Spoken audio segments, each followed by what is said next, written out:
You're tuned in to the Long Island Ducks Broadcast Network.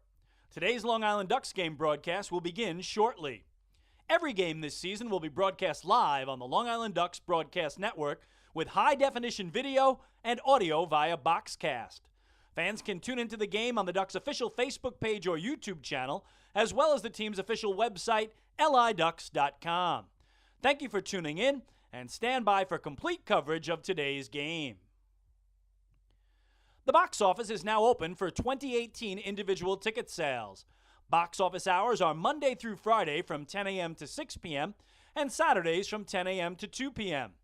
You can also purchase your tickets by calling 631-940-TIXX, going online to liducks.com, or visiting our mobile app. Season ticket packages and 10-game mini plans for the 2018 season are also available. To find out more information and secure your seats, please dial extensions 115 or 116 to speak with someone in our ticket office. Get your business recognized by hundreds of thousands of Long Islanders by taking advantage of the advertising and sponsorship opportunities currently available with the Long Island Ducks. For more information, please dial extension 106 or check us out on the web at liducks.com. The Ducks offer many packages available for groups with as little as 25 people to as many as 2,000. We offer block seating, pregame and in-game picnics, luxury suites, our exclusive Smoke and Owls party deck, and so much more. In addition, groups have the opportunity to take part in a variety of experiences, such as performing the national anthem or taking the field with the Ducks as the Dream Team. Group ticket packages for the 2018 season are now on sale. For more information on Ducks group outings, please dial extension 124 during normal business hours to speak with our Director of Group Sales. Looking for official Long Island Ducks merchandise, hard-to-find memorabilia, team apparel, and so much more? Then be sure to check out the Waddle Inn Shop, the official merchandise store of the Ducks. Fans can visit the shop online anytime at liducks.com by clicking the merchandise icon. For more information, please contact our Merchandise and Client Relations Manager at extension 110. Children 14 and under can become members of the Bethpage Federal Credit Union Long Island Ducks Kids Club today. Kids will receive a unique gift package and take part in a variety of fun activities that come with being a member of the Kids Club. For more information on how to sign your child up, please contact the Community Relations Department at extension 102.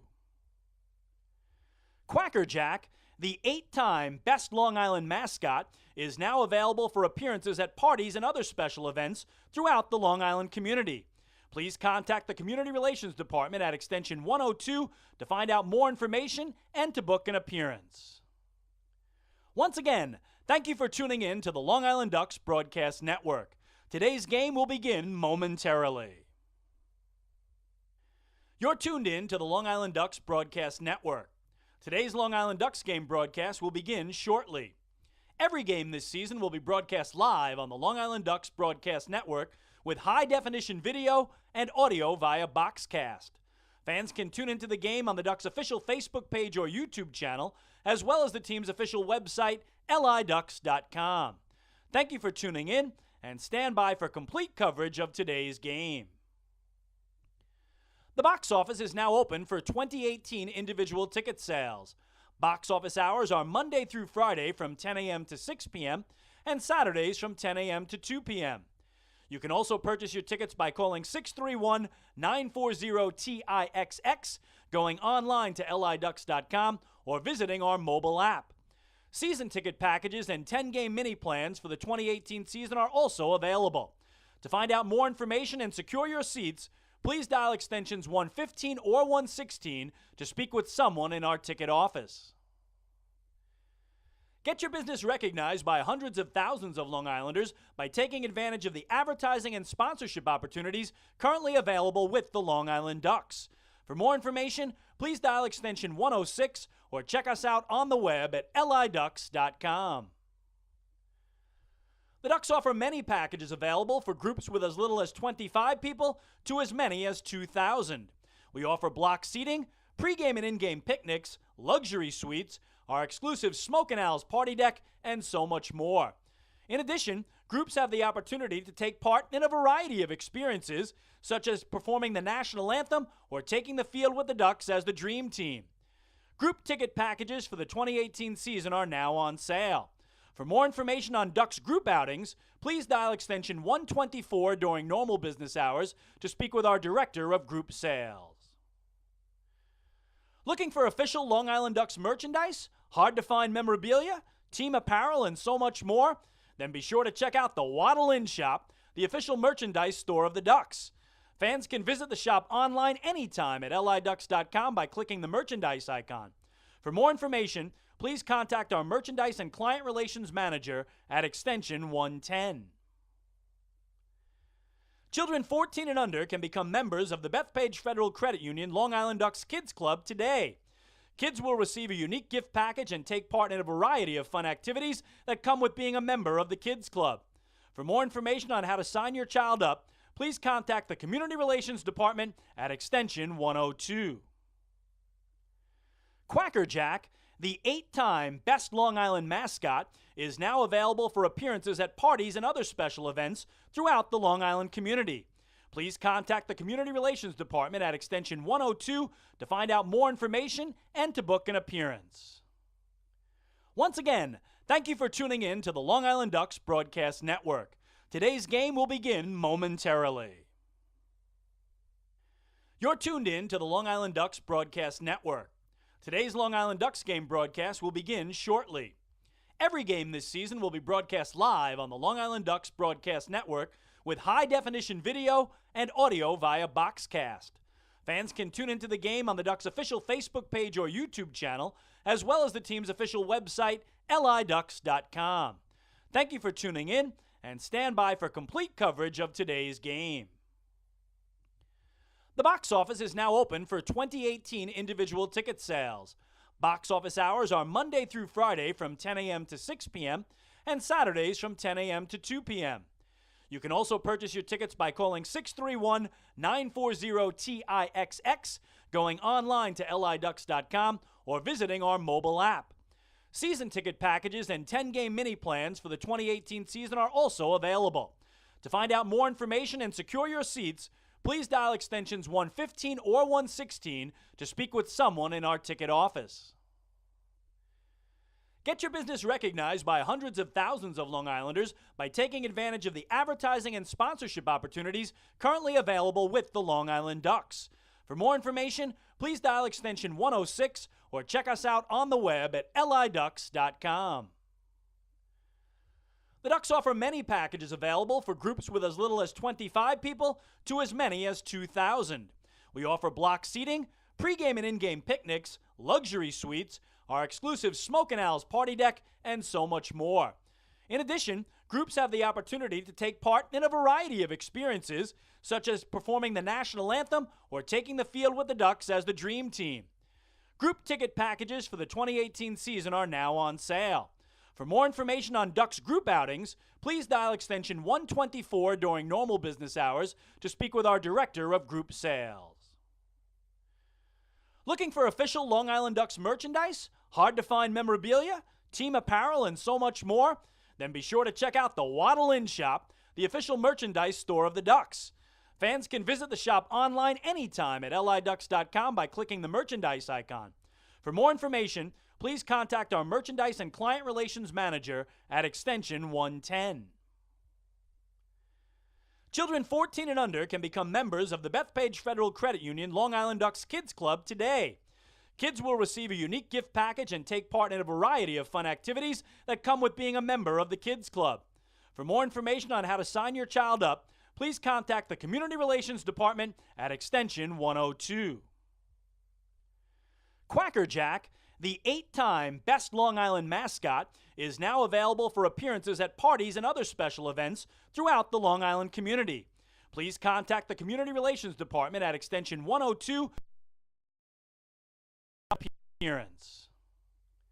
Once again, thank you for tuning in to the Long Island Ducks Broadcast Network. Today's game will begin momentarily. This is Long Island Ducks Baseball. Justin Davies at the plate. The winning run at third. Crowd going nuts. Swung on. Bouncing ball left side. Off the mitt. Up third baseman Brad Strauss. Here comes Willie Rodriguez. Justin Davies has done it again. The Ducks are one quack away from the championship. Jason Johnson makes the catch. He makes the catch. And the Long Island Ducks have swept the Camden River Sharks. They are the 2004 Atlantic League champions. Going back is Adam Bailey. He settles under it. He makes the catch. Adam Bailey makes the catch. And for a second straight year, the Atlantic League trophy will reside on Long Island. The Ducks are the Atlantic League champions. Swinging a ground ball, hit toward short, charging in his lines. He fields, throws to first. The comeback is complete. From 2-0 down in the series, the Long Island Ducks have won 3 in a row at home. And for the 5th time in franchise history, they will head to the Atlantic League Championship Series. And now it's time for the Long Island Ducks pregame show. We are live here at PeoplesBank Park in York, Pennsylvania. It is time once again for Long Island Ducks baseball. Tonight, it's the second game of a 4-game weekend series as the Long Island Ducks take on the York Revolution. Well, good evening, everybody. My name is Michael Pollock. I'll be bringing you the play-by-play for all of tonight's action, and thank you so much for tuning in here on the Long Island Ducks Broadcast Network, coming at you on liducks.com, Facebook Live, and youtube.com/DucksBaseball. Well, the Ducks will certainly be looking to get back in the win column tonight after a difficult start to the season, to the series, I should say, yesterday. A 9-2 win for the York Revolution in the series opener in front of a crowd of 2,437 here at PeoplesBank Park in the first meeting between the two teams of the season, and their first meeting since last year's Atlantic League Championship Series when the Revolution earned a Game 3 victory on this field 2-1 to win the series. And for the Ducks, they will look to get back in the win column tonight. We go through some of the recap of yesterday's game, and it was early and often run production for the Revolution that hurt the Ducks last night. It started off in the first inning when Andrew Barbosa took the mound and immediately got into trouble. A lot of walking, a single to Jared Mitchell and Alexi Casilla to open the game. Wellington Dotel's RBI double, an RBI groundout from Zach Wilson, and a sac fly from Ruby Silva put York on top early 3-0, and Barbosa would have to come out of the game after just one inning of work in his first start in almost a month after missing time due to shoulder tightness. Once again, that tightness creeped in, and so he had to come out of the game after just one inning. In the second inning, Tyler Honahan made his Ducks debut and loaded up the bases with nobody out on 2 hit-by pitches and a double, but got out of the inning with just 1 run conceded on Jared Mitchell's sac fly. So the Ducks were down 4-0 after 2 innings. They did get on the scoreboard, though, with 2 outs in the third, as Alex Soleil singled, Jordani Valdespin singled, and with Emilio Bonifacio at the plate, Soleil was able to score from third. Here's the pitch. And Bonifacio takes upstairs, goes off the glove of the catcher Clark and back to the backstop. Scoring is Soleil. Valdespin goes to second and will stop there. And the Ducks have their first run of the night, and they close to within 4-1. So a 4-1 lead for York at that point on the pass ball, but the Revs would get 2 runs in the fourth inning off of Lee Sosa, who had taken over for Honahan. Sosa, after allowing in a single and a walk and a double steal, then gave up a sac fly to Wellington Dotel, an RBI single to Zach Wilson. And at that point, York had a 6-1 lead. They would add another run in the fifth inning on a 2-out solo home run left by Tyler Clark off of Jake Dunning, who took over for Sosa in the fifth. The Ducks would get their second run of the night in the sixth inning, while with 2 outs and the bases empty, David Washington tripled down the right field line, his first triple of the year, and part of a 3-hit day for Washington. And then with Tyler Art at the plate, Washington would score from third. 3-2. Down and away, ball 4 goes off the glove of Clark and back behind the plate. Washington will scamper in from third. So a walk to Taylor Ard. Washington comes home from third, and the Ducks close to within 7-2. So the wild pitch makes it a 5-run ball game. That was as close as the Ducks would get, though, as in the bottom of the sixth inning with Dunning still on the mound. 2 singles started the inning. Ultimately, York had the bases loaded with 1 out, and Dunning got a potential double play ball off the bat of Ryan Dent. But the relay from Bonifacio to Soleil at first base was off target. 2 runs ultimately scoring on the play to make it a 9-2 game, and that's how it would end. Mitch Atkins allows 2 runs, only 1 earned in 5 2/3 innings to get his first win of the year, improving to 1-3. Andrew Barbosa, his first loss of the season, as he lasts just 1 inning, falls to 1-1, and a game that took 3 hours and 2 minutes here last night to open up this 4-game weekend series. Take a break. When we come back, I'll sit down with Ducks infielder Alex Soleil as the Long Island native picked up 2 hits and a run scored in yesterday's series opener. Hey fans, this is manager Kevin Baez, and you're listening to Ducks Baseball on Long Island Ducks Broadcast Network. Going way back is Joe Holden, and he is looking up, and that one is headed to field 5 at Robert Moses. The waves are gnarly, and the Ducks have tied it at 1. That was another home run for the Ducks. And Duck fans, what's more fun than a home run that helps the Ducks win a game? How about a homer that helps the community win? Chappie's Funeral Home and the Long Island Ducks have once again teamed up for the Chappie's Home Run Challenge. If the Ducks hit 100 homers this season, Chappie's Funeral Home will donate $5,000 to the Quackerjack Foundation. So every time a Ducks hitter goes deep this season, watch for the Chappie's Challenge home run count on the scoreboard. And if we reach 100, we're all a winner. Chappie's Funeral Home, where caring for others is a family tradition. Can't get enough of the Long Island Ducks? Well, now you can get even more inside info on your favorite hometown team through Facebook and Twitter. The Ducks are constantly updating fans through social media with scores, transactions, ballpark promotions, and much more. You can even win great prizes. All you'll need to do is make a free account on Facebook and Twitter, and then visit us at facebook.com/LIDucks and twitter.com/LIDucks. Think you're Long Island's biggest Ducks fan? Get connected now.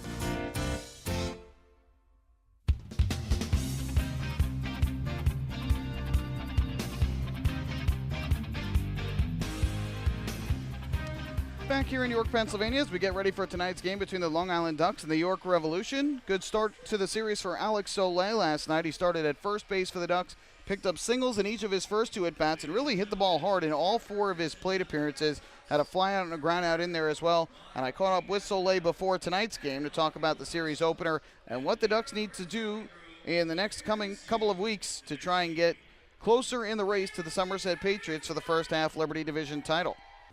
Alec, on a team level, I'm sure not the results you guys wanted last night, but on a personal level, 2 hits for you, a run scored. How are you feeling at the plate right now when you get in the ball game, and how do you feel comfortable swinging the bat of late? I started working on a couple different things, and yesterday I was just trying to see the ball, get my hands to the ball, and put a good swing on it. So I was successful yesterday, and hopefully I can do the same today, and we can get a win today. What specifically have you been working on? Is it something that you've been working on with a specific player, or is it a situation where you're just trying to make things simpler at the plate? No, I definitely been trying to use my hands more, just kind of take my body out of the equation, a little more handsy, and just feel like I'm getting to the ball first and then letting everything explode. And it seemed to be working. Got an inside pitch yesterday and just was able to just get my hands to it and put a pretty good swing on it. So. You've been starting a lot lately, too, at first base. And for yourself, a guy who's been an infielder throughout most of your career, played all over the place, how comfortable are you playing at first base compared to, say, a third base or a second base? Yeah, no, I'm the most comfortable in the middle infield. Third, obviously, is one of those positions, just a little less than middle infield. And then first kind of being, you're involved in every play, usually on the ground. I played a good amount in my career. So I'm pretty comfortable over there. Just takes a little getting used to having to push off the base every time you're holding a runner on. You get a little sore in areas that you don't realize. But yeah, it's coming back to me. I feel good over there. So. Is there a different sort of preparation you have to do leading into each game when you're playing first base compared to a different spot on the infield? Yeah, it's definitely with a different size glove, being over at first base, you want to be a little more one-handed. It's just you don't need to be as quick. You just need to make sure you're getting your glove to the ball and catching it. So that is something I work on. Is just with the glove, just working on with one hand, versus being in the middle infield or a third when I'm a little more two hands. So yeah. I know it's hard to try and take one thing and let it affect you the course of the game, but after you see Andrew Barbosa start, leave after 1 inning yesterday, how tough was that for you guys mentally to see your starter go out after just 1 inning? Yeah, it's definitely not the easiest thing, but you just try and press on, do what you can offensively, and then defensively just whenever there's a play, make the play, do whatever you can, trying to help the next guy who comes in to pitch. One of your fellow infielders yesterday, David Washington, a 3-hit day, had that triple late in the game yesterday. How nice was it to see him, a guy who's been scuffling a little bit after coming back from that hand injury, put together a performance like that yesterday? Yeah, it's funny because before the game, he was working on some things too, trying to get back into the groove of things. And at one point he came over and he's like, yeah, I don't feel good. So to see him go out there and go 3 for 4 kind of makes you want to do the same thing. Just pretend like you feel like, not very good before the game. But no, that was good to see him go out there and do that because it gets his confidence back. That was a lot of the problem was just mentally. A lot of the times in this game, it's all mental.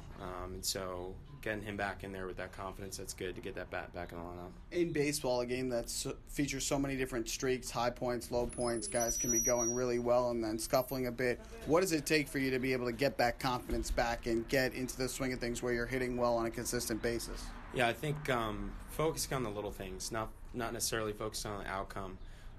It's hard because this game is all about the outcome. But in order to have success individually, you need to think about what's my goal for today, and then how can I accomplish that goal, and take the wins away from whatever it is.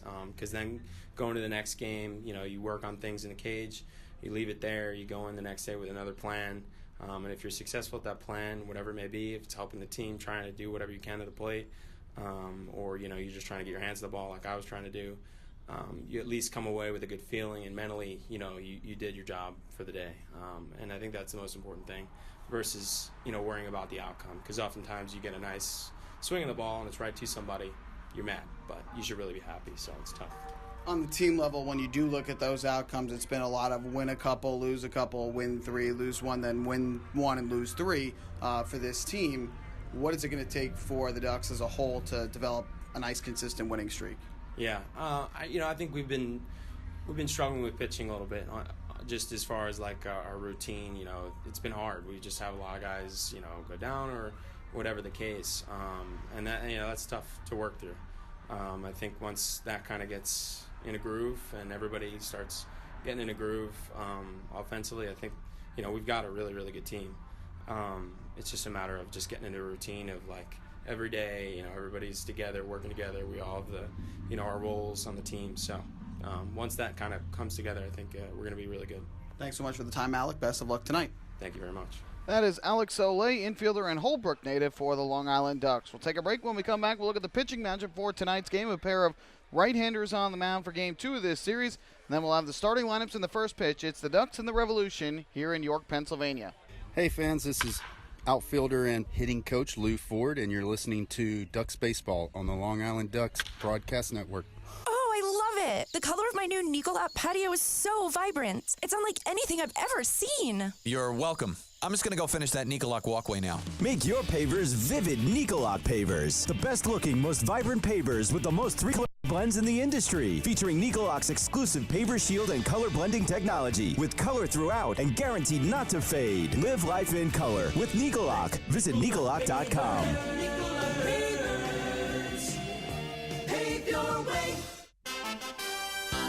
Have your birthday at the ballpark this season and celebrate with the Flock. Kona Ice birthday party packages with the Long Island Ducks are now available. Each package includes 10 box seats, a commemorative birthday t-shirt and autographed baseball, refreshments including hot dogs, chips, cupcakes, frozen ice treats, and so much more. Best of all, the birthday child will stand on the dugout while the entire crowd sings happy birthday.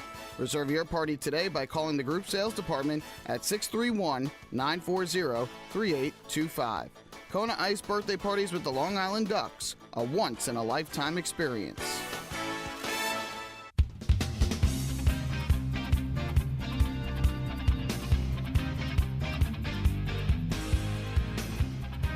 Back at PeoplesBank Park as we get ready for tonight's ball game between the Long Island Ducks and the York Revolution. Let's look at the pitching matchup for tonight's game between these two teams. And for the Long Island Ducks, they will send right-handed pitcher Jair Jurgens to the mound. Jurgens coming off of his best start of the season. That was this past Sunday at home against the New Britain Bees. 6 innings of shutout baseball, allowed just 1 hit, a first-inning double to Reed Brignac, and walked 2 while striking out 5. Ultimately took a no decision.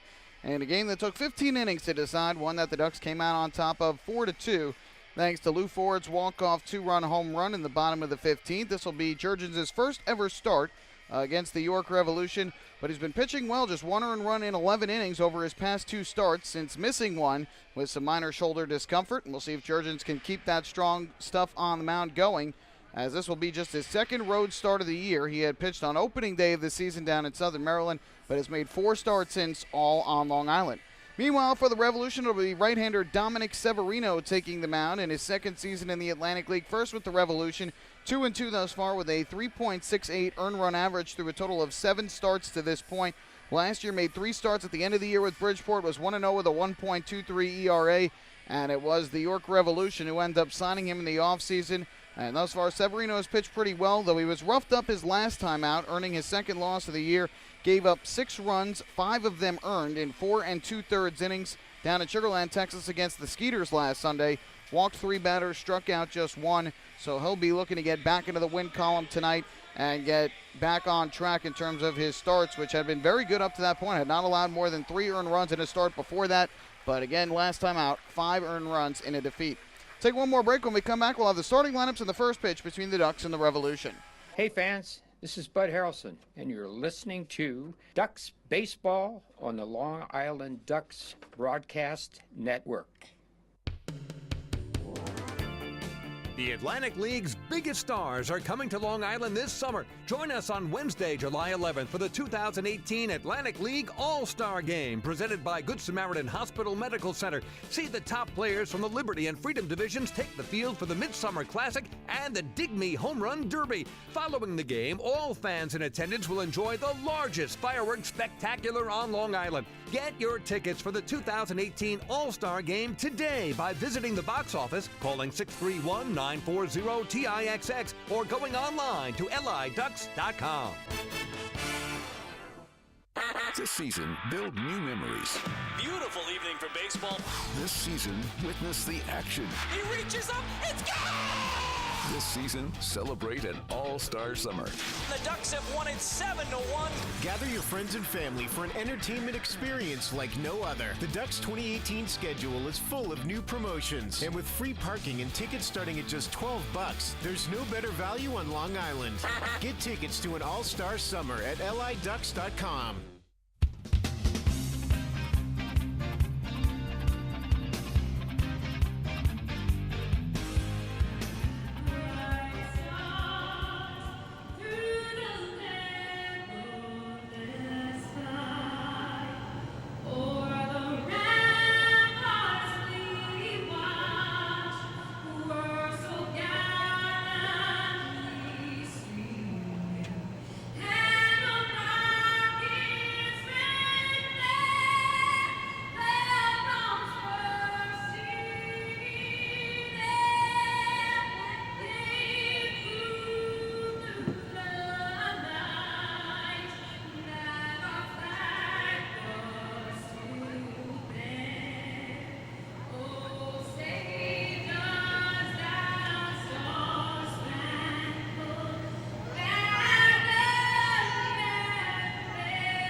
Very nice rendition of our national anthem here in York, Pennsylvania, and we are moments away from Game 2 of this 4-game series between the Long Island Ducks and the York Revolution tonight. Ducks enter the game at 19-18 overall. They're 3.5 in back of first place Somerset in the Liberty Division. Revolution at 19-15 overall, and they are 5.5 back first place Lancaster in the Freedom Division. So let's take a look at the starting lineups for tonight's ball game. For the Long Island Ducks, Jordani Valdespin will lead things off. He is the second baseman. Taylor Ard moves up to the number 2 spot. He'll start at third base today for Long Island. Travis Snyder, the right fielder, will hit third, and in left field tonight is Lou Ford. He bats in the cleanup spot. David Washington will make his first start of the season in center field. He'll bat fifth. Ramon Cabrera does the catching. He bats in the number 6 spot. Cody Puckett, the half-day, is the designated hitter and bats 7th. Alex Olay will start again at first base and hit 8th. And rounding out the order for the Ducks is their shortstop, and that is Dan Lyons. On the other side for the Revolution, Jared Mitchell will lead things off playing right field. Alexi Casillas at second base. He'll bat second. In left field tonight is Wellington Dotel. He hits in the number 3 spot. And in the lineup tonight is Michael Burgess batting in the cleanup spot. He'll get the start at first base. The designated hitter is Melky Mesa. He will hit 5th. Ruby Silva starts in center field and bats 6th. The 7th hitter and third baseman is Jose Cuevas. Ryan Dent, the shortstop, bats 8th for the Revolution, and rounding out the order and doing the catching tonight is Luis Cruz. Meanwhile, on the mound for the Revolution is right-hander Dominic Severino, who will make his 8th start of the 2018 season. He's had some ups and downs, most of them good though. 2-2 record overall with a 3.68 ERA. And for the Ducks, it'll be their first time facing them this year, second time all-time, as they did face them in one start last year when the righty threw 5 scoreless innings against the Flock on Long Island. So again, this will be game 2 of this 4-game series. We'll have another ball game at 6:30 tomorrow night in game 3 of the series, and then a quick turnaround on Sunday for the 1 o'clock afternoon ball game. Before the Ducks head back home, they'll enjoy an off day on Monday, and then it is the start of a 9-game homestand on Tuesday, which will feature matchups against the Blue Crabs, the Barnstormers, and the Skeeters. So, we are just about ready to go here. Stepping up to the plate for the Ducks will be Jordani Valdespin, and stepping into the area right up behind the pitcher's mound right now is Dominic Severino. Now gets up onto the rubber, and we are just about ready for baseball on a warm, muggy night here in York, Pennsylvania. Thanks for tuning in on the Long Island Ducks Broadcast Network, liducks.com, Facebook Live, youtube.com/DucksBaseball, broadcasting to you on all 3 locations here from PeoplesBank Park. Severino ready to go as he'll work out of the windup. Valdespin in the batter's box. First pitch of the ball game on the way, and it is taken for a strike over the outside corner. We're underway at about 6:36 p.m. here in York, PA. Ducks again in their alternate black uniforms tonight, while the Revolution are in their home whites. The 0-1, Valdespin bunts, drag bunt towards second, charging in Casilla, bare hands, can't make the play. I don't think he would have had Valdespin anyway, and I believe that will be an infield single to start things off for the Ducks second baseman. Great bunt by Jordani Valdespin as he dragged it right towards second base, or where the second baseman Casilla was playing, I should say, but he had to race in very quickly to try and have any sort of a play on it. Try to barehand and throw off balance to first, couldn't come up with the baseball. But again, I even think if he does come up with it, probably does not make the play. It is indeed a bunt single. And that is how we start off tonight's ball game. So Jordani Valdespin is aboard. That'll bring Taylor Ard to the plate, third baseman batting in the number 2 spot. Severino from the stretch. And his first pitch, Ard takes a breaking ball on the inside corner, belt high for a strike. And the count 0-1. Right now the wind is blowing out towards center field. Not a strong breeze, but a little bit of a breeze blowing out to center. It is very humid here tonight in York, Pennsylvania. Severino's throw over to first base chases Valdespin back. Nothing doing there, though. He is back safely. Valdespin does have speed, though, on the season for the second baseman. 7 stolen bases in 9 attempts, so he certainly has the ability to run. Severino gets the sign and comes set. And the 0-1 pitch. Inside, it goes off the glove of Cruz and all the way back to the backstop. That will allow Valdespin to take second. Almost came up and hit Ard, but ultimately comes high and inside off the glove of Cruz. And it will be a pass ball on Luis Cruz. That allows Valdespin to get to second base. So the Ducks with a runner in scoring position, nobody out. Taylor Ard, though, not a bunter. He hits .273, 9 hits and 33 at-bats, 2 homers, 4 runs batted in. And Kevin Baez, not a manager that likes to ask his guys to bunt this early in the game just to sacrifice guys over. 1-1. Ard takes upstairs on the changeup from Severino. Runs the count to 2 balls and 1 strike. Cloudy skies up overhead, some peaks of blue sky above the clouds. There is a chance for a pop-up shower or thunderstorm to come through the area when you have the humidity and the heat like we have here today. No surprise of that. Hopefully, though, the rain stays away. Be a 2-1 delivery. Severino kicks and comes home. Ard swings, grounds this one foul along the third base line. We'll head down into the Ducks bullpen, and it'll even up the count at 2 balls and 2 strikes. Revolution with their win last night improved to 10-7 here at home. The Ducks dropping to 7-9 away from Bethpage Ballpark this year. Tough day for the pitching staff last night with Barbosa only going just 1 inning.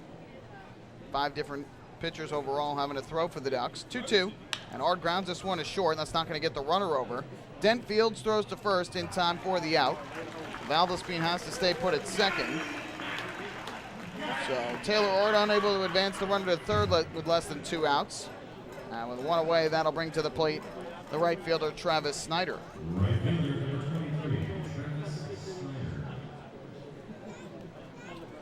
Snyder, in his 8-year Major League career, spent some time with the Baltimore Orioles, not too far from here. Baltimore about an hour south of here.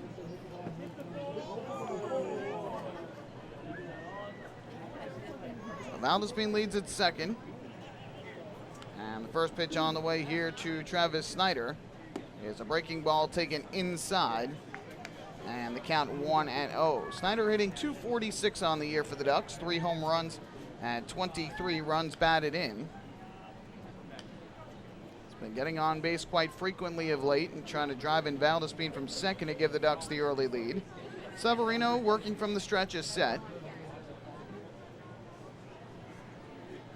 Here's the 1-0. And Snyder pops it in the air foul to the third base side. This will drift out of play into the seats.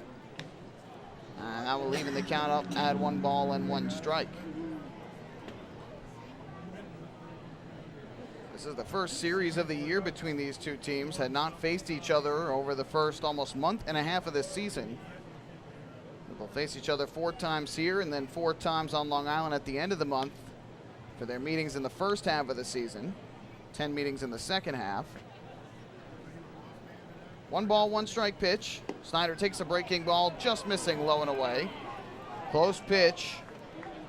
And Severino was hoping to get the call about knee-high in the outside corner. I think it missed just off the corner and just below the knees.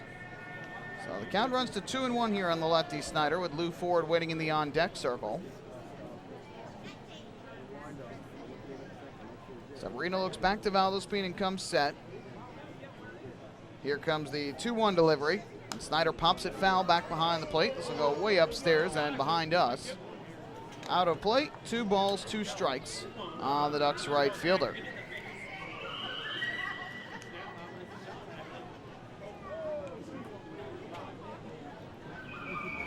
Temperatures today up in the 80s here in New York. When you add in the high humidity, just sitting around, you can start to break out into a sweat with just how uncomfortable it is. Fans still filing in though on this Friday night, excuse me. Here comes the 2-2. Snyder swings, lifts a fly ball in the air down the right field line. Long run over into the corner for Jared Mitchell. Crosses in a foul ground. And did he make the catch? I don't think he did. Valdespin goes back to second. Snyder is still at the plate, so I'm guessing he did not. Count remains 2-2 on Travis Snyder. Again, the stands curl in down the left and right field lines towards home plate.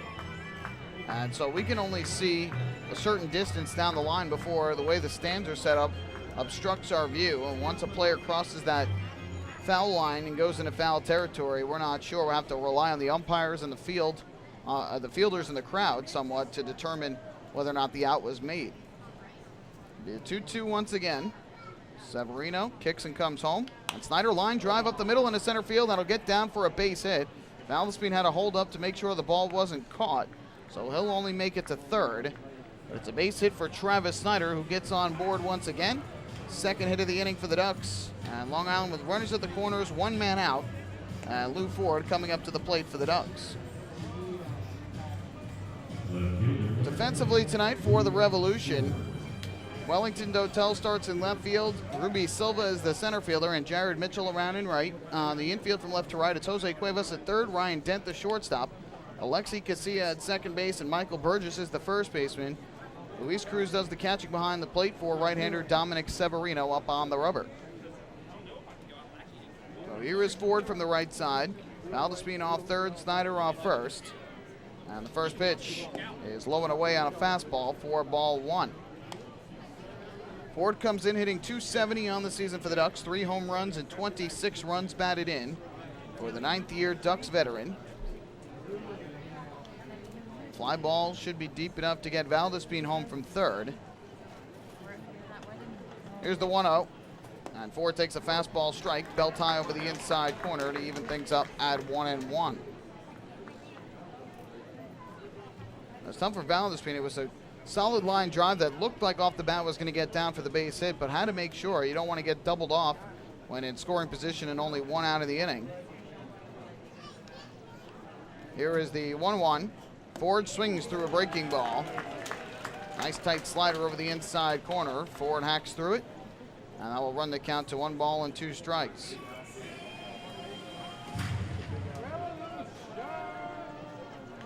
The count is 1-2 with runners at the corners and 1 out. Ford has been dangerous with runners in scoring position all year long. Again, you don't need a hit here. Fly ball should be deep enough to give you the early lead. Here comes the 1-2. And Ford swings a little tapper, weakly hit third base side of the mound. Severino picks it up, shovels it to the plate, and Valdespin is out. So Jordani Valdespin gambled on the little chopper to the third base side of the mound. And Severino makes the play, flips it to Valdespin, who slid into the bat at home plate. And ultimately, he is tagged out. So the fielder's choice off the bat of Lou Ford will go down 1-2 on the putout. Ford reaches first, Snyder goes to second, and Valdespin is out at third. Now it's first and second with 2 away, and that will leave it up to David Washington.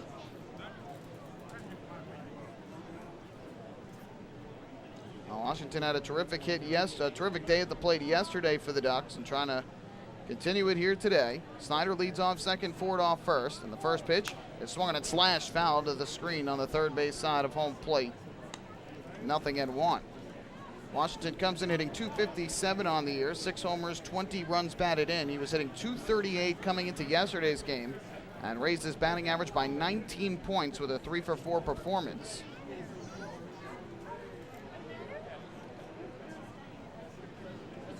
Here comes the 0-1. Severino delivers to the plate, and Washington a late swing on a breaking ball diving down and away.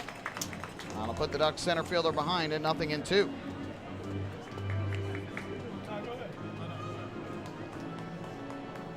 Severino's been laboring a little bit here in the first, but after allowing a couple of hits is 1 strike away from getting out of this first inning unharmed.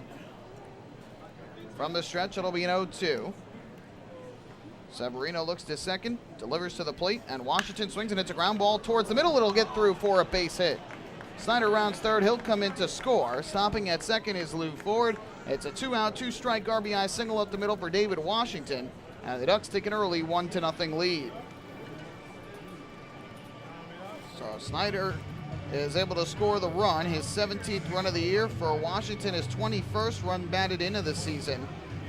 And a good piece of hitting for Washington, who had a hard ground ball towards the middle. No chance for the second baseman Alexi Casilla to get there. So 1 run is in, still 2 on with 2 out. And here's Ramon Cabrera, the 6-hitter and catcher, coming up to the plate.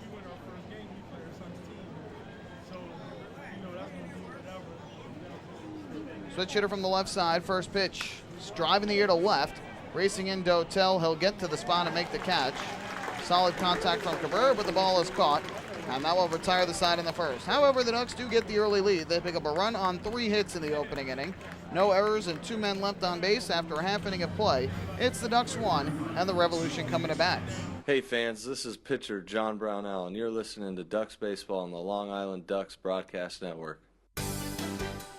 Sayville Ford, Long Island's Ford giant, has been family-owned and operated for over 60 years. Stop by today to check out their giant selection of new and pre-owned vehicles at their state-of-the-art showroom featuring enclosed service drives and a luxurious customer lounge.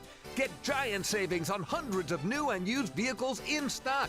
Sayville Ford, the no-fees dealer. Visit online at SayvilleFord.com or download the Sayville Ford app today to learn more. Call 855-917-8737 today. Bethpage Ballpark is a great place to watch a ball game, so why not do so from some of the best seats in the house? Long Island's hometown team is proud to present the Long Island Ducks Beer Garden. Open for all fans on nights when the Smokin' Owl's party deck has not been reserved, the Beer Garden will feature a variety of frosty drafts and bottled brews, as well as several food choices. The area has been decked out with bar rail seating and Ducks branded furniture to provide a comfortable atmosphere for everyone. Be sure to stop by and check out the Long Island Ducks Beer Garden on your next visit to the ballpark.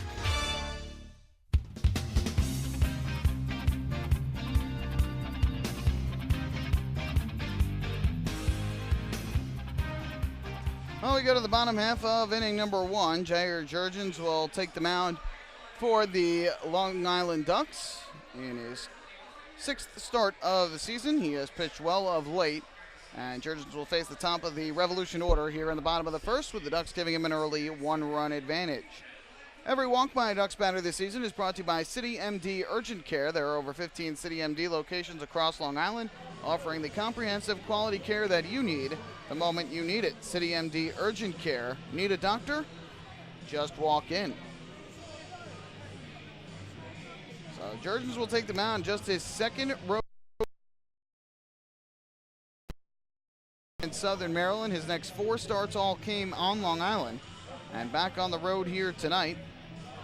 Kind of flip-flop spots in the order with John Brownell. Brownell had pitched last Saturday night, and then Jurgens pitched on Sunday, but after Brownell then went and pitched on Sunday, Brownell had pitched on Friday night, I should say, for the Ducks. Jake Dunning had pitched on Saturday, but that spot was taken then by Barbosa, who pitched last night. And then Jurgens pitching on Sunday, and then the off day on Monday. No off day on Monday. There's an off day coming up on Monday. But either way, Kevin Byers wanted to give Brownell a little bit of extra rest. He had pitched on Sunday in relief, throwing 6 innings after starting on Friday and struggling on the mound. And so after Brownell pitched twice in the series against the New Britain Bees, Kevin Byers moved Jurgens up a day and Brownell back. So Brownell will start here tomorrow night, and then Matt Larkins on Sunday. So here is Jurgens to go. He'll face the lefty swinging Jared Mitchell. First pitch, and the fastball hits the outside corner for strike 1. Mitchell comes in hitting .294 on the season. The Revolution right fielder with 3 homers and 12 runs batted in. It'll be an 0-1 delivery. Here comes the pitch, and this swung and grounded to the right side. Charging in is Alex Soleil. The Ducks first baseman will field it and step on the bag for the out. 1 away in the bottom of the first inning.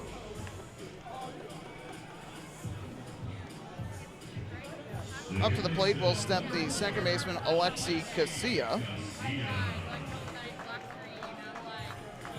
And Casilla will bat from the left side. He's a switch hitter.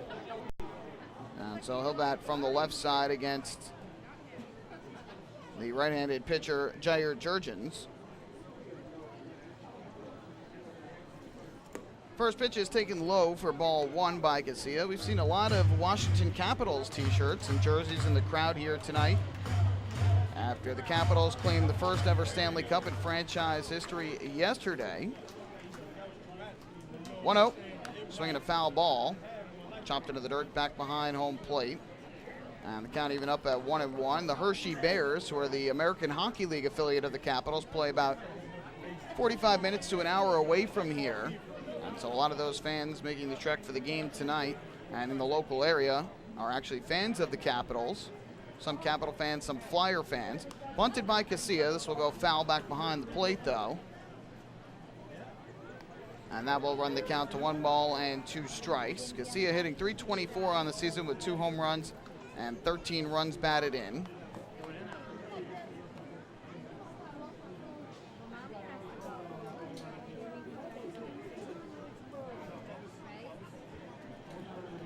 Jurgens comes set, and the 1-2. Popped up in the air, shallow right, racing in Travis Snyder. And on the run, he'll make the catch to retire Alexi Casilla for the second out here in the bottom of the first inning. Let's go through the defensive lineup for the Ducks. Lou Ford in left field. David Washington makes his first start of the year in center field. And around and right, it is Travis Snyder.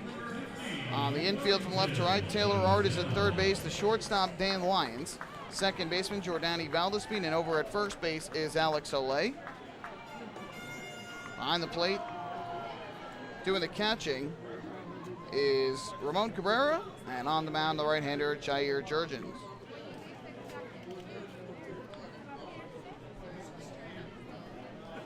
Jurgens comes set, and the first pitch on the way to Dotel is taken low.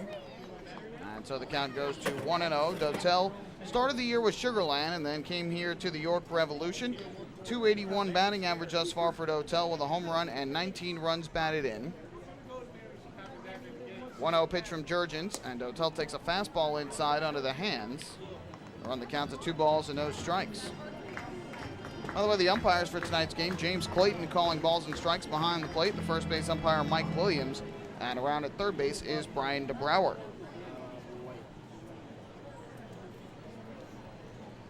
2-0 delivery from Jair Jurgens. Here's the pitch. Dotel takes the breaking ball over the outside corner, a slider for strike 1. Dotel looked like he was taking all the way there, even though he had a 2-0 count. Good hitter's count. Took the pitch for a strike. Now Jurgens with a count of 2-1. Ducks leading 1-0 bottom of the first. Kicking the offering to the plate. Dotel swings. It's a high fly ball, a skyscraper in the air to left center. Lou Ford gets under it. Gives way to David Washington, who will make the catch. And that will retire the side. Good start for Jair Jurgens. He retires the Revolution in order in the bottom of the first inning. Means it's another PSEG Long Island energy efficient inning. With energy efficiency programs from PSEG Long Island, saving on your electric bill is also as easy as 1, 2, 3. Visit PSEGLINY.com/save money. Just one more way PSEG Long Island is making things work for you. To the second we go, Ducks 1, Revolution nothing. Hey fans, this is shortstop Dan Lyons, and you're listening to Ducks Baseball on the Long Island Ducks Broadcast Network. We asked people across Long Island, what does energy efficiency mean to you? Energy efficiency? It means finding ways to save a few dollars on my electric bill each month. PSEG Long Island is introducing smart technologies that let you control just how much energy you use. To me, it really is important to keep Long Island green so future generations can enjoy our island's beauty. And we're partnering on renewable sources that will keep Long Island sustainable for generations. Discover all of our energy efficiency programs at psegLINY.com/efficiency. Take your group out to the ball game this season and enjoy all the fun of Ducks baseball at discounted prices with the picnic area, luxury suites, the Smokin' Owls party deck, and so much more. Bringing your group to the game will be an unforgettable experience. The Ducks even offer opportunities to sing the national anthem, serve as the Ridgewood Savings Bank color guard, be the Nicolak Dream Team, put on a pregame performance, or shag fly balls during Ducks batting practice. To book your outing today, call 631-940-3825 and ask for the group sales department. Long Island Ducks Baseball. Good times every time.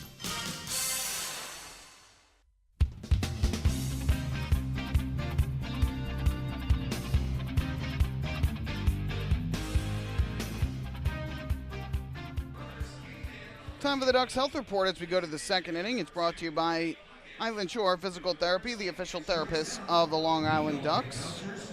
Unfortunately for the Ducks, Andrew Barbosa back on that health report. He was able to make his first start of the season since May 8th last night, but only managed to go 1 inning and gave up 3 runs on 2 hits and a walk. First pitch here to Cody Puckett is grounded to the left side. 2 hops for Jose Cuevas, who fields and throws across for the out. 1 pitch, and Cody Puckett retired for the first out of this second inning. By the way, he's the 10th batter of tonight's ball game.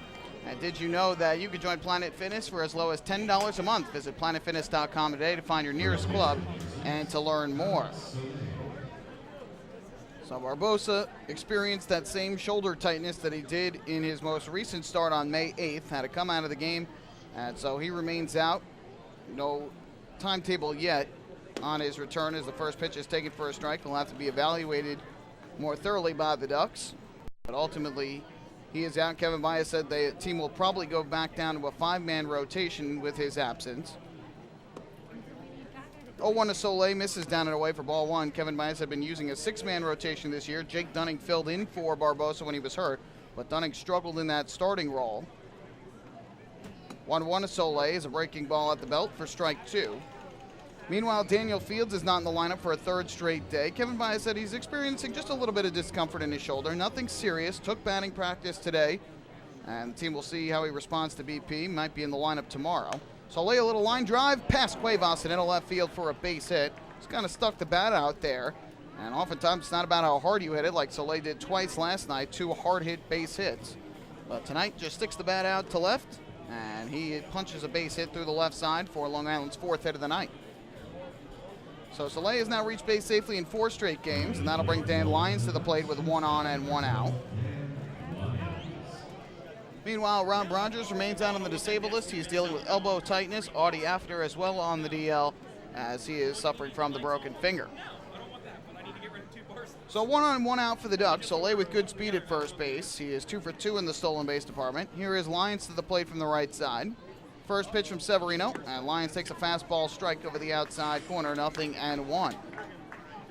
Severino was roughed up his last time out. He pitched on Sunday against the Skeeters down in Sugar Land, Texas, and took the loss. Severino looks over his left shoulder at Soleil, who's got a healthy lead, held on by Michael Burgess. There he goes, good jump, breaking balls upstairs, throw down to second base, is not in time, the ball goes into center field. Soleil gets up, took a couple steps, and then said, hold on, I'm gonna hold up here. So Alex Soleil is in at second base safely with his 3rd stolen base of the season.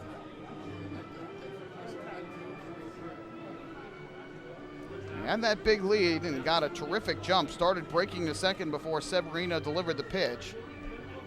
And at that point, it was up to Cruz to make a perfect throw. He didn't, but even then, I don't think they would have gotten him. Soleil was sliding before the ball got close to second. So now the Ducks with a runner in scoring position, 1 away. Here's a 1-1 Alliance. Severino looking to second base. Casilla creeping in. The pitch comes to the plate, and Lyons fouls it off. That'll run the count to 1-2. There was a gaping hole on the right side of the infield. Casilla had crept in at second. If Severino turned through there, might have had Soleil.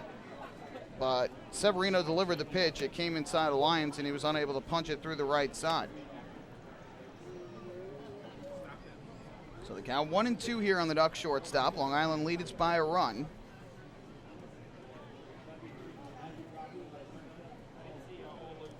One-two from Severino. Lyons are driving the air to center field, racing in on it, and unable to make the catch as the center fielder Ruby Silva. It will get by him. On his way around third is Soleil. He'll come in to score. Lyons will stop safely at second. And the Ducks double their lead as they go in front 2-0. Have to believe that will likely be a base hit and an RBI for Lyons, but we'll wait and see for sure. It will indeed be a double for Dan Lyons. Silva raced in on it, and it was either stop and play it on a hop or lunge after it to try and make the play. And he lunged after it, could not come up with it. An RBI double for Lyons. And the Ducks lead is now 2. Here's Jordani Valdespin to the plate. Back to the top of the order we go for Long Island. First pitch here is taken low. And the count 1 ball and no strikes on Valdespin, who laid down a drag bunt and beat it out for a base hit in the first inning. Eventually got tagged out trying to score from third on the fielder's choice ground out by Lou Ford. Lyons leads from second to 1-0. Valdespin hits a high fly ball in the air to right. Moving in on it is Jared Mitchell. He'll make the catch. Lyons goes back just to draw the throw. Good throw in from Jared Mitchell. So Valdespin pops out to right for the second out of the inning. And up to the plate will step Taylor Ard. For Dan Lyons, his 4th double of the year and his 14th run batted in. And a good start to the ball game for the Ducks shortstop, who had the night off last night and has been struggling a little bit at the plate here in the early going of the 2018 season.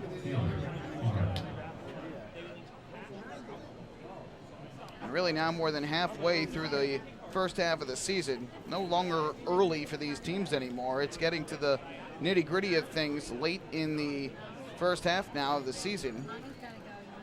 Here's Taylor Ard, first pitch, and Ard takes a slider outside for ball 1. After tonight, the Ducks will have a total of 25 more games remaining in this first half of the season.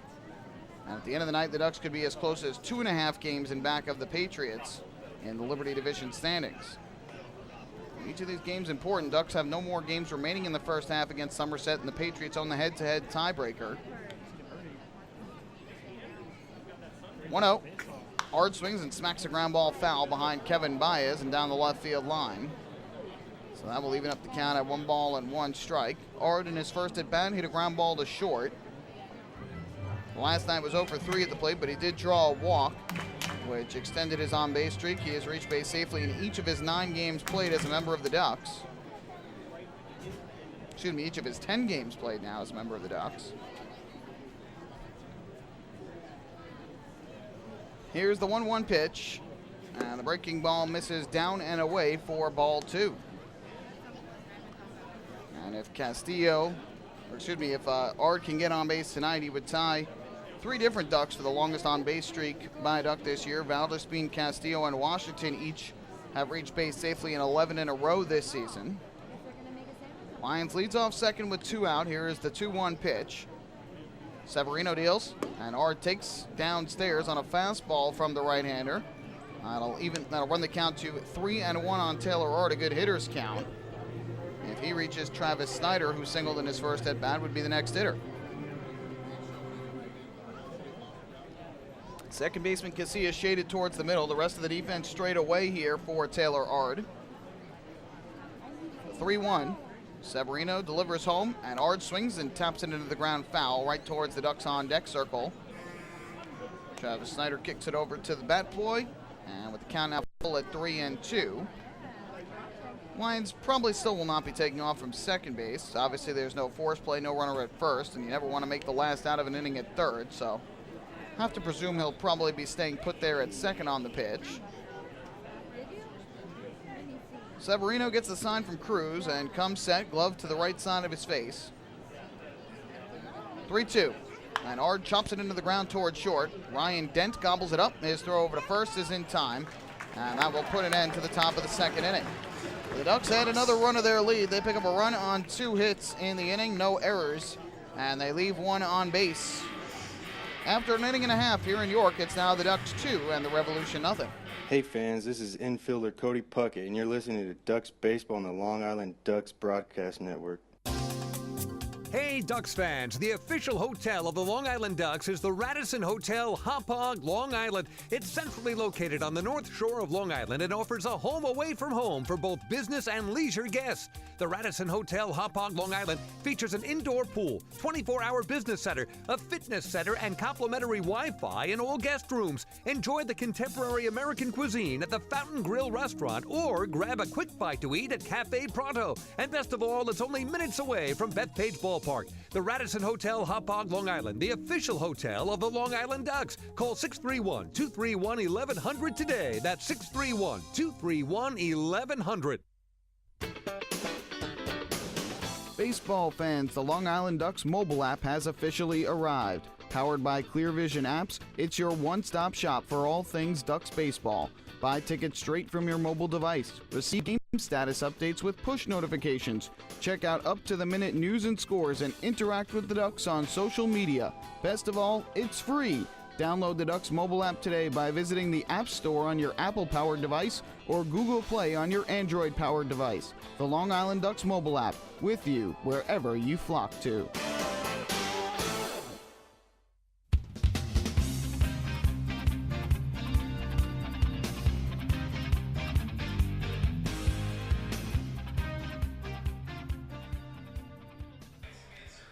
Well, we move to the bottom of the second inning. The Ducks with an early 2-0 lead over the York Revolution, and Ducks fans follow all season long as the Long Island Ducks try to beat the Chappie's Home Run Challenge. If the Ducks hit 100 home runs this season, Chappie's Funeral Homes will donate $5,000 to the Quacker Jack Foundation. Chappie's Funeral Homes, where caring for others is our family tradition. Jair Jurgens back to the mound after a 1-2-3 bottom of the first inning. At 4, Jurgens will be facing the 4, 5, and 6 hitters for the Revolution, Burgess, Mesa, and Silva coming to the plate. First baseman, number 21, Michael Burgess, Sr.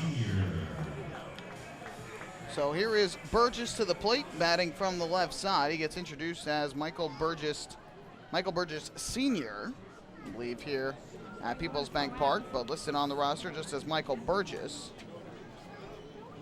First pitch from Jurgens to the plate, and Burgess takes a fastball bell tie for strike 1.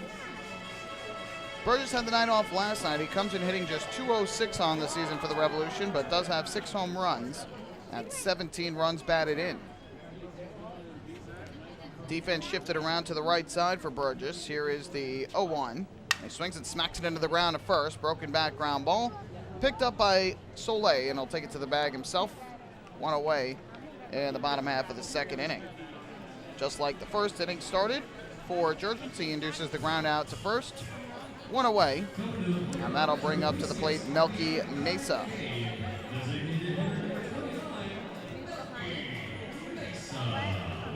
So here is Mesa, who is in his first season with the Revolution after playing in Mexico last year with Saraperos de Saltillo.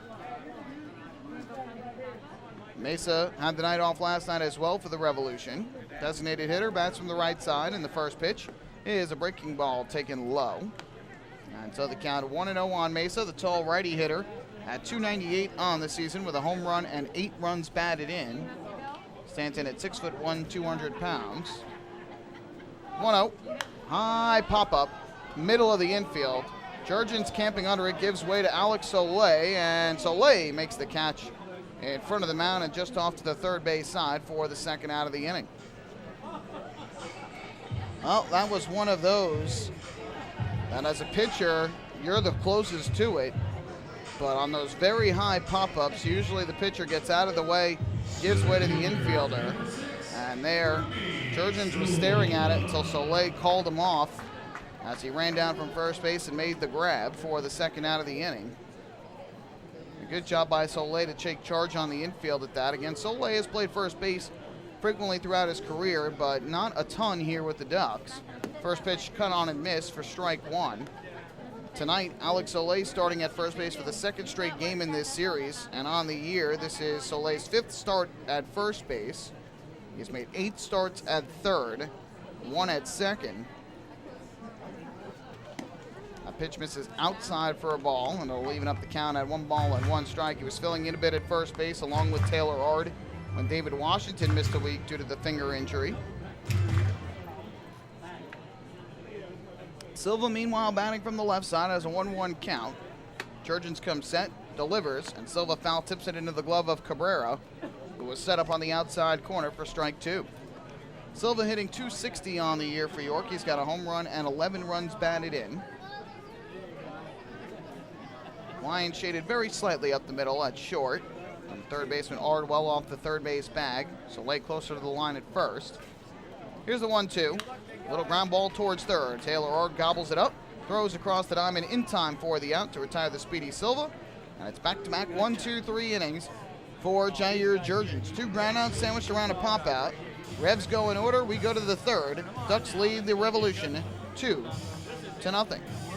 Hey fans, this is pitcher Matt Larkins, and you're listening to Ducks Baseball on the Long Island Ducks Broadcast Network. Going way back is Joe Holden, and he is looking up, and that one is headed to field 5 at Robert Moses. The waves are gnarly, and the Ducks have tied it at 1.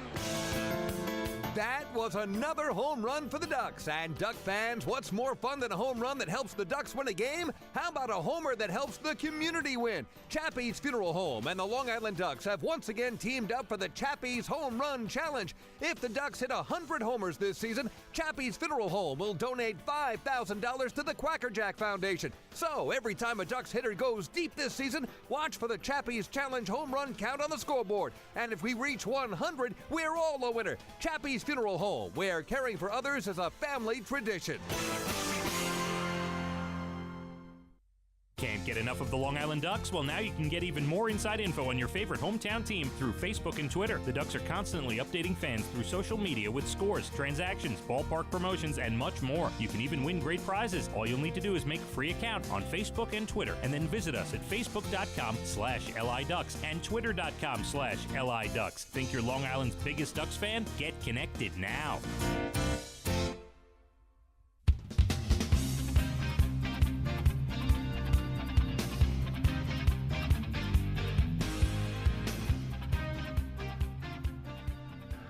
We go to the third inning here at PeoplesBank Park. The Ducks with a 2-0 lead over the York Revolution in Game 2 of this 4-game series. Ducks fell last night by the count of 9-2. The Somerset Patriots defeated by the New Britain Bees 5-3 yesterday in their series opener, so the Ducks remain 3.5 back of the Liberty Division leaders entering play today. Early on, the Patriots with a 4-0 lead over New Britain. Southern Maryland trailing Sugarland 3-0, and the Road Warriors and Barnstormers scoreless 30 minutes to the east of here in Lancaster, PA. So we go to the top of the third, and it'll be Travis Snyder to lead off against Dominic Severino. First pitch slider misses low and inside. And the count goes to 1-0. Severino thus far with a total of 39 pitches in the game, 27 of them for strikes. So almost 40 pitches through 2 innings for the righty Severino, and has allowed a single run in each of the first 2. 1-0. And Snyder takes a fastball at the knees on the outside corner to even things up at 1-1. 6 runs, 5 of them earned, given up by Severino last Sunday in Sugar Land, lasted just 4 2/3 innings. Here comes the 1-1, and Snyder takes a breaking ball over the inside corner for strike 2. Severino walked 3 and struck out just 1 in that start. Game that the Revs lost to the Skeeters, dropped the series down there in Sugar Land after taking the series opener, very similar to what the Ducks did earlier in the week against the Skeeters. 1-2, and that misses low to even up the count at 2 balls and 2 strikes. Prior to that start, though, Severino had not allowed more than 3 earned runs in any of his first 6 starts of the year. He had 2 wins and a loss and 3 no decisions in there, but pitched fairly well. 2-2. Snyder hits a drive in the air to center, hit pretty well. Going back is Ruby Silva, still back in center, and he makes the catch right on the warning track for the first out of the inning. Snyder hit it to the wrong part of the ballpark, hit it well, but ultimately a long fly out. He's now 1 for 2. Now with 1 away, that'll bring up Lou Ford. This ballpark is a pretty hitters-friendly ballpark, but the one place you don't want to hit it is either to straightaway center or to the right center field gap. It's 325 feet down the line and right to the foul pole with the elevated wall with the picnic tables on top. First pitch here to Lou Ford, way outside for ball 1. Then you have the lawn seating area in right center field, and that gap much deeper to the batter's eye in center, which is 405 feet away, very deep in center field. 1-0. Ford takes low and inside, gets the count in his favor at 2 balls and no strikes. Meanwhile, it's just 300 feet down the line and left to the arch nemesis, the tallest wall in professional baseball, which protects Arch Street that sits behind it. 2-0. And there's a fastball strike on the inside corner, 2-1.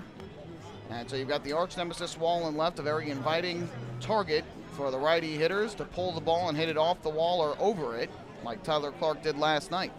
2-1 is a fastball that misses way inside. That runs the count to 3 balls and 1 strike, with 1 out and the base is empty.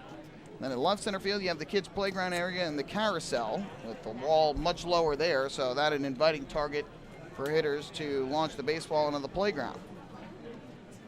3-1.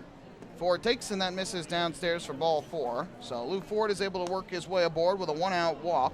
First free pass of the game issued by the right-hander Dominic Severino, and it's brought to you by City MD Urgent Care. There are over 15 City MD locations across Long Island.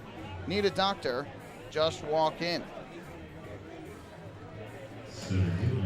So 1 on, 1 out for Long Island. Ducks have had at least 1 on in every inning. Here is David Washington to the plate, who is now 4 for 5 to begin this series, after picking up a 2-out RBI single up the middle in his first at-bat of the night back in the opening inning.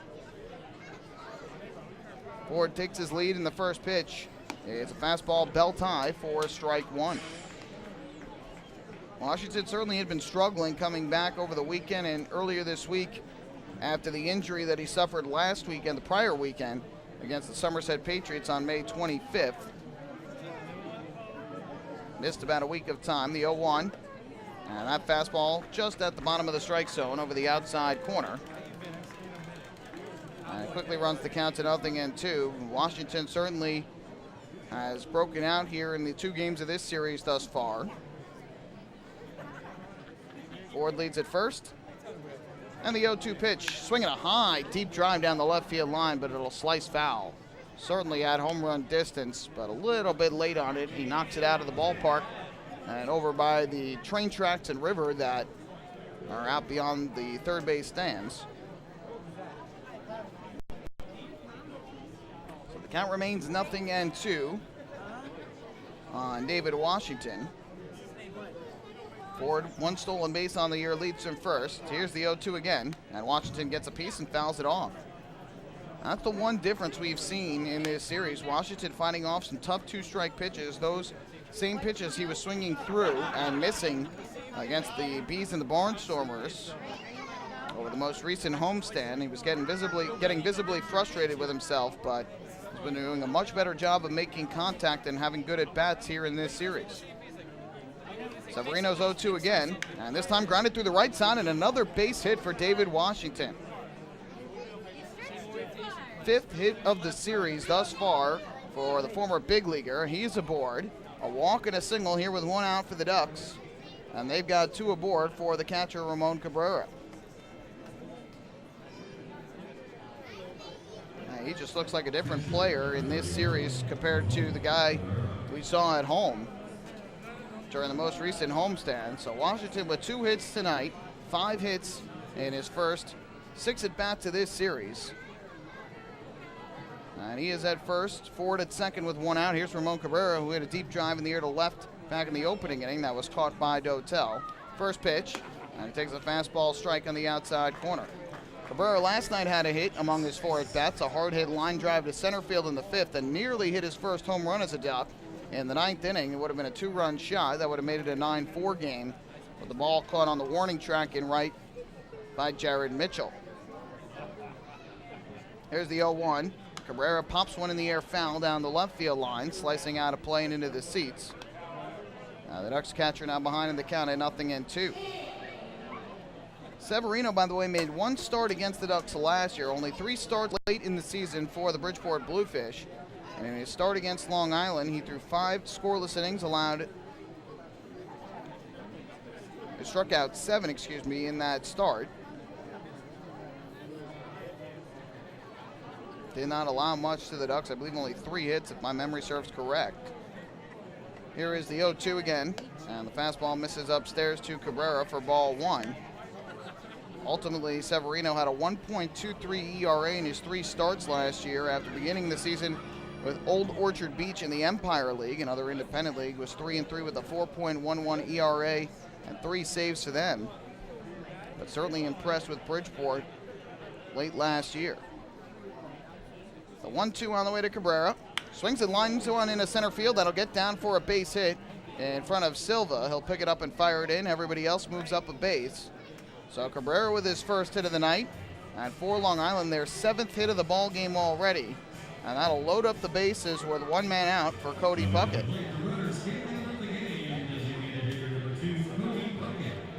So Ford moves to third. Washington is second. The ball was hit so hard there was no chance that Ford was going to be able to score from second base. He doesn't have great speed anyway, but the ball was hit so hard there was really no chance for him to come in. Had to make sure the ball wasn't caught either. So here is Cody Puckett to the bat from the right side. First pitch, and he takes a fastball strike over the outside corner. For Puckett this year, he has 1 hit in 2 at-bats this year, with the bases loaded, 4 RBIs, but not on a grand slam.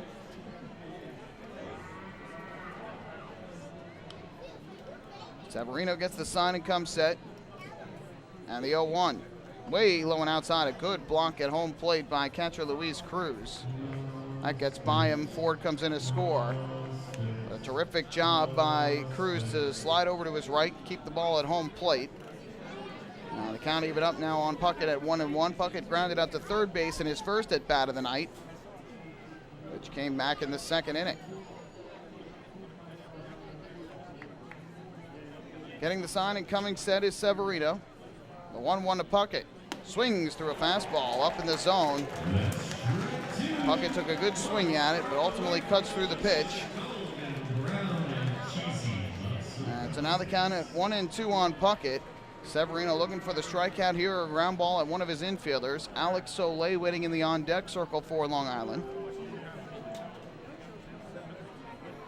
Severino gets what he wants from Cruz and comes set on the rubber. Here comes the 1-2 pitch on the way. Fastball misses up and away. Fans wanted that pitch for strike 3, but seemed to miss up and out of the zone. And so the count even up at 2-2. Yeah, the Ducks are making Severino work here. He is already up to 60 pitches in this ball game. 41 of them for strikes as we play here in the top of the 3rd inning.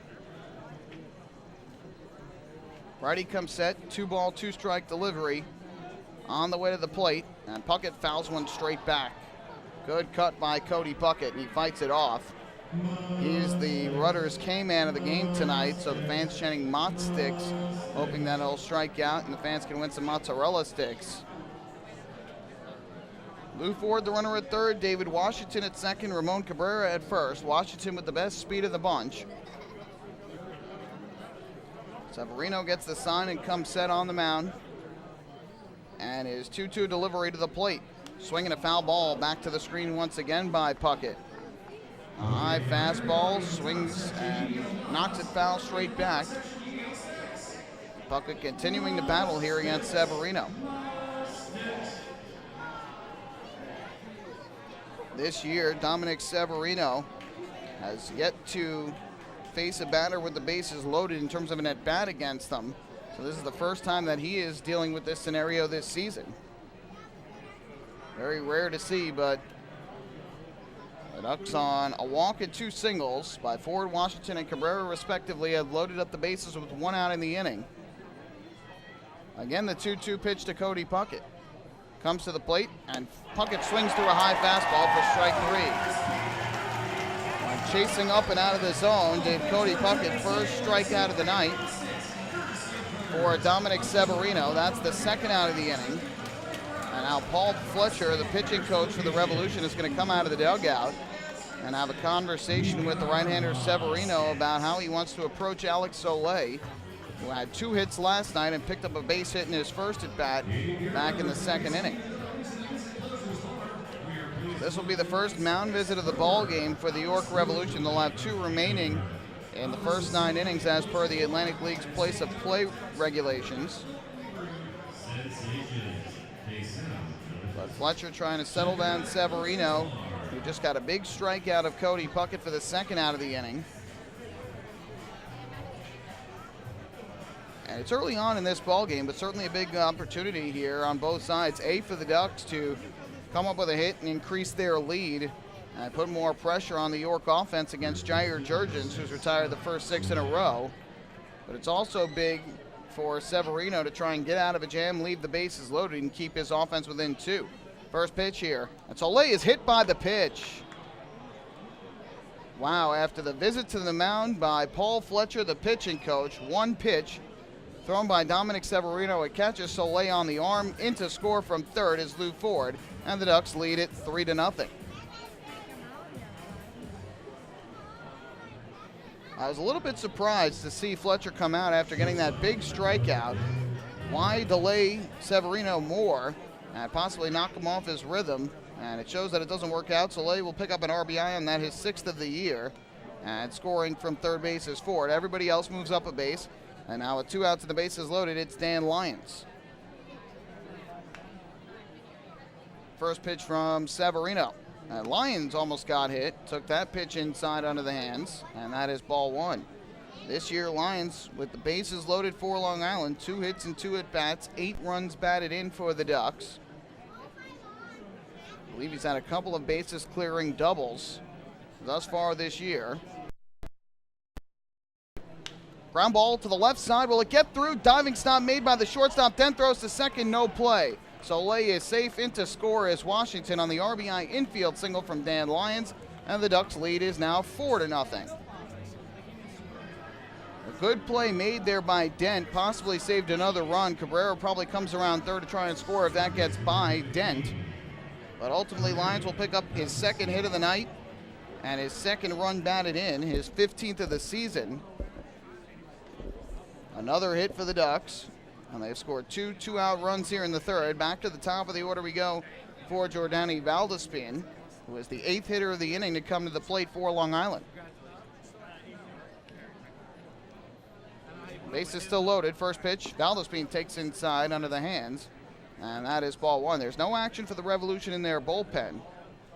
So this game's squarely in the hands of Severino right now, despite the fact that he has allowed at least 1 run in every inning.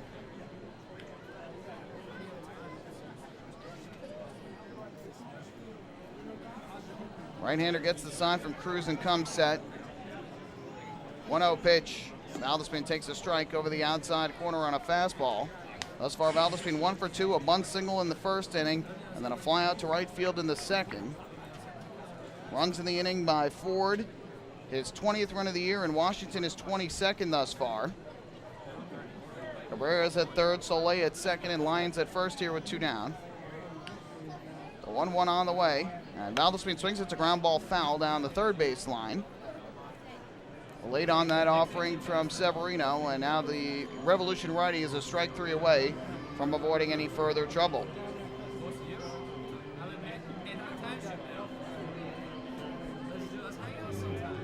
So the crowd here at PeoplesBank Park has been kept quiet. The Ducks with a run in the first, a run in the second, 2 here in the third, 8 hits for Long Island in the early going. 1-2.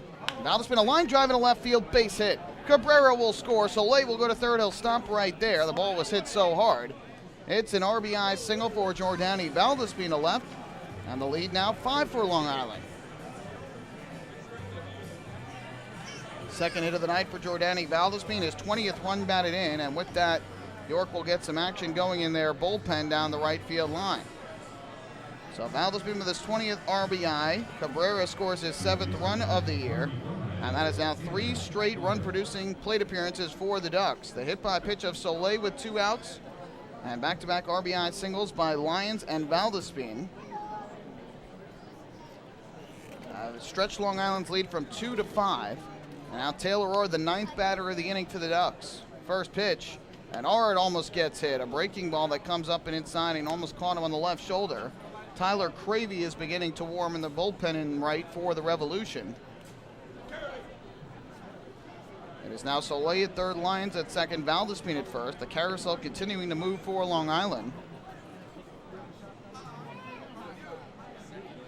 1-0. And Ord swings and hits a line drive in the left field. There's a base hit. Soleil will score. Lyons around third. He's going to try to score. Throw coming in. Not in time. Lyons is in there safely. Throw to first base. Ord is back there. It's a 2-run, 2-out single for Taylor Ord.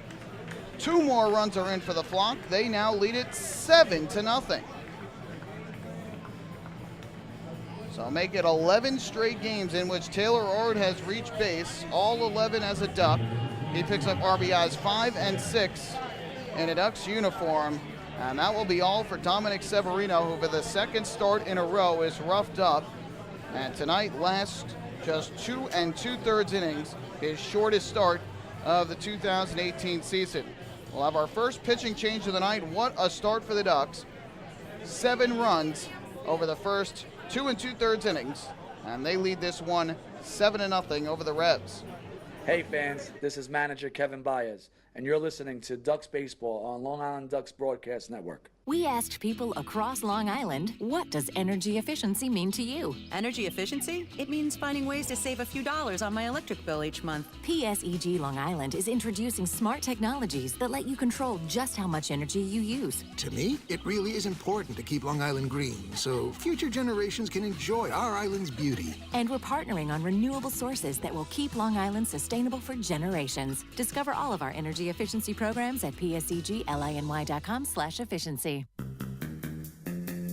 Take your group out to the ball game this season and enjoy all the fun of Ducks baseball at discounted prices with the picnic area, luxury suites, the Smokin' Owl's party deck, and so much more. Bringing your group to the game will be an unforgettable experience. The Ducks even offer opportunities to sing the national anthem, serve as the Ridgewood Savings Bank color guard, be the Nickolock Dream Team, put on a pregame performance, or shag fly balls during Ducks batting practice. To book your outing today, call 631-940-3825 and ask for the group sales department. Long Island Ducks Baseball. Good times every time.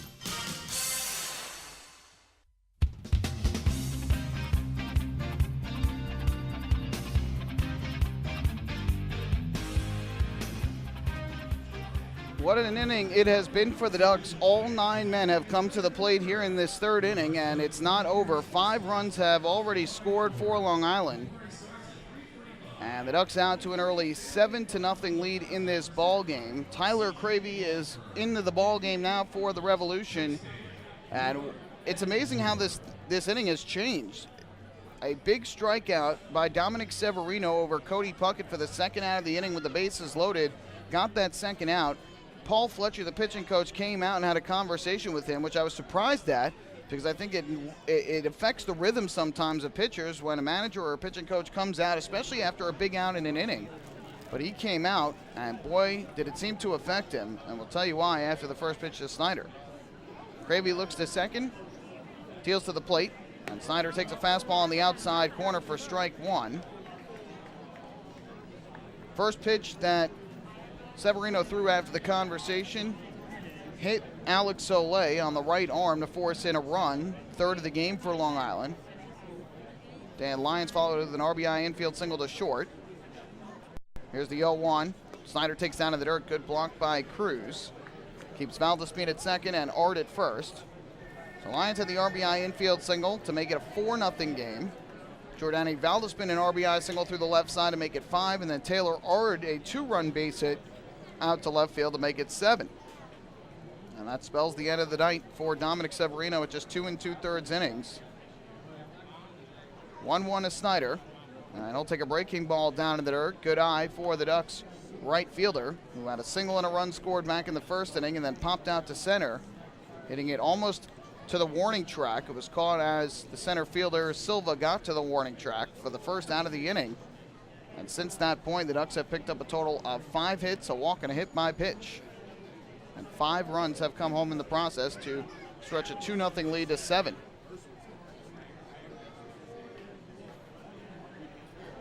Be a 2-ball, 1-strike pitch here from Tyler Cravey.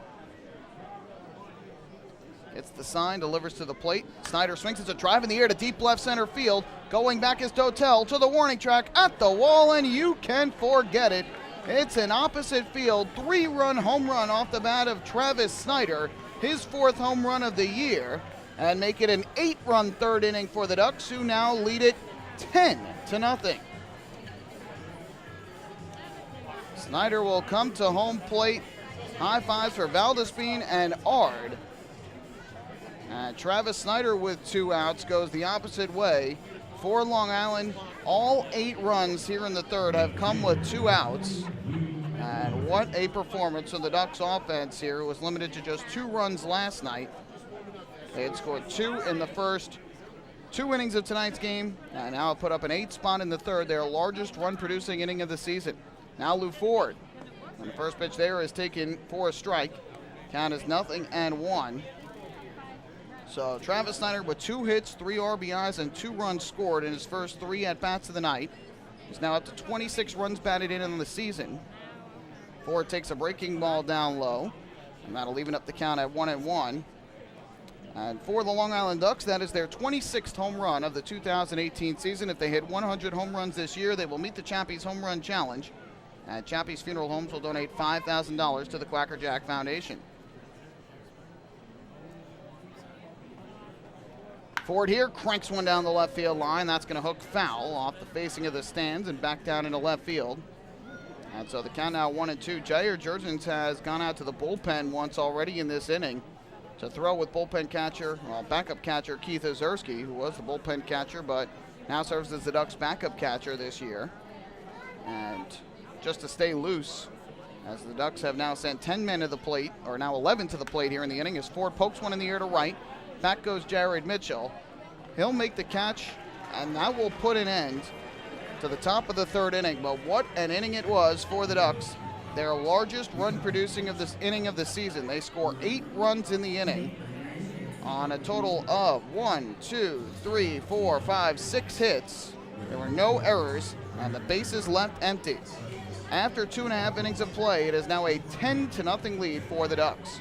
Hey, fan, this is Jordani Valdespin, second baseman, and you're listening to Duck Baseball on the Long Island Ducks Broadcast Network. Oh, I love it. The color of my new Nicolat patio is so vibrant. It's unlike anything I've ever seen. You're welcome. I'm just going to go finish that Nicolak walkway now. Make your pavers vivid Nicolak pavers. The best looking, most vibrant pavers with the most 3-color blends in the industry. Featuring Nicolak's exclusive paver shield and color blending technology. With color throughout and guaranteed not to fade. Live life in color with Nicolak. Visit Nicolak.com.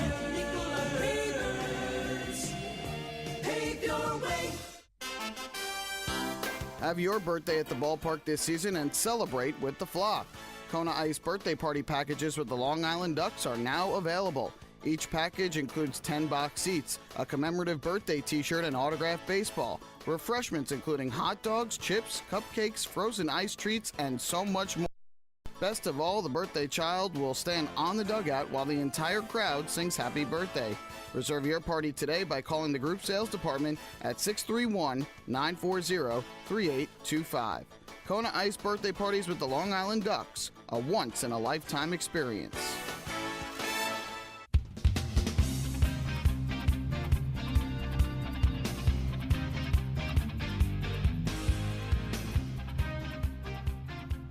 What a top of the third inning for the Ducks, who get 8 runs on 6 hits. They knock starter Dominic Severino out of the game, who, by the way, got charged with 9 of the 10 runs, all earned. Tyler Cravey gets charged with the run that Snyder scored on his home run.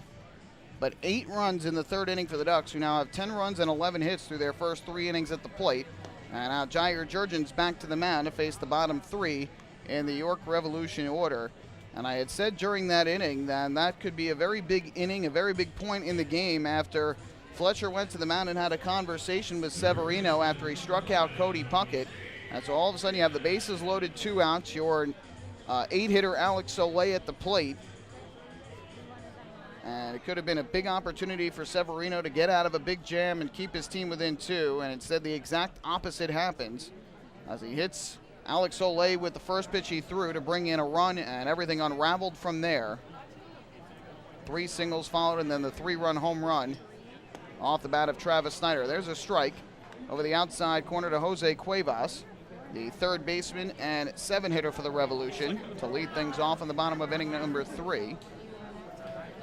Hits from the right side. Jurgens works out of the stretch, and the 0-1 is swung on and missed. Good slider from Jurgens over the outer half of the plate, 0-2.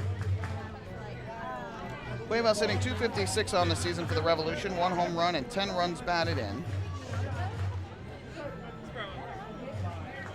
Right-hander gets the sign and comes set. Here is the 0-2 delivery. And Cuevas will take a called strike 3 over the outside corner.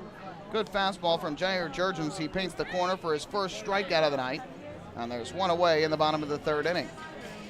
By the way, when Lou Ford popped out to right field to end the top half of this third inning, that was the 15th out of tonight's ball game. Did you know that a 15-minute phone call to Geico could save you 15% or more on your car insurance? Get a free quote today. Call 1-800-947-AUTO. That's 1-800-947-AUTO, or visit geico.com. So with 1 out, here's Ryan Dent to the plate. First pitch to him. And he takes low for ball 1. Dent, the shortstop and 8-hitter for the Revolution, who comes in hitting .241 on the year with 6 home runs and 12 runs batted in. Ryan shaded over to his right at shortstop a bit. The 1-0 is lifted high in the air to right field and pretty deep. Going back, Travis Snyder to the warning track, and he'll make the catch in front of the wall for the second out of the inning. The wind earlier in the game was blowing out a little bit more stiffly to center field. It's a very light breeze at this point. We don't really feel it too much here in the press box. So a fly ball to right for Dent for the second out of the inning. And with 2 away, that will leave it up to the catcher, Luis Cruz. Much like Ducks public address announcer Bob O'Tone likes to accentuate the Lou on Lou Ford, Revolution public address announcer here in York does the same for Luis Cruz. Catcher and 9-hitter for the Revs. First pitch on the way here from Jurgens to the plate. And there's a fastball strike. Jurgens has been doing a very good job in this game here in the early going, getting ahead with the first pitch strike, throwing mostly fastballs to get those strikes. He's been getting ahead in the count early and often thus far over the first 3 innings. 0-1. And the breaking ball this time misses down and away to even the count up at 1-1. Of course, Jurgens looking for the shutdown inning here after the offense puts up the crooked number in the top half of the inning, 8 runs. Jurgens an out away from retiring the side in order. 1-1 is hit on the ground as short. Dan Lyons is there. He fields and throws on to Alex Soleil at first for the out. And that'll retire the side. 9 up, 9 down for Jair Jurgens over the first 3 innings of this ball game. Gets the shutdown inning here in the third. We go to the fourth, and the Ducks out to a 10-0 lead over the Revolution. Hey fans, this is pitcher Jake Fisher, and you're listening to Ducks Baseball on the Long Island Ducks Broadcast Network. Go Ducks. The Atlantic League's biggest stars are coming to Long Island this summer. Join us on Wednesday, July 11th for the 2018 Atlantic League All-Star Game presented by Good Samaritan Hospital Medical Center. See the top players from the Liberty and Freedom divisions take the field for the Midsummer Classic and the Dig Me Home Run Derby. Following the game, all fans in attendance will enjoy the largest fireworks spectacular on Long Island. Get your tickets for the 2018 All-Star Game today by visiting the box office, calling 631-940-TIXX, or going online to liducks.com. This season, build new memories. Beautiful evening for baseball. This season, witness the action. He reaches up, it's gone! This season, celebrate an all-star summer. The Ducks have won it 7-1. Gather your friends and family for an entertainment experience like no other. The Ducks 2018 schedule is full of new promotions, and with free parking and tickets starting at just $12, there's no better value on Long Island. Get tickets to an all-star summer at liducks.com.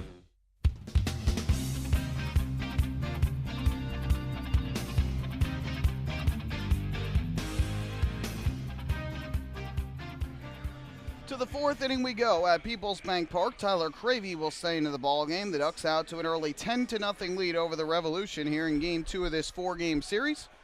Cravey will be facing the 5, 6, and 7 hitters for the Ducks. It will be David Washington to lead off, followed by Ramon Cabrera and Cody Puckett. Michael Pollack here with you, and thanks so much for tuning in on your Friday night. I hope your weekend is off to a good start.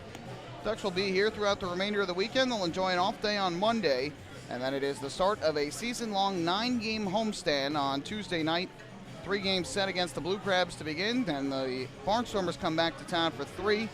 And then it's the Sugarland Skeeters for the final 3 games of the series before the Ducks head back here to Pennsylvania to take on the Barnstormers for a 4-game weekend set. So look at the upcoming Ducks schedule. David Washington to the plate to lead things off in the 4th. Again, the Ducks sent 11 men to the plate in the 3rd inning. If you're just joining us, they scored 8 runs in that 3rd inning, all of them with 2 men out to extend their lead to 10-0. First pitch here to David Washington, and he swings through a breaking ball diving down in the zone for strike 1 from Tyler Cravey. Stands on the mound at 6'2", 220 pounds. Right-hander is 28 years old, out of Martinez, California. Born there, now resides in Mesa, Arizona. There's the 0-1. Line drive in the air, hit to deep left center, but right there is Wellington Dotel. He'll make the catch. So that is the first out, but another hard hit ball off the bat of David Washington, who had 2 singles, an RBI, and a run scored in his first 2 at-bats of the night. Pops out to left for the first out of the inning. So that'll bring Ramon Cabrera up to the plate. For Tyler Cravey, this is his 5th appearance of the season. The right-hander 0-1 with a 7.71 ERA coming in, allowing 2 runs in 2 1/3 innings thus far coming into tonight. He's already given up 1 run on 1 hit as the pitch is taken for a strike by Cabrera. That on the Travis Snyder home run in the 3rd, in which the first 2 runs were charged to starter Dominic Severino, and then the run that Snyder scored charged obviously to Cravey. Then got 4 to fly out. Now got Washington to fly out to begin this inning. Cabrera takes downstairs, and that'll leave up the count at 1 ball and 1 strike. Cabrera is 1 for 2 on the night. He pumped out to left field back in the 1st. Hit the ball hard, though. And singled up the middle in the 3rd inning, and eventually scored on Jordani Valdespin's RBI single. Grandma got 1, Nana got 1. I told you I had another one, didn't I? Huh? Here comes the 1-1. And Cabrera takes downstairs for a ball, and we're on the count to 2 balls and 1 strike. Final line on Dominic Severino is not a pretty one. 2 2/3 innings, his shortest start of the year. And he surrenders 9 runs, all of them earned on 10 hits. That after allowing 6 runs in just 4 2/3 innings his last time out. 2-1. Fouled straight back to the backstop by Cabrera. He was out in front. And that'll leave the count up at 2 balls and 2 strikes.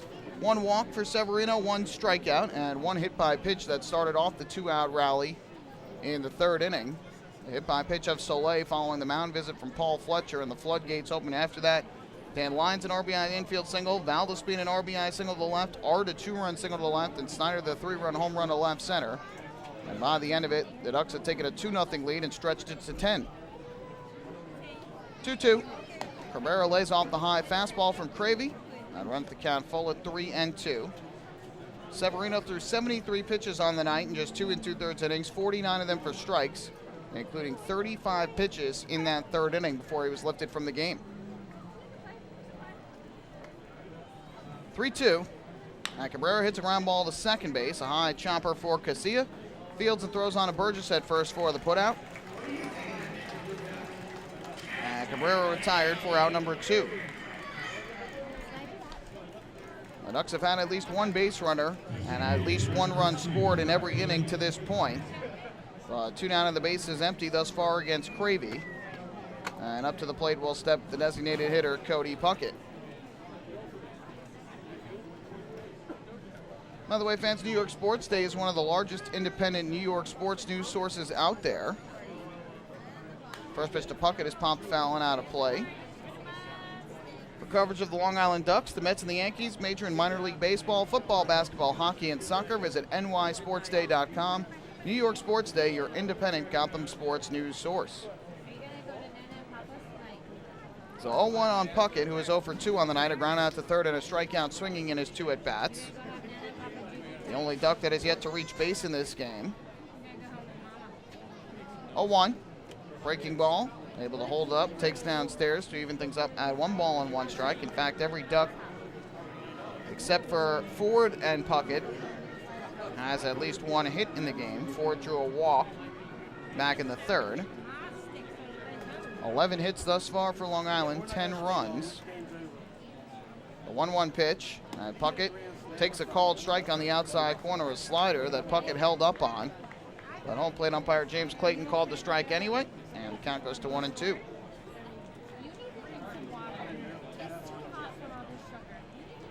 Cravey looking to retire the side in order here in the top of the 4th inning.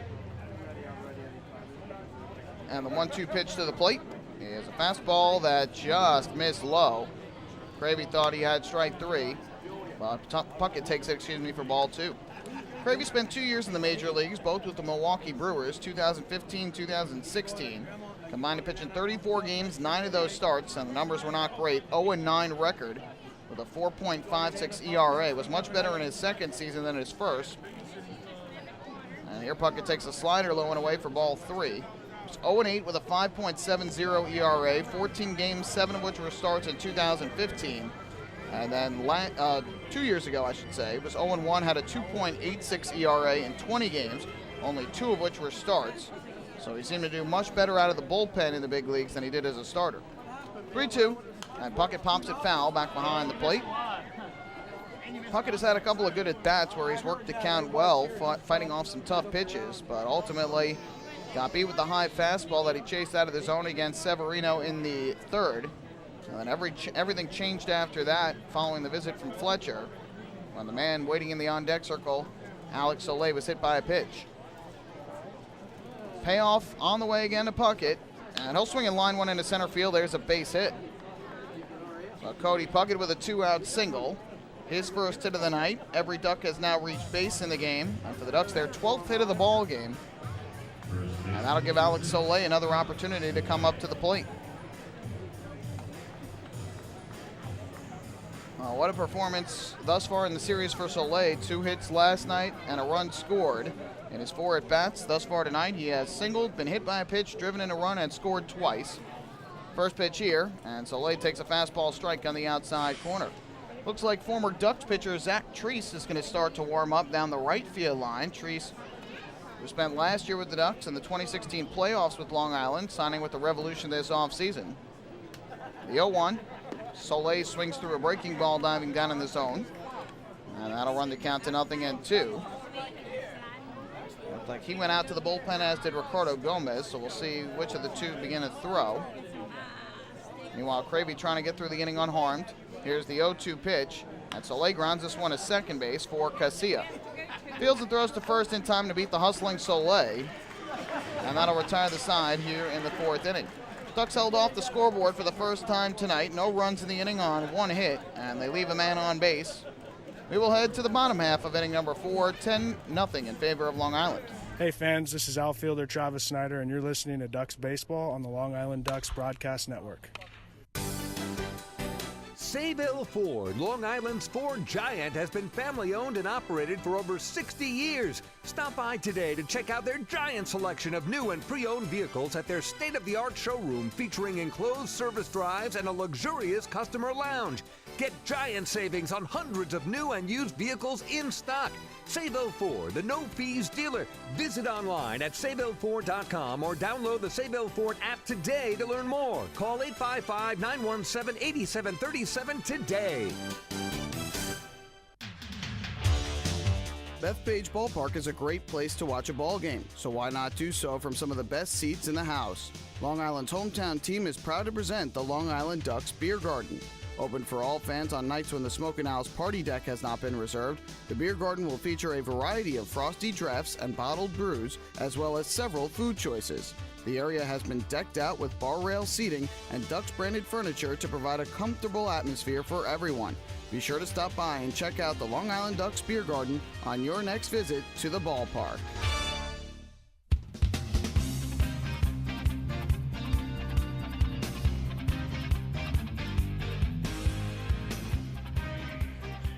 We go to the bottom half of the fourth inning. The Ducks out to a 10-0 lead over the York Revolution here in game number 2 of this 4-game series.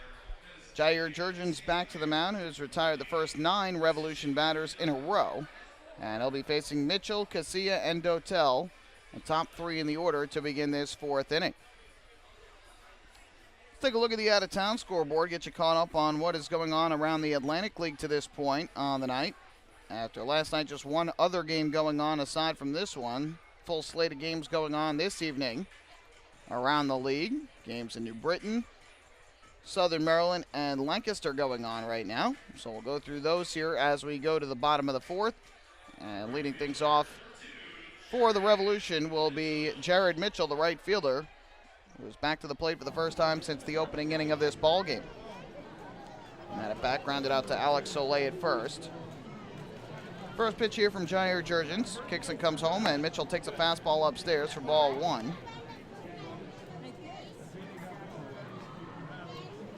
Mitchell last night had a good night for the Revolution. He was 1 for 3 at the plate, an RBI and 2 runs scored. 1-0. That's way inside. Jurgens yanks the slider inside, so that'll run the count to 2 balls and no strikes. Well, having a little bit of technical difficulties with the scores in terms of all the details, but we can let you know that right now the Patriots have a 6-0 lead over the Bees, top of the 5th inning in New Britain. Here comes the 2-0 pitch. Mitchell swings. It's a ground ball to the right side. 2 hops for Jordani Valdespin. He'll field and throw to first in time for the out. And there is out number 1 in the bottom of the 4th inning. Right now the Blue Crabs out to an 8-3 lead over the Sugarland Skeeters, bottom of the 8th inning in Southern Maryland, and it's the Barnstormers shutting out the Road Warriors 4-0 top of the 3rd inning in Lancaster. And we can get some details on those games. We'll be sure to pass them along to you. Again, just some difficulties for the time being on the technical side of things here in the press box. First pitch is up and away for ball 1 to Alexi Casilla, who pumped out to right field in his first at-bat of the night. That was back in the opening inning. Jurgens comes set, and the 1-0. Swinging a ground ball again is second base. This time many more hops for Valdespin, but he still fields and throws to first. 2 ground balls to second by Mitchell and Casilla. Here in the 4th, 2 outs quickly, and up to the plate will step Wellington Dotel. On the Major League scoreboard, Mets have a 1-0 lead over the Yankees in the 4th inning at Citi Field on Brandon Nimmo's solo home run. Tonight will be game number 4 of the NBA Finals. Warriors and Cavaliers in Cleveland. Golden State with a chance to earn their 2nd straight championship, 3rd in the last 4 years if they can get the victory tonight as they lead that series 3-0. First pitch on the way here to Wellington Dotel. And that fastball misses a little bit low outside for ball 1. Dotel with a fly ball to center field in his first at-bat back in the opening inning. Tracked down by David Washington in left center. 1-0 from Jurgens. Now it's popped in the air down the right field line, fouling out of play to even the count up at 1-1. Men's singles at the French Open today. Winners were Rafael Nadal, who won in 3 sets over Juan Martín del Potro, and Dominic Thiem, who won in 3 sets over Marco Cecchinato. And so Nadal will face Thiem in the French Open finals on the men's singles side.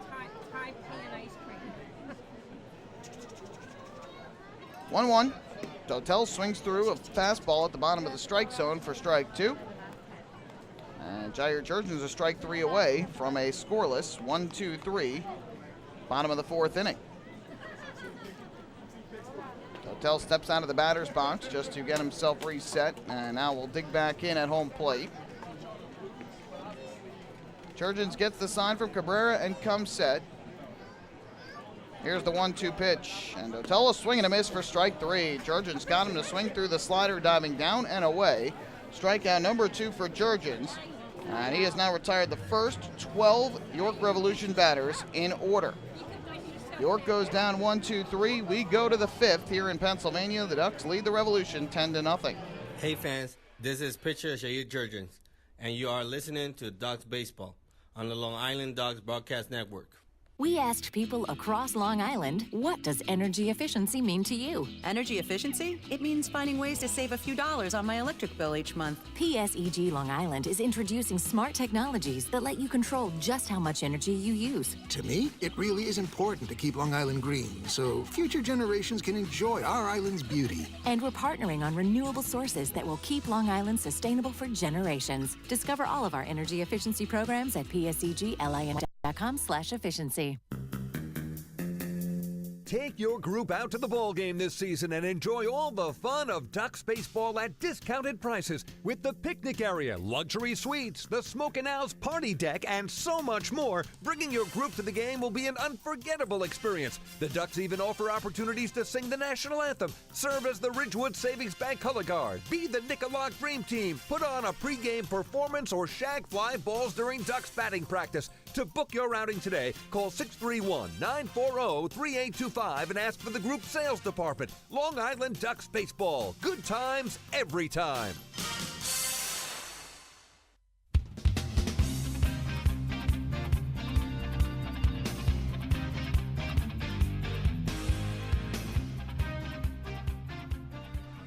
On to the 5th inning we go. The Long Island Ducks with a 10-0 lead over the York Revolution.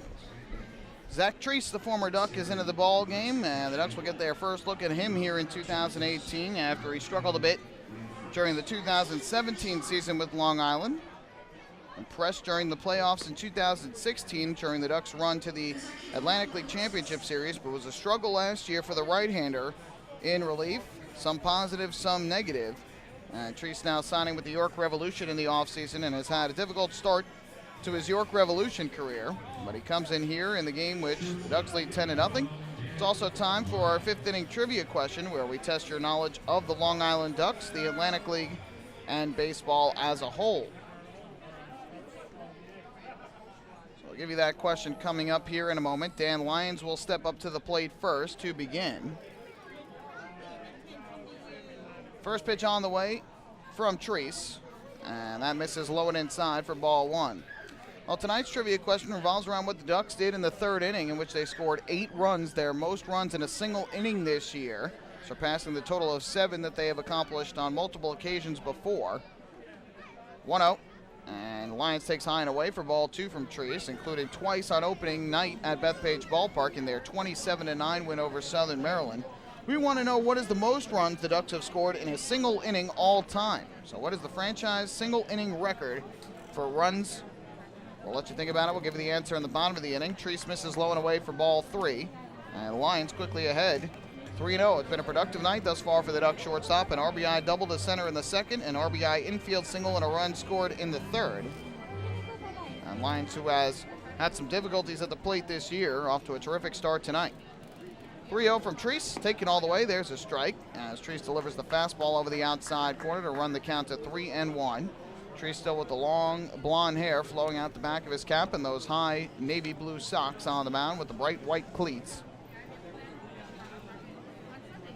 3-1 on the way to Lions. And pitch is taken for a strike over the inside corner. Lions thought it was low and inside for ball 4. And now smirking and shaking his head at home plate umpire James Clayton. Kevin Baez at third base disagreed with the call as well. The third base coach and manager for the Ducks. So the count full at 3-2 now on Lyons, who had jumped ahead in the count at 3-0 and thought he just had ball 4. Treese comes set on the rubber. Payoff pitch on the way, and Lyons swings and fouls it off back behind the plate, just catching a piece of it to stay alive. Tyler Cravey goes an inning and a third in relief, gives up 2 hits and 1 run on the Travis Snyder home run.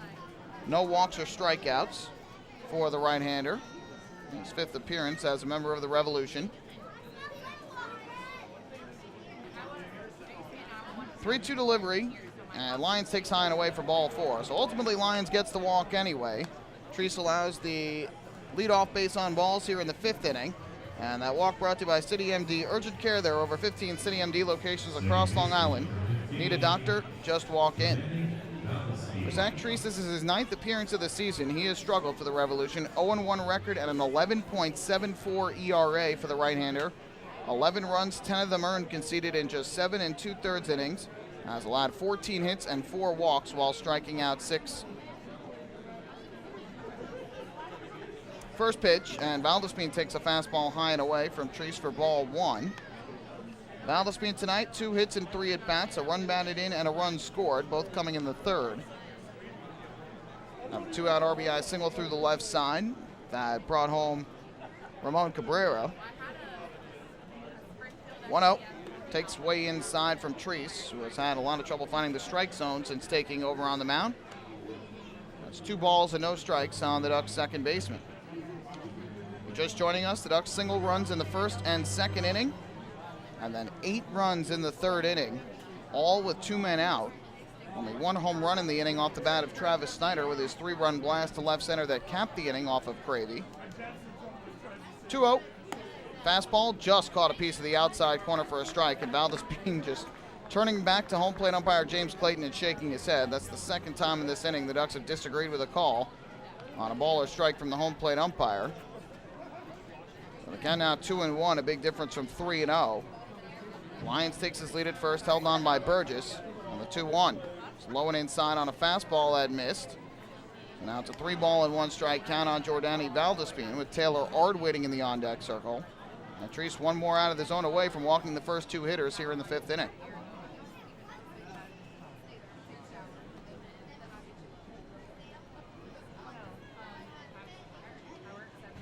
Looks in for the sign, now gets the pitch he likes. 3-1. And that one hits the outside corner. Good slider that time from Treese for the strike.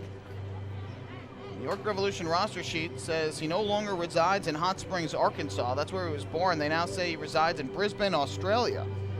So he calls the land down under his home during the offseason now, does Treese.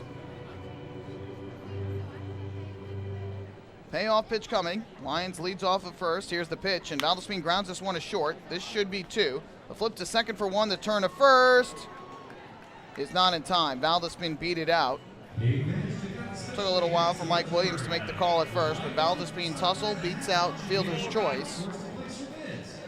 So goes down at 6-4 off the bat of Valdespin. Lyons retired at second. And reaching first safely is Jordani Valdespin. That'll bring Taylor Ard up to the plate. Of course, Valdespin did not like the 2-0 pitch, thought that should have been ball 3, and if everything else continued, he'd be on first with a 4-pitch walk. But of course, the fallacy of the predetermined outcome to know that everything else would have continued the same way. So he's on at first with 1 out. Ducks leading by 10. Here's Taylor Ard to the plate. First pitch, and Ard takes inside under the hands. 3rd straight batter that Treese has thrown a first pitch ball to, and it's 1-0. Ard tonight 1 for 3. The one hit was a 2-run single through the left side in the 3rd inning that scored both Alex Olay and Dan Lyons. That was the first real big hit of the inning, and then the Snyder homer. 1-0. Ground ball hit up the first base line. It is a foul ball. Burgess fielded and threw to short. But Mike Williams, the first base umpire, making the call that it went just to the right of the chalk when Burgess picked it up. I'm sure Burgess a little frustrated, thinking that he had caught that ball right on the line and therefore should have been a fair ball in which they could have potentially turned 2. It looks like Ard broke his bat. So we'll go get a new piece of lumber on the third base side. Taylor Ard, with that 2-run single, has now continued his on-base streak, so he has played 11 games as a member of the Ducks. He has reached base safely in each of those 11 games, coming in 9 for 33. So he's now 10 for 36 at the plate, with 2 doubles, 2 homers, 6 runs batted in, and 5 runs scored. Just a productive player for the Ducks since they signed him, and he joined the team at Sugar Land, Texas last week. Nice addition to the roster. The 1-1, and he swings and fouls this one into the dirt and back behind the plate. Treese jumps in front of the count. 1 ball and 2 strikes. It's the first time Treese has been ahead in a count among the first 3 hitters he has faced in the 5th.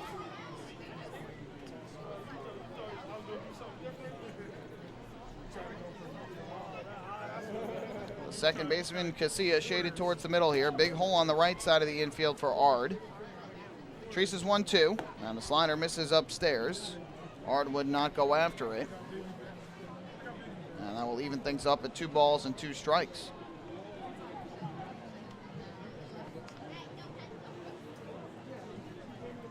Travis Snyder waits on deck. He's had a good night thus far for the Ducks. 2-2, and Ard fouls off the slider back behind the plate. Breaking ball up in the zone. Treese likes to mix in that fastball with that good slider. He's got excellent movement on the slider. But again, was dominant out of the bullpen for the Ducks in the playoffs 2 years ago. Last year, struggled in a relief role.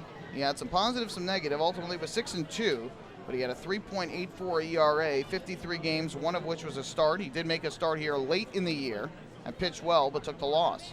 Ard, a ground ball sharply to short. Gobbled up by Den. He goes to second for 1. The turn to first is in time.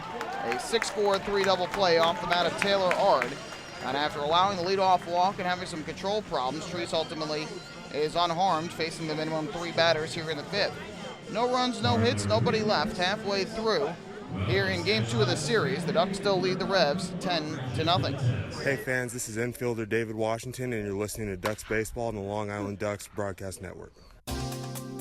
Hey, Ducks fans, the official hotel of the Long Island Ducks is the Radisson Hotel, Hauppauge, Long Island. It's centrally located on the north shore of Long Island and offers a home away from home for both business and leisure guests. The Radisson Hotel, Hauppauge, Long Island features an indoor pool, 24-hour business center, a fitness center, and complimentary Wi-Fi in all guest rooms. Enjoy the contemporary American cuisine at the Fountain Grill restaurant or grab a quick bite to eat at Cafe Pronto. And best of all, it's only minutes away from Bethpage Ballpark. The Radisson Hotel, Hauppauge, Long Island, the official hotel of the Long Island Ducks. Call 631-231-1100 today. That's 631-231-1100. Hometown team by visiting Quack of the Bat, the official blog of the Long Island Ducks. Quack of the Bat will bring Ducks fans beyond the headlines with in-depth feature articles, breaking news stories, game previews, and so much more. Interact with the team during the entire season through quotes directly from the players and coaches, as well as exclusive video clips and photos. Check out the blog today at quackofthebat.wordpress.com. Quack of the Bat, the official blog of the Long Island Ducks.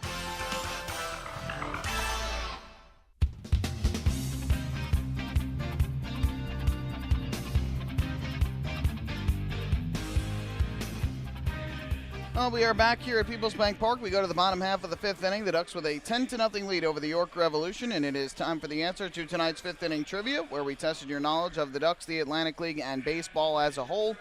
Gave you the question in the top half of the inning. The Ducks scoring 8 runs in the top of the 3rd inning, their most runs in a single inning this year. We wanted to know what the franchise single inning record was for most runs. The answer, 13. 13 runs, the most the Ducks have ever scored in one inning, and it came on July 30th, 2004 against the Atlantic City Surf at what was then known as Citibank Park.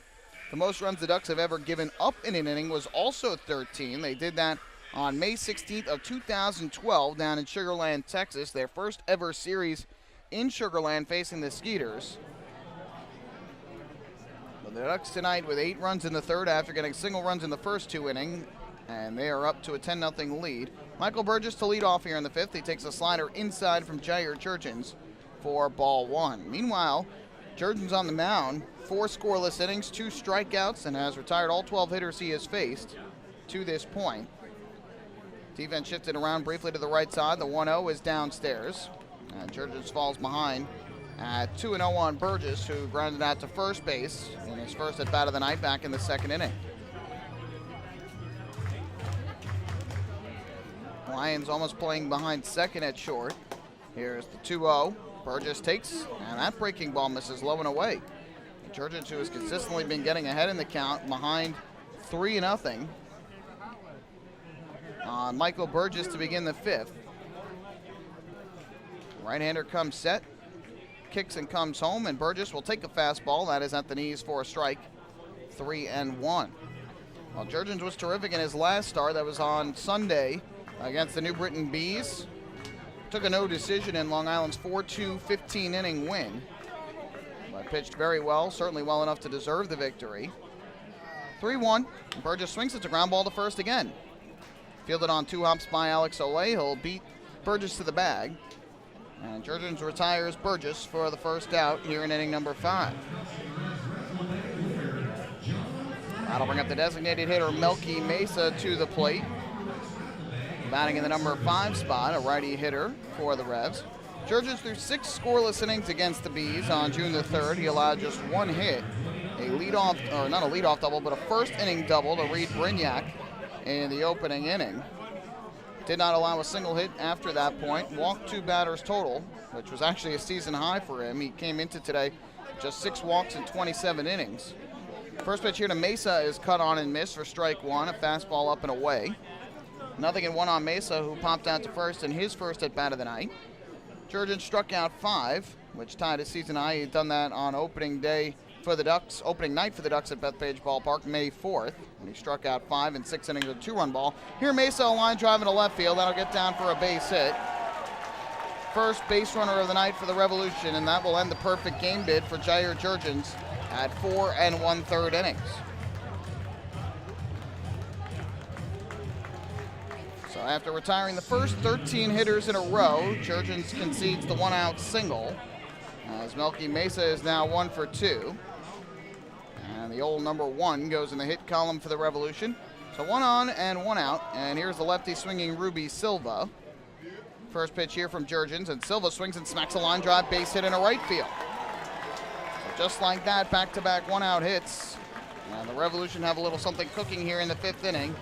Runners at first and second, 1 man out.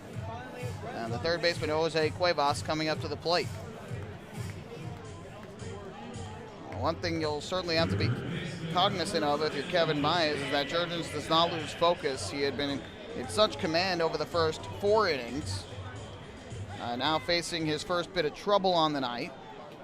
The Ducks certainly have the cushion, but they don't want to test that in this game. So here is Jose Cuevas with 2 on and 1 out.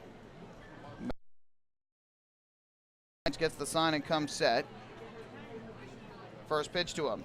And Cuevas takes a strike underneath the hands. And now it's Cuevas who's shaking his head, looking back at home plate umpire James Clayton.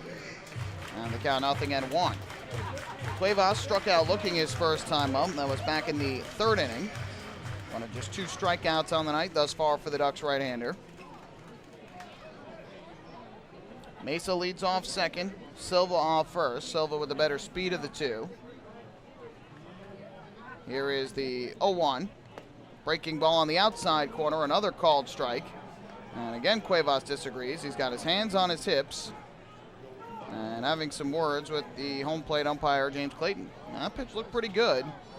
Clearly, Cuevas is upset with the strike zone in this at-bat. So Jurgens gets ahead at 0-2. Right-hander gets the sign from Cabrera. The runners lead. And the 0-2 pitch on the way to the plate. Swinging a foul ball. A defensive swing there from Cuevas. Just got a little bit of it. Grounded it foul back behind the plate. We'll do it once again at 0-2. Jurgens in the start prior to his June 3rd start. That was on May 27th at home against the Patriots. 5 innings. Allowed just 4 hits and 2 runs. 1 of those earned, 1 unearned. Walked a batter and struck out 3 in Long Island's 8-2 victory. Here comes the 0-2 pitch. And Cuevas takes the breaking ball downstairs. Would not chase out of the zone. And that is ball 1. Jurgens had been pitching night games in his first 3 starts. And I was past to have been during the day on Sunday afternoons at Bethpage Ballpark. But obviously the night start tonight. Sun has set, but still that dusk sky. About 8:19 p.m. here in York. Bottom of the 5th inning with 2 on and 1 out. Here's the 1-2 pitch to Jose Cuevas, and he takes just inside on a fastball. Try to paint the corner like he did on the first pitch of the at-bat. Well, this time called the ball just a little bit further inside, and it's 2-2. Thus far, Jurgens has thrown a total of 48 pitches, 32 of them for strikes. It's been very efficient to this point of the ball game. Here's the 2-2. Kicks and comes home, and Cuevas swings. It's a pop-up in the air to center. David Washington drifting back towards right center. He'll line it up, make the catch. Tagging from second Mesa, he's going for third. Throw comes into the shortstop, Dan Lyons, who lets it go past him. It got past Ard too, but a good job of Jurgens to back up. So the fly out off the bat of Cuevas. Advancing to third is Melky Mesa. And now runners at the corners with 2 men out for the shortstop and 8-hitter, Ryan Dent. Jurgens, an 8-year Major League veteran. Throughout the course of his big league career, spent time with the Tigers, the Braves, the Orioles, and the Rockies. Spent 1 season with the Orioles in 2013, an hour south of here, where the Orioles call Oriole Park at Camden Yards their home. Wears those same black and orange colors now here in his first year with the Ducks. First pitch coming up here to Ryan Dent, a righty-righty matchup with Jurgens. And the pitch is taken at the knees, a fastball strike. And the count 0-1. Dent to pop out to right field in his first at-bat, hit a high towering fly ball into the right field corner. And Travis Snyder made the catch right in front of the wall for out number 2 in the 3rd inning. Here comes the 0-1, kicking the pitch. Dent takes downstairs. We're leaving up the count at 1-1 as Jurgens misses with a fastball. Scoreboard had that at 95 miles per hour. Not sure how accurate that radar gun is, but certainly had some zip on that fastball from Jurgens. Mesa leads off third, Silva off at first. Soleil playing behind the runner at first base. Here comes the 1-1 from Jair Jurgens, and a swing and a miss. Good hard fastball over the outside corner. And Dent cuts through it for strike 2. Jurgens now a strike 3 away from working out of the first and second 1-out jam in the bottom of the 5th inning. Ducks leading at 10-0 on the scoreboard, 12-2 in the hit column. Neither side has committed an error to this point. Here comes the 1-ball, 2-strike delivery from Jurgens. And Dent swings. It's a fly ball in the air to right center. It's hit well. Racing back are Snyder and Washington. They look up at the wall. It's off the top of the wall. Scoring is Mesa. Silva comes in. He will score. It's a 2-out, 2-strike, 2-run double off the bat of Ryan Dent. The Revolution are on the scoreboard, and they close to within 10-2. Dent hit a deep drive there to the right center field gap, and it just missed, clearing the wall. Hitting that PSECU sign in the right center field gap right near the top of the wall. So a 2-out, 2-run double for the York Revolution here in the 5th. For Dent, his 4th double of the year, RBIs 13 and 14. Now the Revs have closed to within 8, as Jurgens unable to get out of the jam in the 5th. And now as the runner at second with 2 men out for the catcher Luis Cruz, who cuts through a fastball for strike 1. Jurgens had allowed the back-to-back 1-out singles here in the 5th inning. He got a hit on Dent, but left the pitch up over the plate, and Dent hit it well. 0-1 on Cruz, who grounded it short his first time up. Jurgens kicks and comes home. Cruz takes the breaking ball down in the dirt. Blocked there by Cabrera, and that'll even up the count at 1-1.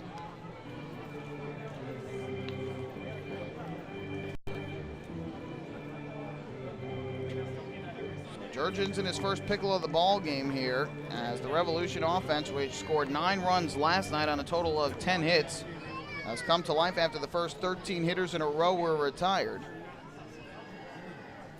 The 1-1 pitch. Jurgens comes home, and the breaking ball drops in for a strike 2. Good pitch there from the right-hander. Excellent movement on the breaking ball, and Cruz was frozen at home plate on it. So the count of ball and 2 strikes here on Cruz. With the runner at second, Dent, and 2 away. Dent, 2 steals and 2 attempts this year, so it does have some speed. Here's the 1-2 delivery, and Cruz takes a fastball that misses low and away, would not chase out of the zone. So one thing that we saw frequently from the Ducks, from the Revolution last night, is they were not chasing too many pitches out of the zone. Just 2 strikeouts thus far tonight. They had 6 in the game yesterday. The Ducks had 9 strikeouts offensively last night. Here's the 2-2 from Jurgens, and Cruz swings and misses at the breaking ball for strike 3. He was expecting fastball, and Jurgens pulled the string. 3rd strikeout of the night for Jurgens, and that will put an end to the bottom of the 5th inning. But the Revolution get on the scoreboard. 2 runs on 3 hits, including the 2-out, 2-run double by Ryan Dent. No errors and a runner left. We have played 5 here in Game 2 of the series. It's now the Ducks 10 and the Revolution 2. Hey fans, this is left-handed pitcher Andrew Barbosa, and you're listening to Ducks Baseball on the Long Island Ducks Broadcast Network. Going way back is Joe Holden, and he is looking up, and that one is headed to field 5 at Robert Moses. The waves are gnarly, and the Ducks have tied it at 1. That was another home run for the Ducks. And Duck fans, what's more fun than a home run that helps the Ducks win a game? How about a homer that helps the community win? Chappie's Funeral Home and the Long Island Ducks have once again teamed up for the Chappie's Home Run Challenge. If the Ducks hit 100 homers this season, Chappie's Funeral Home will donate $5,000 to the Quackerjack Foundation. So every time a Ducks hitter goes deep this season, watch for the Chappie's Challenge home run count on the scoreboard. And if we reach 100, we're all a winner. Chappie's Funeral Home, where caring for others is a family tradition.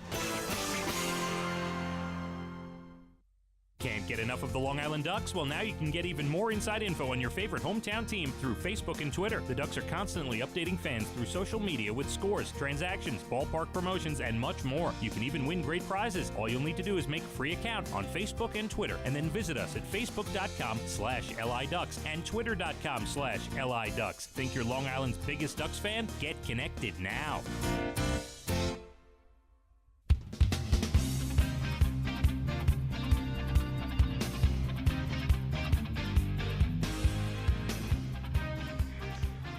Ducks fans, don't forget to stop by the Waddle Inn Shop on your next visit to Bethpage Ballpark, where exclusive, hard-to-find Ducks memorabilia is now on sale. Proceeds benefit the Quackerjack Foundation, the charitable arm of the Long Island Ducks.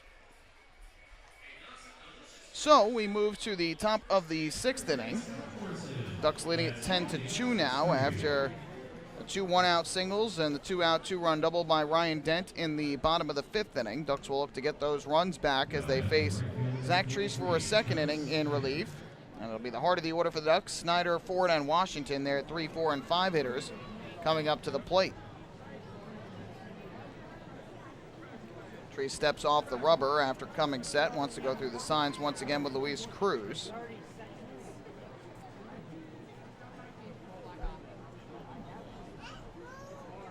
First pitch coming up here from the right-hander to Snyder. On the way, and Snyder takes a fastball off the outside corner for ball 1. Snyder with 2 hits in his first 3 at-bats tonight, a single up the middle and a run scored in the first, then a 3-run home run to left center in the 3rd inning off of Tyler Kraby, with a fly out to center sandwiched in between. 1-0, and he takes downstairs, skips off the leg. The catcher Cruz and goes off behind the plate. Treese behind quickly at 2-0 here on Snyder. Last night for the Ducks, drew 2 walks in his 2 plate appearances. Was 0 for 2 at the plate, and again drew 2 walks. Has been drawing a lot of walks of late. 2-0, swinging a ground ball sharply hit to second. 2 hops for Alexi Casilla, who will throw on first base in time for the out. So despite Treese missing with the first 2 pitches, Snyder swings away, grounds out to second for the first out of the inning, and that'll bring up the left fielder Lou Ford. Lou Ford had picked up multi-hit games in 5 consecutive contests and at least 1 RBI in 5 straight coming into this series. Had a monster series against the Barnstormers, something that is no surprise for Ford, who does that routinely when he faces Lancaster. First pitch here, Ford takes a fastball strike in the outside corner. Ford was 6 for 14 against the Barnstormers with 4 RBIs, a run scored, and a stolen base as well, but was 0 for 4 in last night's game. 0-1. Ground ball hit to second once again for Casilla. And he throws on a Burgess at first for the out. 2 batters, 2 groundouts to second. And Treese has retired the first 2 Ducks here in the 6th inning. Ford is now over 3 tonight with a fielder's choice ground out, a fly out, and a ground out to second. He did draw a walk and score back in the 3rd. So with 2 down and the base is empty in the top of the 6th inning, that'll bring David Washington to the plate, the center fielder and 5-hitter for the Ducks, who is 2 for 3 on the night. Back-to-back multi-hit games for Washington to begin this series in York.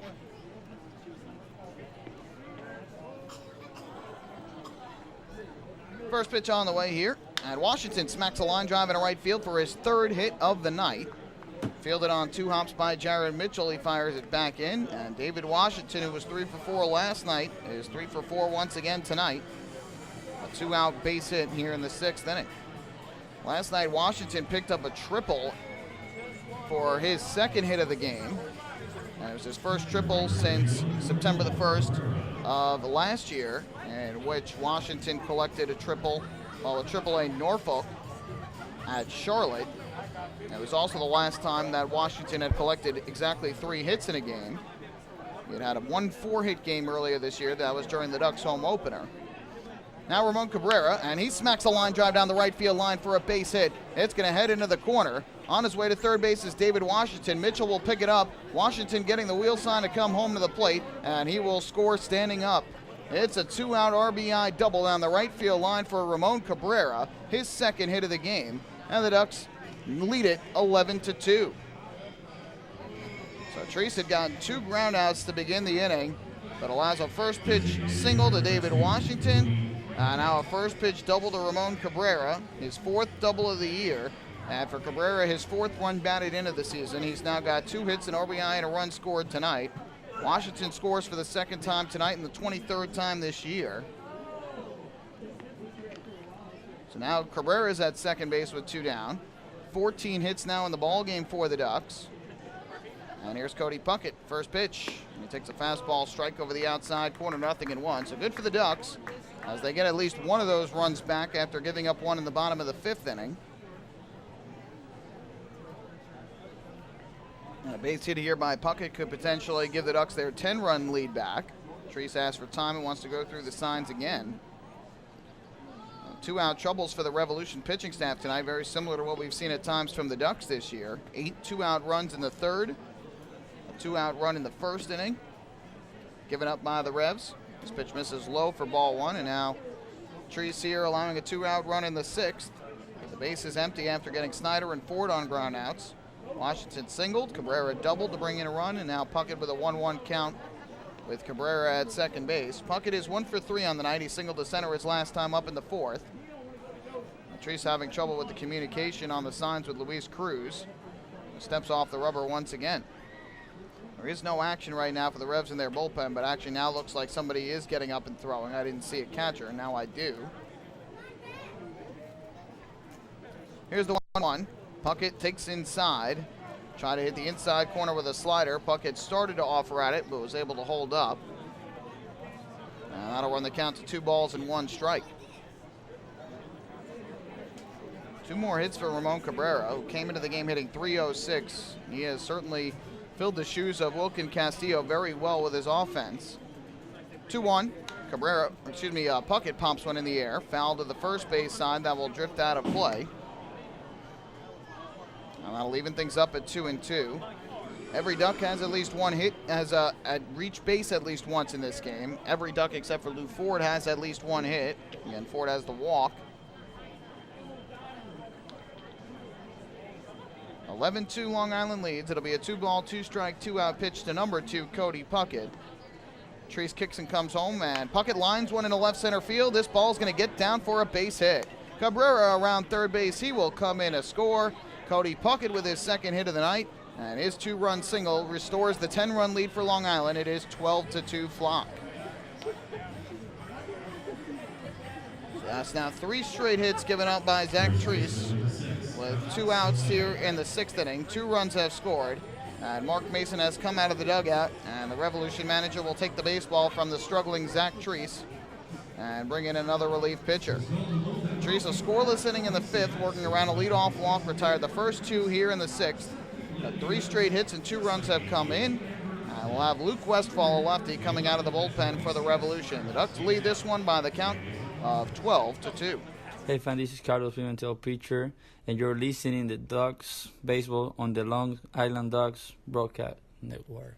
Going way back is Joe Holden, and he is looking up, and that one is headed to field 5 at Robert Moses. The waves are gnarly, and the Ducks have tied it at 1.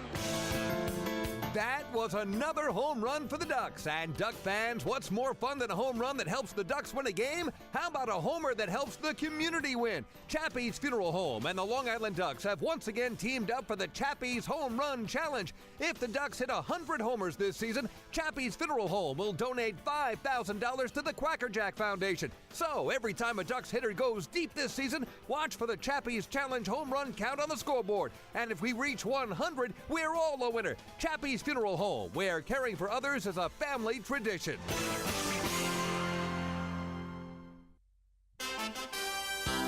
Have your birthday at the ballpark this season and celebrate with the flock. Kona Ice birthday party packages with the Long Island Ducks are now available. Each package includes 10 box seats, a commemorative birthday t-shirt, and autographed baseball. Refreshments including hot dogs, chips, cupcakes, frozen ice treats, and so much more.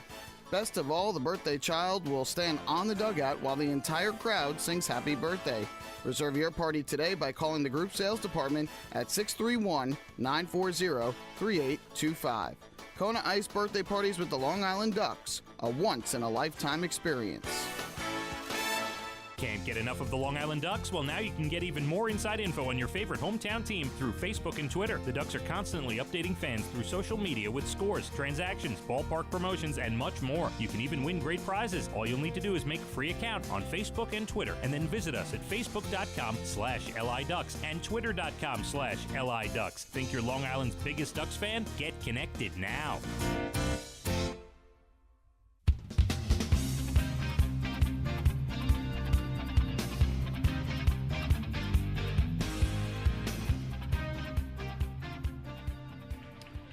Well, the Long Island Ducks lead it 10-2 over the York Revolution as we play here in the top half of the 6th inning. Stepping up to the plate will be Alex Soleil for Long Island. Soleil hitting in the number 8 spot. Ducks have rallied for 2 runs here with 2 outs in the 6th inning. Luke Westfall, the pitcher, and he misses low with a fastball for ball number 1. Westfall takes over for Zach Treese after Treese allows a single, an RBI double, and an RBI single, all with 2 outs here in the 6th inning. After retiring the first 2 on a pair of groundouts. Here is the 1-0. Soleil hits a high pop-up in the air to shallow left. Racing in is Wellington Dotel, and he'll make the catch in left field for the final out of the inning. So the move by Mason to bring in Westfall works out as he gets the lefty Soleil on the pop-up. However, the Ducks get 2 runs on 3 hits, all with 2 outs. No errors, and they leave a runner on base. And after 5.5 innings of play, the Ducks lead by 10 once again. It's a 12-2 game. Hey fans, this is outfielder Daniel Fields, and you're listening to Ducks Baseball on the Long Island Ducks Broadcast Network. Oh, I love it. The color of my new Nicolot patio is so vibrant. It's unlike anything I've ever seen. You're welcome. I'm just going to go finish that Nicolot walkway now. Make your pavers vivid Nicolot pavers. The best looking, most vibrant pavers with the most 3-color blends in the industry. Featuring Nicolot's exclusive paver shield and color blending technology. With color throughout and guaranteed not to fade. Live life in color with Nicolot. Visit Nicolot.com.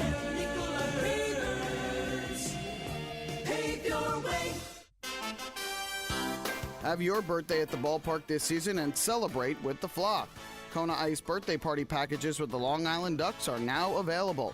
Each package includes 10 box seats, a commemorative birthday t-shirt, and autographed baseball. Refreshments including hot dogs, chips, cupcakes, frozen ice treats, and so much more. Best of all, the birthday child will stand on the dugout while the entire crowd sings happy birthday. Reserve your party today by calling the group sales department at 631-940-3825. Kona Ice birthday parties with the Long Island Ducks, a once-in-a-lifetime experience.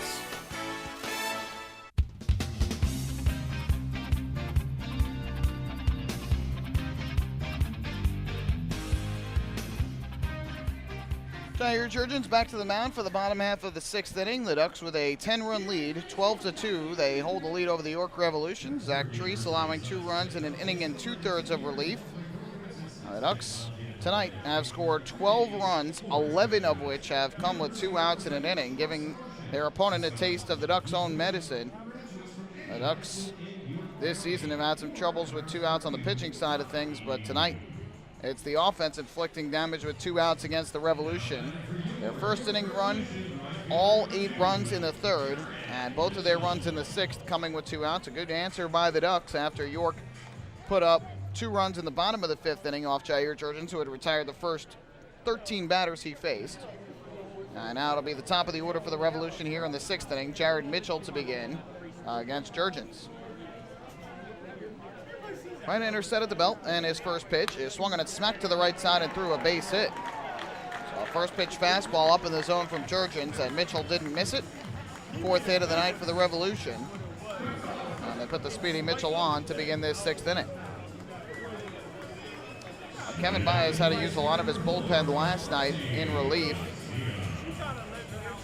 Kevin Baez said before the game that Tyler Honahan likely was still available, but Lee Sosa, as well as Jake Dunning and Carlos Pimentel, all out of action today.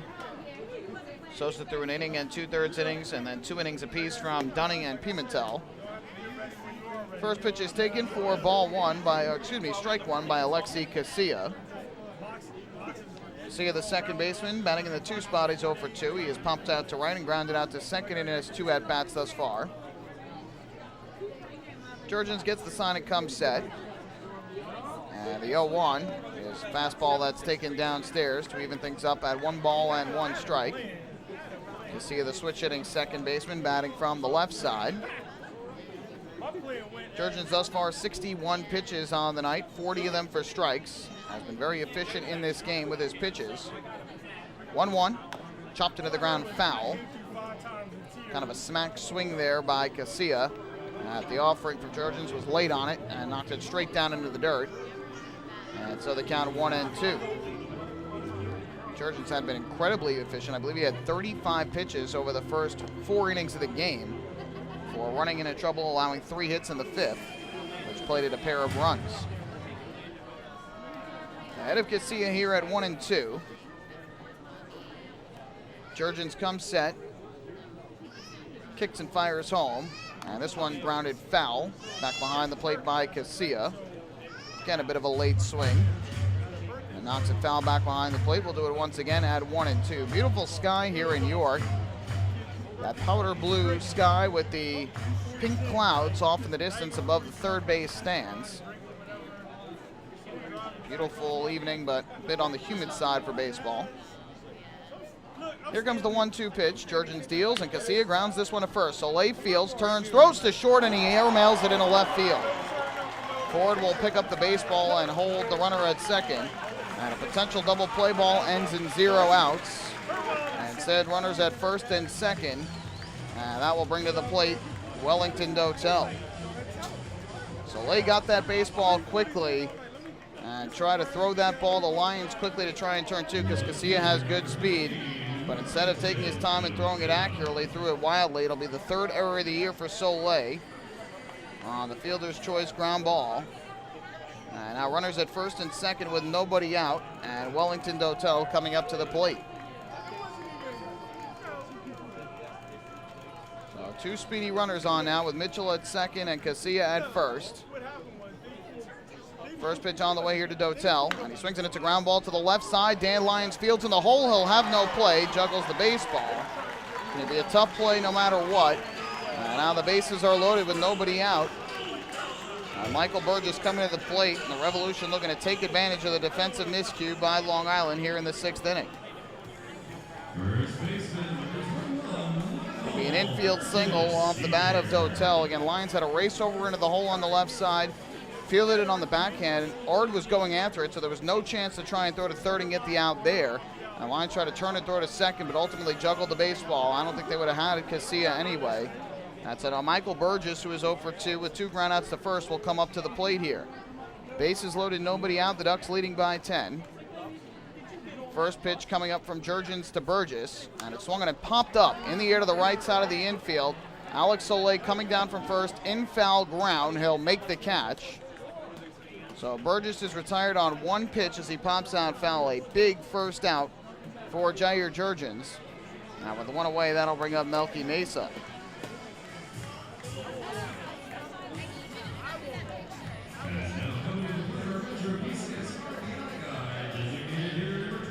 Yeah, there wasn't much that Lions could do about the ground ball from Dotel. And Soleil, we talked about earlier, started the year primarily at third base. He talked to us in the pregame show and said he's most comfortable middle infield, so that would think about second and short, but has not played there much this year. Kevin Baez starting him at first base in lieu of Washington, who's in center, or Art, who's at third. And Daniel Fields out for the third straight game, dealing with a little bit of shoulder discomfort. Nothing major, but Kevin Baez wants to keep it safe. And Soleil made a nice play at first base yesterday, diving to his right. First pitch on the way to Mesa. He swings and pops one up again. This one goes foul and out of play back behind the plate. So the count 0-1 on Mesa, who singled and scored his last time up in the fifth. Popped out to first in the second. I think David Washington is probably the Ducks' most sure-handed defensive option at first base. Soleil fielded the sharp ground ball, but again just looked like he turned and rushed to throw a bit to second. And airmailed it past Dan Lyons and into left field. Good job by Lou Ford to back up, though, and keep the runner at second base. Bases loaded, one out. You know, 0-1 pitch on the way here to Melky Mesa. Kicking the offering from Jurgens, swinging a pop-up in the air to shallow right. Foul territory right along the line. Long run for Travis Snyder into foul ground. He won't get it. It lands foul down the right field line. Kind of in no man's land out there and right. A little too far for Soleil and a little too shallow and to the right for Travis Snyder. Valdespin was racing out there too and ultimately comes up with a baseball and flips it into the Revolution bullpen and it ends up in the stands. And the count quickly 0-2 on Melky Mesa. Ducks leading in the hit column 15-5, 12-2 still on the scoreboard. And Churchill's looking for a ground ball here from Mesa, one of his infielders, to try and turn two and get out of this bases loaded, no out jam unharmed. Single to right, an error, an infield single, a foul pop up thus far this inning. Here comes the 0-2 to Mesa. Jurgens is set. Kicks and fires home, and Mesa swings and pops it foul. First base side, that'll go up and out of play.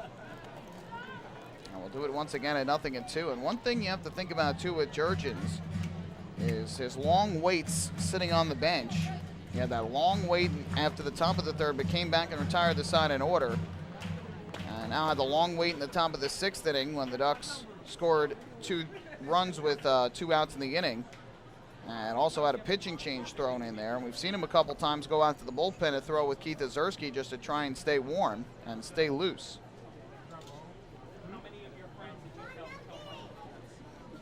So again, it'll be an 0-2 here to Mesa. Jurgens having trouble getting the sign from Cabrera, now has what he likes. Here comes the 0-2 pitch. Kicks and fires home, and Mesa takes a called strike 3 over the inside corner. Painted the corner with a fastball. Fans didn't like the call, but Mesa knew it was strike 3 right away.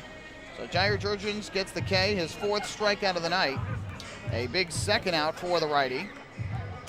Now with 2 away, that is going to leave it up to the left fielder, the center fielder, Ruby Silva.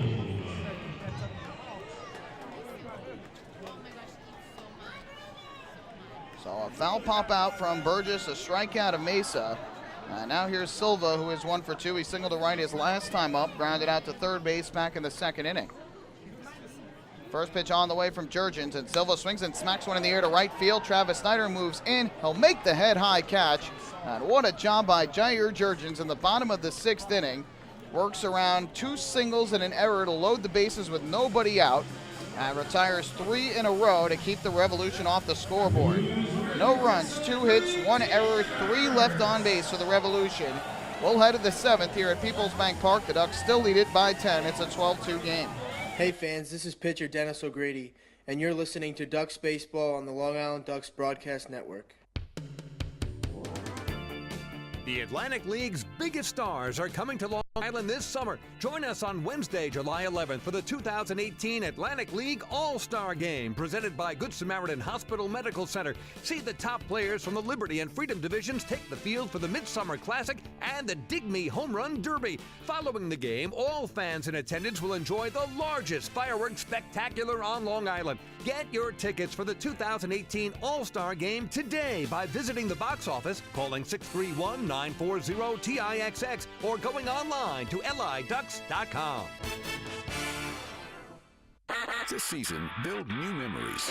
Beautiful evening for baseball. This season, witness the action. He reaches up, it's gone! This season, celebrate an all-star summer. The Ducks have won it 7-1. Gather your friends and family for an entertainment experience like no other. The Ducks 2018 schedule is full of new promotions, and with free parking and tickets starting at just $12, there's no better value on Long Island. Get tickets to an all-star summer at liducks.com.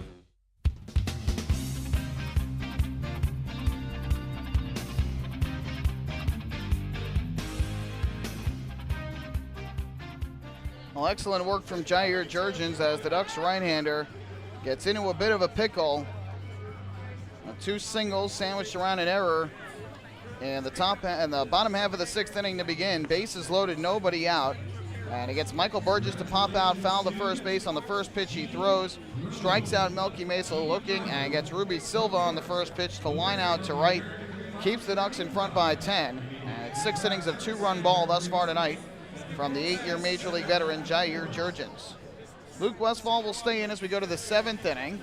And Fran's Fresh Local Coffee is brewing at the first and third base concession stands at Bethpage Ballpark, while homebrewed iced coffee is available at the Ducks Island Kitchen. Grab yourself a hot or iced Ducks blend from Hampton Coffee Company on your next visit to the Duck Pond. Dan Lyons will lead things off for the Ducks as we go to the top half of inning number 7.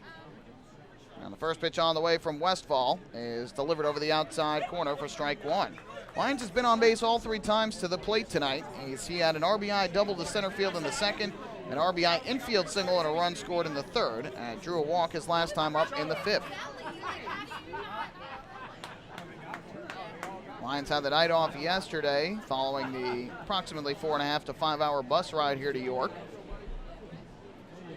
Now, looks like the rest did him some good. 0-1. Lyons takes another strike from Westfall over the inside corner this time, about knee high. And it's quickly 0-2. For Luke Westfall, by the way, this is his 13th appearance out of the bullpen this season for the Revolution. Give you his numbers here in a moment. Westfall comes set on the mound, and the 0-2 delivery is a breaking ball taken upstairs. And that is ball 1. It'll be Lyons, Valdespin, and Ard here in this 7th inning. Every Duck batter has reached base in this game. 8 of the 9 have at least 1 hit. Here is the 1-2. Pitch on the way. Lyons takes the breaking ball inside to even the count at 2-2. In fact, every Duck has also scored at least 1 run with one exception, Cody Puckett, who's 2 for 4 with an RBI, but has yet to dent home plate. In fact, has yet to advance past first base in this game. Top to bottom, the Ducks order producing tonight. Here is the 2-2. Swing and a miss, strike 3. Lyons cut through the fastball from Westfall. First strikeout of the night for Westfall. And there is out number 1 in this 7th inning. Final line on Zach Treese, 1 2/3 innings. He gives up 3 hits and 2 runs, both earned. Walked 1 and did not strike out a batter. Pitched the 5th and started the 6th before he conceded 3 straight 2-out hits and had to come out of the game.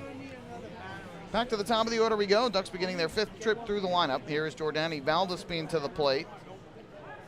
That's a pair of hits and 4 at-bats, an RBI and a run scored. Westfall from the stretch. And his first pitch on the way to the plate is taken for a strike. Valdespin taking it all the way, 0-1. Westfall has a 1-1 record of 4.50 ERA on the year. 12 innings, has allowed 9 hits, 6 runs, all of them earned. 4 walks to 18 strikeouts to the lefty. Opponents hitting just 200 against him. Being 0-1, winds and fires. The breaking ball is taken inside. Count 1-1. It looks like Westfall working out of the stretch as he faces the first base dugout instead of home plate, but then he brings that right foot back as if it's part of the windup and then goes and throws the pitch to the plate.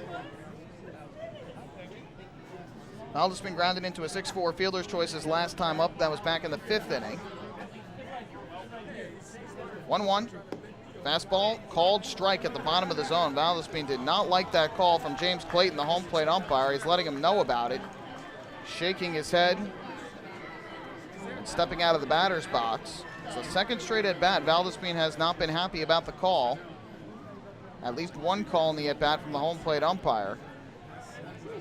They count 1-2 here. Kevin Myers at third base. A couple words for Brian DeBrouwer, the third base umpire. 1-2, and Valdez-Spin pumps this one in the air to left center field, slams the bat down in disgust, and it's the center fielder Silva who will make the catch for the second out of the inning. As Valdez-Spin comes to the plate, shouting back at James Clayton, the home plate umpire. Valdez-Spin has to be careful here. Clayton hasn't taken off his mask or anything like that to shout back, but Valdez-Spin clearly upset a couple times now with the strike zone. And it's understandable to be upset, but you don't want to let it affect the rest of your at-bat. That could be a problem, and that's something that you can't let happen. Every at-bat is important for every player, and you don't want to let one bad call, whether or not it was indeed bad, affect the rest of your at-bat. First pitch here misses low and away for ball 1 to Taylor Ard. Batting in the number 2 spot, the third baseman tonight 1 for 4 at the plate with a 2-run single and a run scored back in the third. Has hit the ball on the ground and short all 3 other times he's come to the plate. Twice a ground out and the other time a 6-4 3-double play. 1-0 from Westfall, and Ard smacks one high in the air and deep to right field. Going back is Mitchell, but he's got room to make the catch. And Luke Westfall retires the Ducks in order in the 7th inning. That's the first time tonight the Ducks have been retired 1, 2, 3. Time to stretch here at PeoplesBank Park after 6.5 innings of play. The Ducks with a 12-2 lead over the York Revolution. Hey fans, this is catcher Audie Afner, and you're listening to Ducks Baseball on the Long Island Ducks Broadcast Network. Sayville Ford, Long Island's Ford giant, has been family-owned and operated for over 60 years. Stop by today to check out their giant selection of new and pre-owned vehicles at their state-of-the-art showroom featuring enclosed service drives and a luxurious customer lounge. Get giant savings on hundreds of new and used vehicles in stock. Sayville Ford, the no-fees dealer. Visit online at SayvilleFord.com or download the Sayville Ford app today to learn more. Call 855-917-8737 today. Baseball fans, the Long Island Ducks mobile app has officially arrived. Powered by Clear Vision Apps, it's your one-stop shop for all things Ducks baseball. Buy tickets straight from your mobile device. Receive game status updates with push notifications. Check out up-to-the-minute news and scores and interact with the Ducks on social media. Best of all, it's free.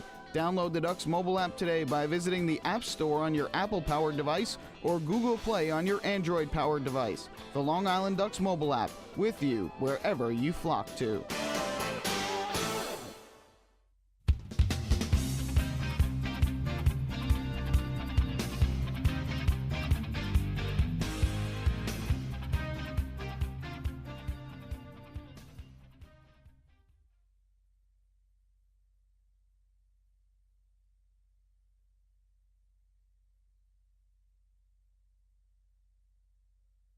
Bottom half of the 7th inning coming up in York, Pennsylvania. It's the Ducks 12 and the York Revolution 2. Ducks out hitting the Revs 15-5 to this point. And Jair Jurgens back to the mound to begin his 7th inning of work on the evening. Jurgens to this point has allowed 2 runs on 5 hits, all coming over the past 2 innings. Has yet to walk a batter and has struck out 4. For the 8-year Major League veteran, if he records 1 out in the 7th inning, it'll be his longest start in a Ducks uniform. Has pitched 6 innings on 3 separate occasions, including his most recent start last Sunday. They'll face the bottom of the order here. Jose Cuevas to start, Ryan Dent to follow. And then the 9-hitter and catcher Luis Cruz. First pitch to Cuevas is blooped in the air to shallow left, going out the shortstop Dan Lyons, and he makes the running catch. Nice grab for Dan Lyons once again, showing his excellent range at shortstop. And that is the first out of the 7th, as Cuevas is now 0 for 3. Get you some out-of-town score updates from around the Atlantic League. The negative for the Ducks right now is that it's been all Patriots tonight in New Britain, Connecticut. After New Britain got the win last night, the Patriots with a 10-0 lead over the Bees, bottom of the 8th inning, behind starter David Kubiak, who was brilliant tonight. 7 scoreless innings, allowed just 2 hits and a walk, striking out 8, faced 1 batter over the minimum. First pitch here, and Ryan Dent takes outside for ball 1. Into the game now for the Patriots is Dustin Mulligan. Meanwhile, for the Bees, Andy Van Hecken started another rough one for him. He lasts just 3 innings, and Jim Fuller now into the ball game for the Bees. Here's the 1-0 from Jurgens, and Dent takes a breaking ball strike. Dent is responsible for the only runs of the night, a 2-run, 2-out double in the 5th inning that brought home Mesa and Silva. Patriots offense being led tonight by Danny Dorn, who has a home run and 4 RBIs. Total of 4 players have 2 hits apiece. Swung on and missed by Dent here. And the count goes to 1-2. So if that score holds up, as does this one, the Ducks will remain 3.5 back in the division. It's also a blowout tonight in Southern Maryland, where the Blue Crabs lead the Skeeters 13-5. Ball got loose from the Revolution bullpen down the right field line. Again, it's Blue Crabs 13, Skeeters, who had gotten out to a 3-0 lead. Trail this one now 13-5. Southern Maryland scored 7 in the 2nd inning. Brett Marshall allowing 13 runs, 11 earned in just 5 innings of work. Kyle Winkler is taken over on the mound. Jurgens just missed the inside corner for ball 2. Casey Delgado started for the Blue Crabs, and now into the game is Shane Watson. 2 RBIs and 2 hits apiece for Bladel, Garcia, and Martinez. 2 hits and 4 RBIs for Angelo Sanko, the former Duck, tonight. A little ground ball to second base for Jordani Valdespin, as Dent was jammed. The throw over to first in time for the out. Ryan Dent retired on the ground ball, and there are 2 away here in the 7th inning. Up to the plate will step Luis Cruz, and our final Atlantic League score coming from Lancaster, Pennsylvania, 30 minutes to the east of us here in New York. The Barnstormers have a 5-2 lead over the Road Warriors in the top half of the 6th inning. I'm just told Jake Ezel is warming up in the bullpen down the right field line for the Revolution. Joe Gardner started for the Barnstormers. He is still pitching. Giovanni Soto started for the Road Warriors, struggled. Went just 3 2/3 innings, and now Christian Fletcher Astacio is in the ball game. First pitch here, Cruz fouls it back behind the plate, and the count 0-1. 2 RBIs from Vladimir Frias for the Barnstormers, 1 each from Sanford, Galen, and Garcia. And Silverio's driven in the 2 runs for the Road Warriors. The Barnstormers trying to gain a game on the Revolution if the Ducks can hold on and get the win here tonight. And another one on the Skeeters as Cruz smacks one in the air to deep left field. Going back is Lou Ford, and he makes the catch in front of the arch nemesis for the final out of the inning. Another 1-2-3 frame for Jair Jurgens, his 5th 1-2-3 inning of the night. And he has thrown 7 innings of 2-run ball here in York, Pennsylvania. Revs go in order. We will head to the 8th here in Game 2 of the series. Ducks 12, Revolution 2. Hey fans, this is pitcher Rob Rogers, and you're listening to Ducks Baseball on the Long Island Ducks Broadcast Network. We asked people across Long Island, what does energy efficiency mean to you? Energy efficiency? It means finding ways to save a few dollars on my electric bill each month. PSEG Long Island is introducing smart technologies that let you control just how much energy you use. To me, it really is important to keep Long Island green so future generations can enjoy our island's beauty. And we're partnering on renewable sources that will keep Long Island sustainable for generations. Discover all of our energy efficiency programs at psegLINY.com/efficiency. Take your group out to the ball game this season and enjoy all the fun of Ducks baseball at discounted prices with the picnic area, luxury suites, the Smokin' Owls party deck, and so much more. Bringing your group to the game will be an unforgettable experience. The Ducks even offer opportunities to sing the national anthem, serve as the Ridgewood Savings Bank color guard, be the Nickalock Dream Team, put on a pregame performance, or shag fly balls during Ducks batting practice. To book your outing today, call 631-940-3825 and ask for the group sales department. Long Island Ducks Baseball. Good times every time.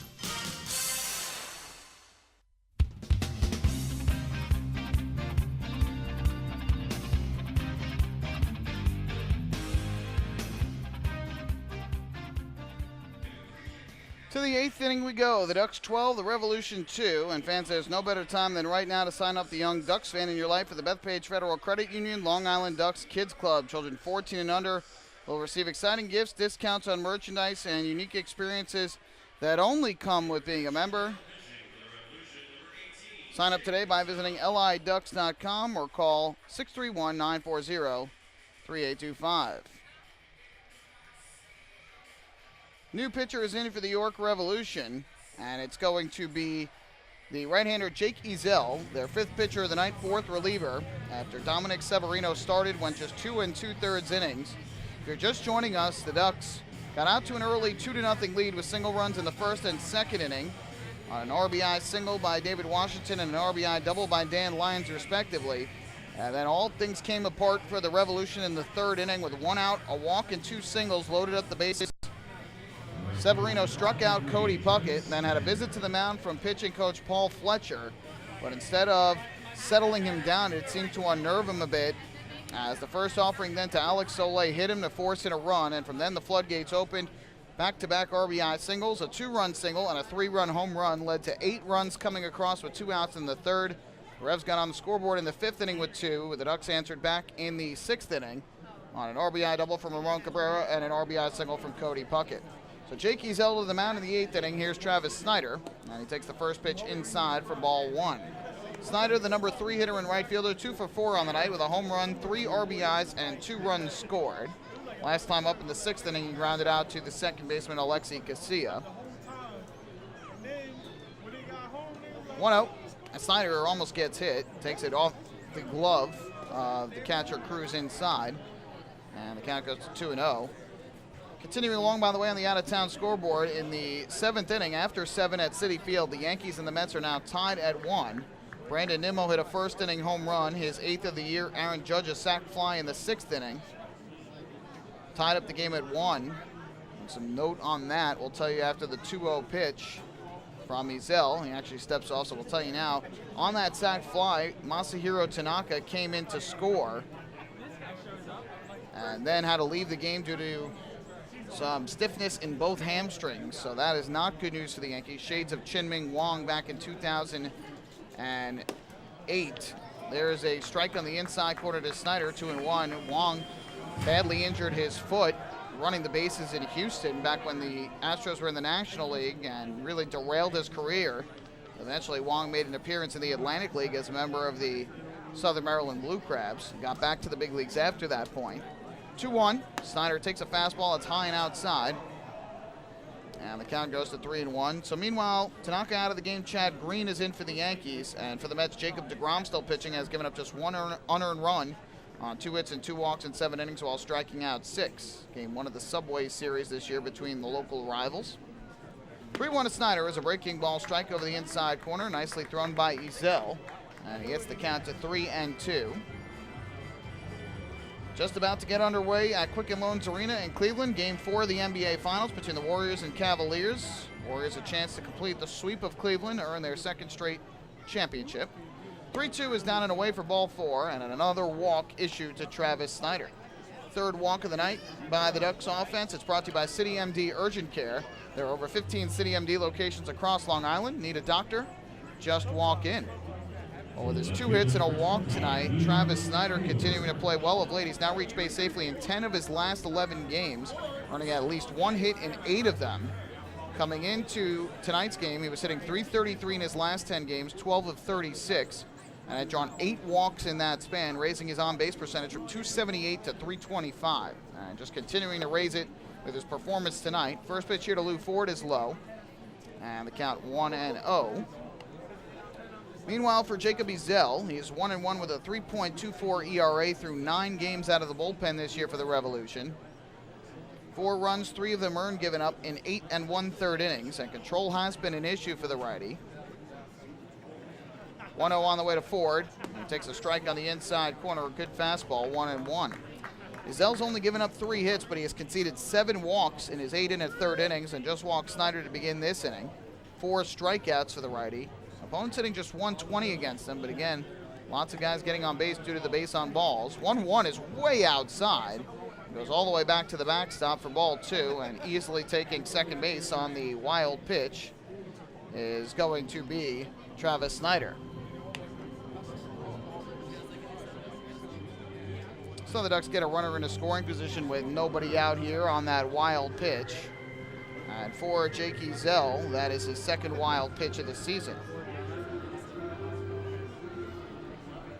2-ball, 1-strike count here on Lou Ford, who tonight is 0 for 3 with a walk. He's the only Duck without a hit in this game. 15 total for Long Island. And so Ford trying to join the hit party.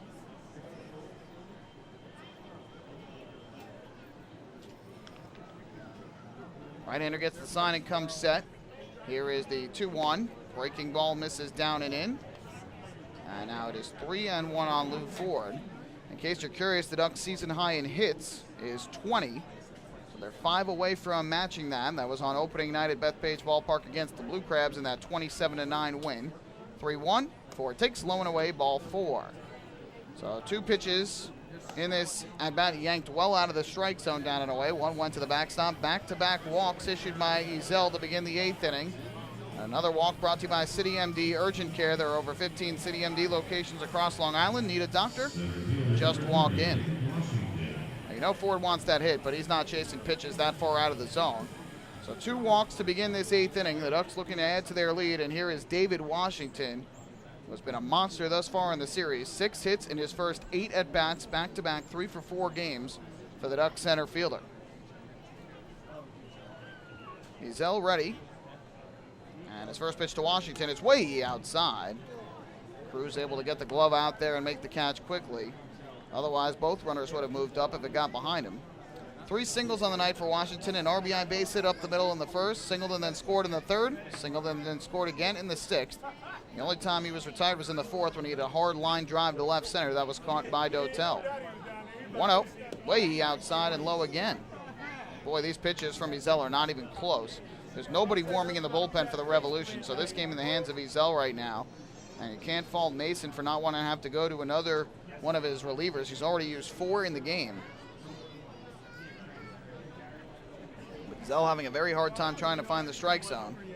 2-0 pitch. Washington takes all the way and just catching the outside corner on the fastball with the strike is Ezel. And the count 2-1. Now that he's taken a strike, we'll see if Washington is going to be swinging away. Ezel comes set, kicks, comes home. Washington takes down and away. Ezel misses with ball 3. And one more out of the zone would load up the bases for Ramon Cabrera, who's got 2 hits on the night. Snyder leads off second, Ford from first. Good hitters count. 3-1. Drive in the air foul. Third base side out of play. Washington got a good pitch to hit there, but was late on it. Fouls it off, and now the count full. 3 balls and 2 strikes. Not gotten the attendance here tonight. It was a decent crowd in hand, but many have left with the score what it is. Payoff pitch. Washington grounds this up the first base line. Diving stop made by Burgess, and he'll beat Washington to the bag. David Washington robbed of his 4th hit of the night. A great play by Michael Burgess, diving to his left right along the line. That would have at least been an RBI single, if not a double. And a great play by Burgess makes Washington now 3 for 5. However, Washington does do his job somewhat. He gets the runners over in a scoring position. When you got 2 on, nobody out, that's somewhat what you're told to do, is hit the ball to the right side to get the runners over. And he did just that. So now it is Snyder at third, Ford at second with 1 out. And here's Ramon Cabrera, who's got 2 hits and 4 at-bats tonight. First pitch from Ezel. Way outside, it's going to go all the way back behind the plate. Snyder will come in, he will score. And moving to third is Lou Ford. Another wild pitch from Jake Ezel. His second of the inning, and the Ducks' lead is now 13-2.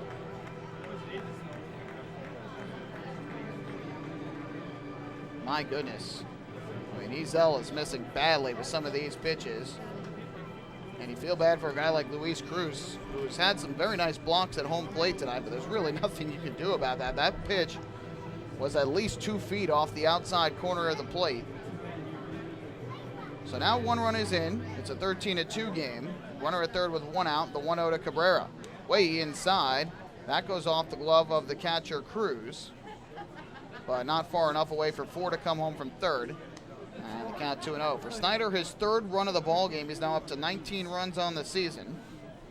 Ford trying to score for the second time tonight. And now we're going to get a timeout here as Luis Cruz is going to go out to the mound to try and settle down Ezel. Michael Burgess comes in, as does the third baseman, Jose Cuevas. I believe this will be the second defensive timeout for the Revolution in this game. First being when Paul Fletcher came out to try and settle down Dominic Severino following a strikeout, which was a little odd. We get a big out there, that strikeout of Cody Puckett, to have 2 outs in the inning with the bases loaded. Surprised to see the visit there for Alex Soleil coming up to the plate. But that visit certainly seemed to affect Severino, who then hit Soleil and then gave up 4 straight hits before coming out of the game. A 2-0 count here on Cabrera. Ford takes his lead off third. The pitch from Ezel, and Cabrera takes a fastball on the outside corner for strike 1. Just caught a piece of the corner at home plate. So it is 2-1 now on Cabrera, who had an RBI double down the right field line his last time up in the 6th, singled and scored back in the 3rd inning. 2-1. Fastball runs outside. The count moves to 3-1 on Cabrera with Cody Puckett waiting in the on-deck circle.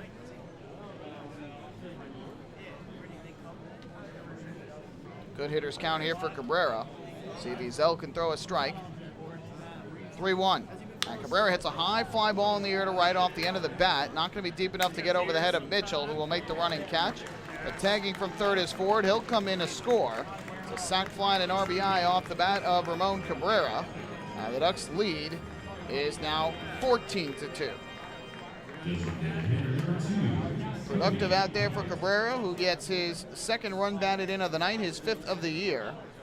Ford scores for the 2nd time tonight, 21st time this year. And Cabrera again flirting with a home run, but much too shallow. He hit it deep to right field, but just off the end of the bat, you can hear it that it didn't get all of it. So now bases empty, 2 away. Here's Cody Puckett. First pitch, and Puckett takes inside. That hit him. Caught him right on the front foot, and he'll drop the bat and make his way down to first. That's not going to feel too good. And if you're Kevin Baez, you got to be concerned somewhat for your players here, because there's been 2 wild pitches in this inning, now a hit batter, and it's clear Jacob Ezel, especially the first pitch of an at-bat, just does not have control. And someone could seriously get hurt if he misses badly with a pitch up and in.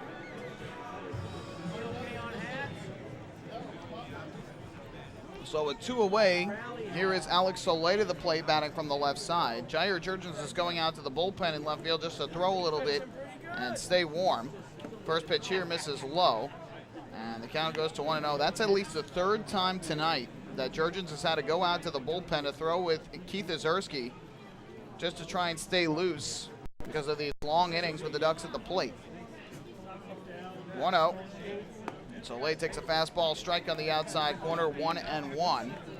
Soleil tonight has singled, been hit by a pitch, grounded to second and popped to left. He has scored 2 runs and driven in 1 on that bases loaded hit by pitch. 1-1 on the way, and that's low and outside for ball 2. Ricardo Gomez is now warming in the bullpen down the right field line for the Revolution, the former Duck and longtime Rev. So you get a sense if Ezel runs into more trouble, we might have another pitching change. 2 walks, 2 wild pitches, a hit by pitch in the inning. Here's the 2-1, way outside again from Ezel. The Ducks just aren't going to swing at these pitches well out of the zone. They know that Ezel is having a lot of trouble throwing strikes. So for Ezel to get this final out, he's going to have to throw strikes here to Soleil. Puckett leads off first, being held on by Burgess. 3-1. Fastball belt tie for a strike over the inside corner. Soleil took that pitch. Looked like he was taking it all the way. So the count full at 3-2, which will release Puckett from first on the offering from Ezel. Kicks, comes home, and Soleil swings and lifts a fly ball in the air to left. Dotel drifting back a little bit deeper into left center. He'll make the catch. And that will put an end to this top of the 8th inning. The Ducks extend their lead as they pick up 2 runs without the need of a hit.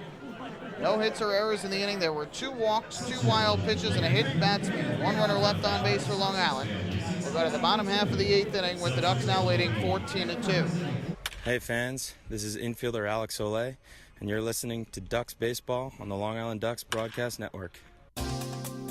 Hey Ducks fans, the official hotel of the Long Island Ducks is the Radisson Hotel Hauppauge, Long Island. It's centrally located on the north shore of Long Island and offers a home away from home for both business and leisure guests. The Radisson Hotel Hauppauge, Long Island features an indoor pool, 24-hour business center, a fitness center, and complimentary Wi-Fi in all guest rooms. Enjoy the contemporary American cuisine at the Fountain Grill restaurant or grab a quick bite to eat at Cafe Pronto. And best of all, it's only minutes away from Bethpage Ballpark. The Radisson Hotel Hauppauge, Long Island, the official hotel of the Long Island Ducks. Call 631-231-1100 today. That's 631-231-1100.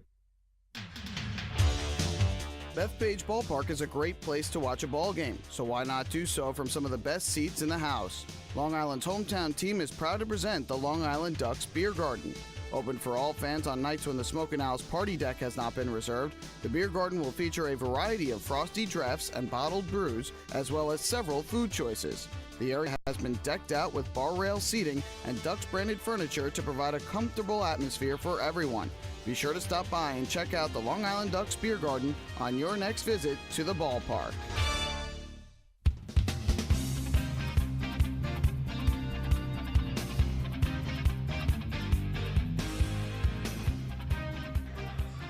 We move to the bottom of the 8th inning at PeoplesBank Park, and Kevin Baez is going to stick with right-hander Jair Jurgens, who has thrown 7 innings of 2-run ball tonight. He has been terrific on the mound for the Ducks. His only blemish coming in the 5th when he conceded the 2-out, 2-run double off the bat of Ryan Dent. And then in the 6th inning, got into trouble on 2 singles and an error to begin the inning. But worked out of the bases loaded, no-out jam. He has now retired 6 in a row since that infield single by Wellington Dotel in the 6th. And for the Revolution, it'll be the top of the order, Jared Mitchell, Alexi Casilla, and Wellington Dotel, who were the 3 that got on base to begin that 6th inning. First pitch on the way from Jurgens, and this is grounded to the left side. Taylor Ard, the third baseman, picks it up and fires across to Alex Olay for the out. 1 pitch, 1 out for Jair Jurgens here in inning number 8. And that's been part of the story tonight for Jurgens. Efficiency, efficiency, efficiency. That was his 80th pitch of the night. His season high is 86. And that offering from the right-hander was his 80th pitch of the evening. 57 of them for strikes. He has been extremely efficient on the night, and that is why he is still in this ball game, aside from the fact that the Ducks have a 12-run lead, which makes it a little bit more comfortable for Kevin Baez to stick with his starter. He's got some wiggle room.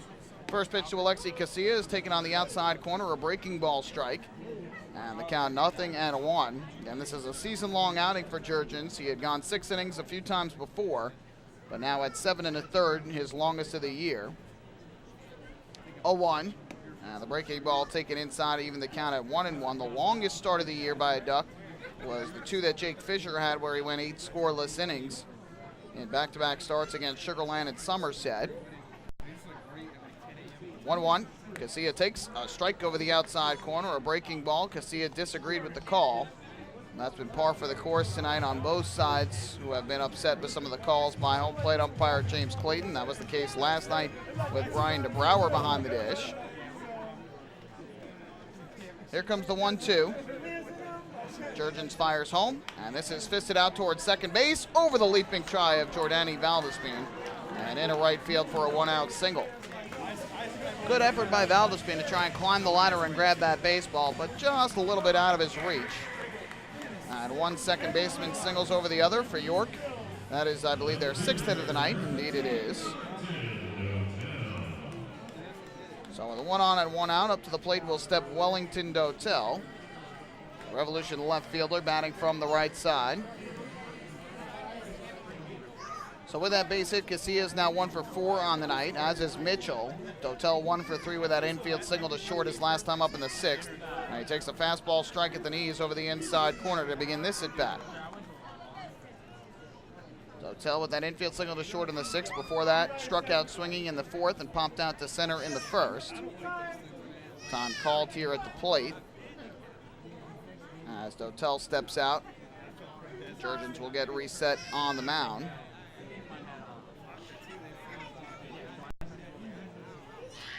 Here's the 0-1. Swing and a miss. Dotel chasing way down and out of the strike zone. Good block at home plate by Cabrera. And the count goes to 0-2. Jurgens spent last year with the Oklahoma City Dodgers, AAA affiliate of the Dodgers in the LA organization, and in the Pacific Coast League. He did not have one start that went longer than 6 innings. So it's been a while since Jurgens has gone this deep into a game. Here comes the 0-2, and this is popped in the air foul. The first base side out of play. We'll do it again at 0-2.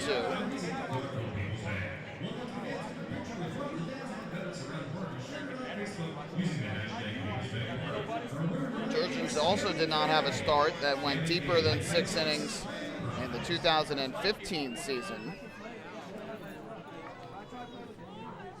This is rare air for Jair Jurgens going this deep into a ball game. Here's the 0-2, and the fastball misses low and outside. Last time he was able to go 7 innings in a start was July 26th of 2014 when he did so with Colorado Springs against Round Rock. Twice that year he went 7 innings, but never beyond that. Breaking ball here, grounded slowly towards second. Valdespin moves infield field. His only play is to first, and he just got Dotel. Dotel tried to signal safe as if to say that he was the one making the call, but he was not. And Mike Williams said, "You're going to call safe? Well, I'm going to call you out." Not really much of an argument. So 2 away, moving to second is Casilla. And that'll bring up the cleanup hitter and first baseman Michael Burgess, who is 0 for 3.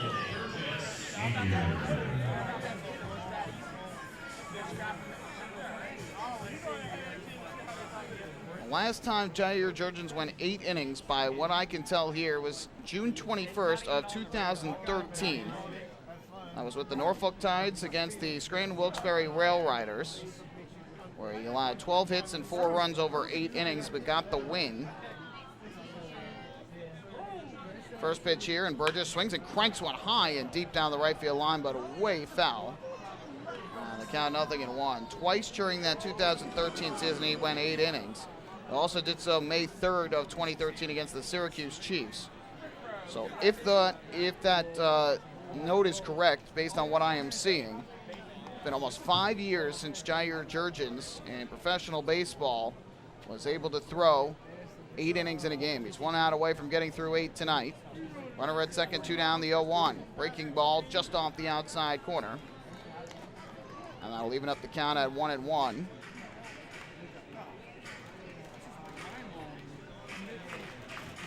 Burgess has grounded to first twice and popped out to the first baseman Alex Soleil in foul territory. That came in the 6th. Soleil right along the line at first, ready for anything that comes his way. 1-1. Burgess takes a breaking ball. That's a little bit up and away. And the count goes to 2 balls and 1 strike. Jurgens now with a total of 92 pitches on the night, 65 of them for strikes, a season high in both innings and pitches for Jurgens. Trying to record the final out here in inning number 8 is the 8-year Major League veteran. Here comes the 2-1. Kicks and comes home, and Burgess swings and misses way out in front of the breaking ball. And Jurgens now with a count of 2-2. He has yet to walk a batter in this game, has struck out 4. And since loading up the bases in the 6th inning, he has retired 8 of the last 9 hitters he has faced. Certainly doesn't seem to be wearing as the game is going on. He did a little bit in the 5th and the 6th, but has pitched strongly since that point. 2-2. Swing and a miss for strike 3. Got him on the breaking ball downstairs. 5th strikeout of the night for Jair Jurgens. The right-hander has thrown 8 innings of 2-run ball this evening against the York Revolution. What a night for Jurgens. No runs, 1 hit, 1 left for the Revs. We will head to inning number 9 on this Friday night. The Ducks leading the Revolution 14-2. Hey fans, this is pitcher Bennett Perry, and you're listening to Ducks Baseball on the Long Island Ducks Broadcast Network. Going way back is Joe Holden, and he is looking up, and that one is headed to field 5 at Robert Moses. The waves are gnarly, and the Ducks have tied it at 1. That was another home run for the Ducks. And Duck fans, what's more fun than a home run that helps the Ducks win a game? How about a homer that helps the community win? Chappie's Funeral Home and the Long Island Ducks have once again teamed up for the Chappie's Home Run Challenge. If the Ducks hit 100 homers this season, Chappie's Funeral Home will donate $5,000 to the Quackerjack Foundation. So every time a Ducks hitter goes deep this season, watch for the Chappie's Challenge home run count on the scoreboard. And if we reach 100, we're all a winner. Chappie's Funeral Home, where caring for others is a family tradition. Can't get enough of the Long Island Ducks? Well, now you can get even more inside info on your favorite hometown team through Facebook and Twitter. The Ducks are constantly updating fans through social media with scores, transactions, ballpark promotions, and much more. You can even win great prizes. All you'll need to do is make a free account on Facebook and Twitter, and then visit us at facebook.com/LIDucks and twitter.com/LIDucks. Think you're Long Island's biggest Ducks fan? Get connected now.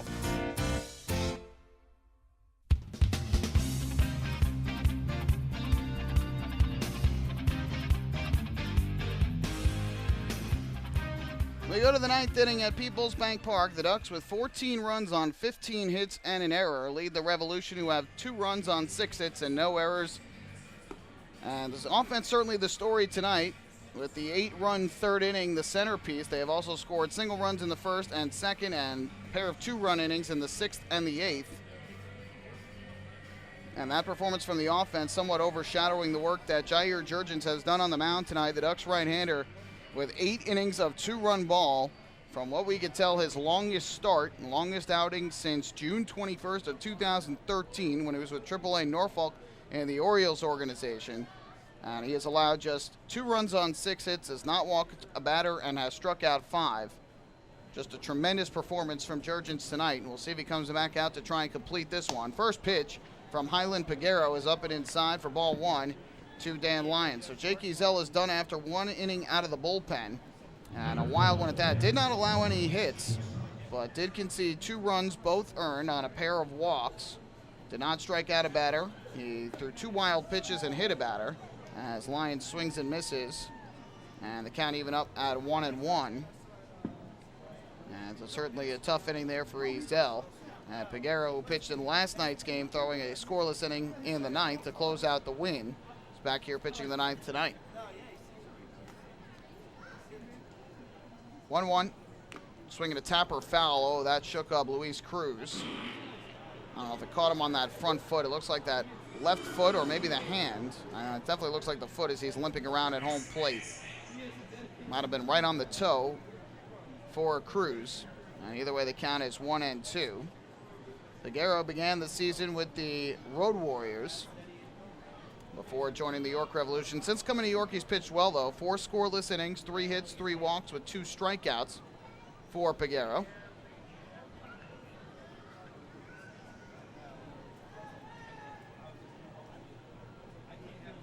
Peguero, a former major leaguer who spent parts of 2 seasons with the Arizona Diamondbacks in the big leagues. 1-2, pop up in the air, right side of the infield. It's going to be the second baseman Casilla making the call. And on the edge of the outfield grass, he makes the catch to retire Dan Lyons for the first out. So Lyons pops out. He is now 2 for 4 on the night with a walk. Has driven in 2 runs and scored 1. And he and the entire Ducks offense, really from top to bottom, everybody has contributed tonight to this performance. And they're 3 defensive outs away from their 20th win of the season, trying to even up this 4-game series at 1 apiece. Most of the crowd has made their way out tonight. First pitch here is inside for ball 1 to Jordani Valdespin. And the count 1-0. Valdespin tonight 2 hits in 5 at-bats at the plate, an RBI and a run scored, both coming in the 3rd. Since that point, has grounded into a fielder's choice and popped out to center. And has had several points where he's been upset with home plate umpire James Clayton. The 1-0. And that is taken for a strike, a fastball at the bottom of the zone. And so that will even things up at 1-1. Taylor Ard waits in the on-deck circle for Long Island.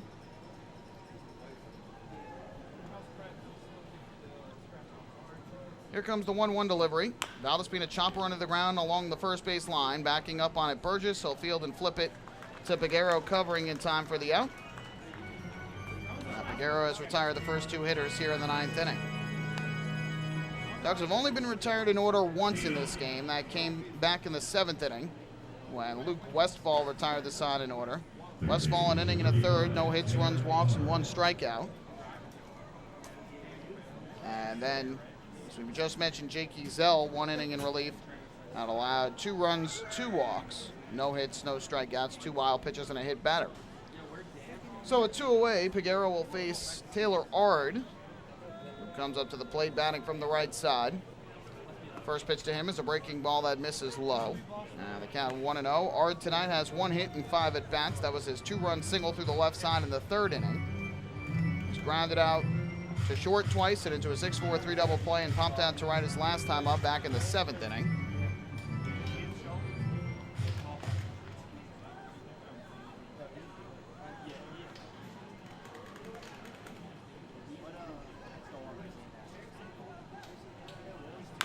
Grounded up the third base line, fielded, and the throw over across the diamond is in time for the out. Taylor Ard with a ground ball. He's retired in order. The Ducks are retired in order, I should say. And that will end the inning. No runs, no hits, nobody left. We go to the bottom of the 9th, 14-2 in favor of the Ducks. Hey fans, this is pitcher Asher Tolliver, and you're listening to Ducks Baseball on the Long Island Ducks Broadcast Network.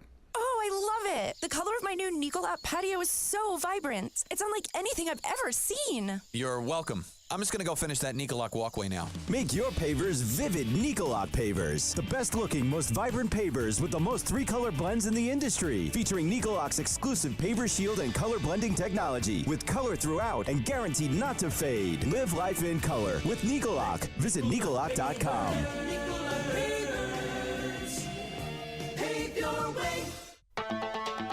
Hey Ducks fans, stay up to date with Long Island's hometown team by visiting Quack of the Bat, the official blog of the Long Island Ducks.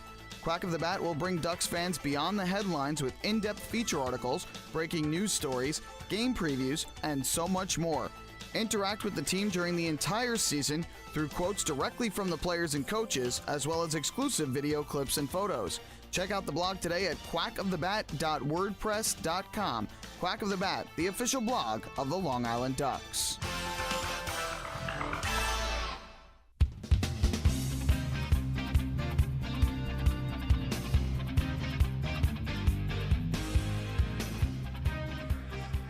We go to the bottom half of the 9th inning here at PeoplesBank Park. Long Island Ducks 14-2 lead over the York Revolution, and Kevin Baez is going to send Jair Jurgens back to the mound to try and complete this one. The right-hander has been fantastic tonight. 8 innings of 2-run baseball, no walks, 5 strikeouts. And with a 12-run lead to work with, Kevin Baez will send him back out there to try and earn his first complete game of the season. And on the other side, the Revolution will try and mount a miracle rally here, trailing by 12 in the bottom of the 9th inning. They will send to the plate their 5, 6, and 7 hitters, Melky Mesa, Ruby Silva, and Jose Cuevas up to bat. Jurgens has done a terrific job to this point, and Kevin Baez sending him back out there to try and finish what he started. And the one reason, aside from the big lead, why he could afford to do that has been that his pitch count has been relatively efficient. He was up in the mid-90s after that 8th inning, so I thought he might come out. But Kevin Baez sends him back out there. Here's Melky Mesa, and the first pitch is smacked into the ground foul along the third base line for strike 1. Mesa tonight is 1 for 3 for the Revolution. He has popped out to first, single to left, and struck out looking in his 3 at-bats thus far. Jurgens gets the sign and comes set. It'll be an 0-1. Delivers to the plate, swinging and a miss. Nasty breaking ball from Jurgens, who still has terrific bite on that breaking ball. Over 3 hours since the first pitch of tonight's game was thrown, and the count 0-2.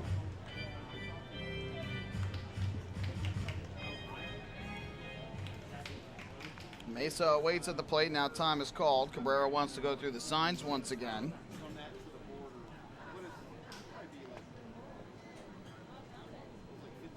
Jurgens gets the sign and comes set. 0-2 on the way from the Ducks right-hander. Kicks, fires, Mesa swinging a ground ball hit to short. Dan Lyons juggles the baseball, recovers, throws to first, and it's off target. And safe at first base is going to be Melky Mesa on what will likely be error number 6 of the year for Dan Lyons. So a tough play there for the Ducks shortstop. Had that ball bounce up and catch him in the chest. What should have been the first out of the inning ends up leading to a base runner. So Mesa's on for the second time tonight, but he's now 1 for 4. Second error of the ball game for Long Island. And up to the plate steps Ruby Silva, who is 1 for 3. First pitch from Jurgens, and Silva checks his swing, takes a breaking ball for a strike.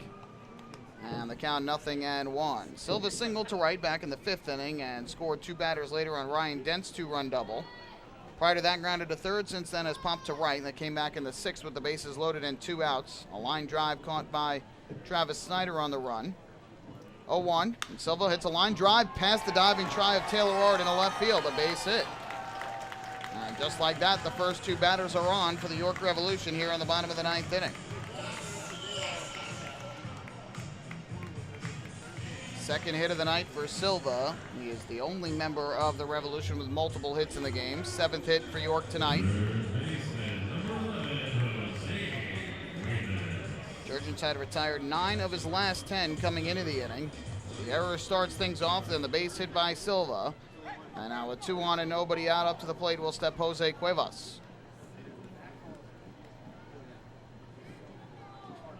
Jurgens wants to go through the signs again with Ramon Cabrera. As Cuevas steps up to the plate from the right side, 0 for 3 on the evening. Right-hander comes set.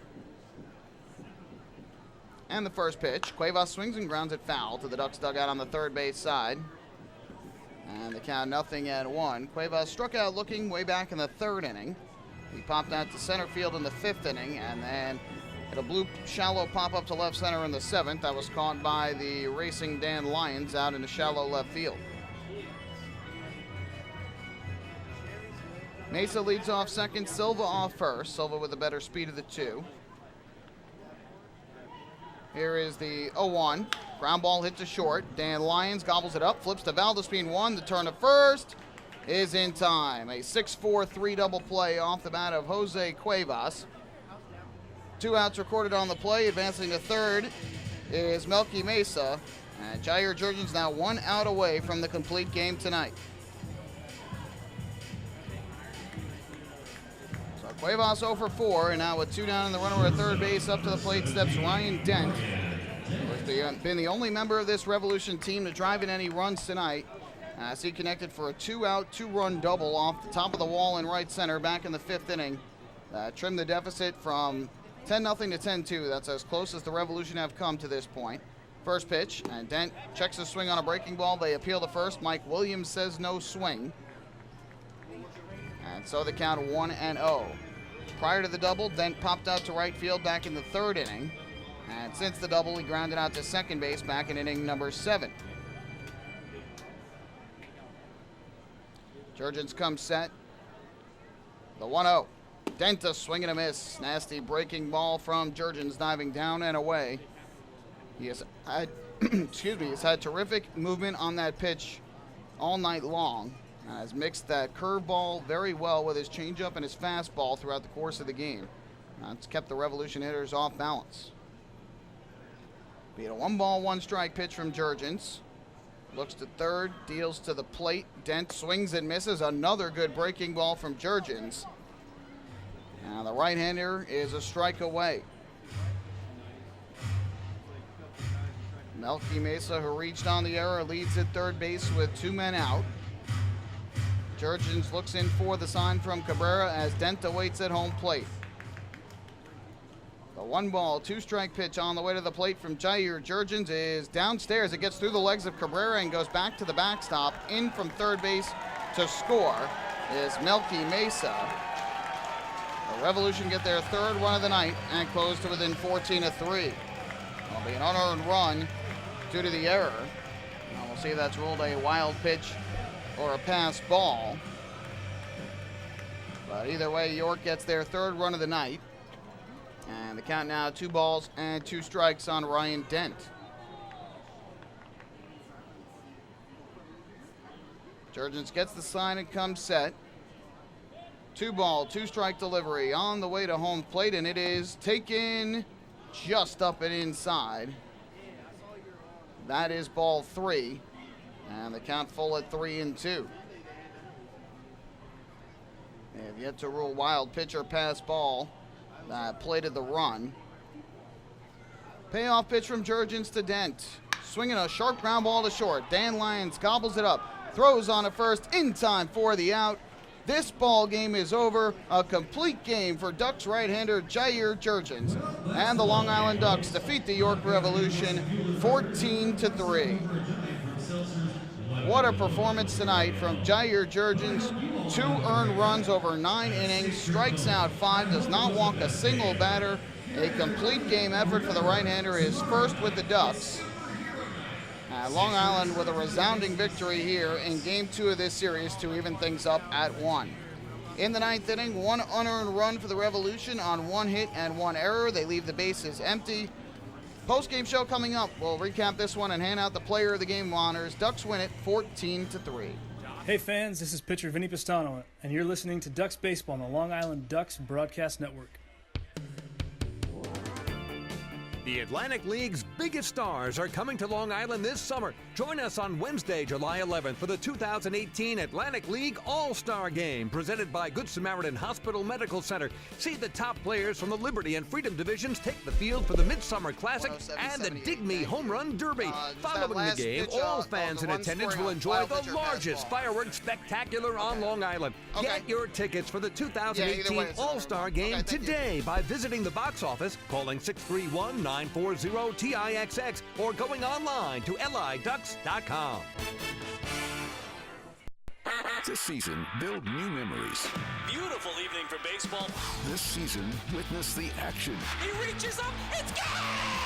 This season, celebrate an all-star summer. The Ducks have won it 7-1. Gather your friends and family for an entertainment experience like no other. The Ducks 2018 schedule is full of new promotions, and with free parking and tickets starting at just $12, there's no better value on Long Island.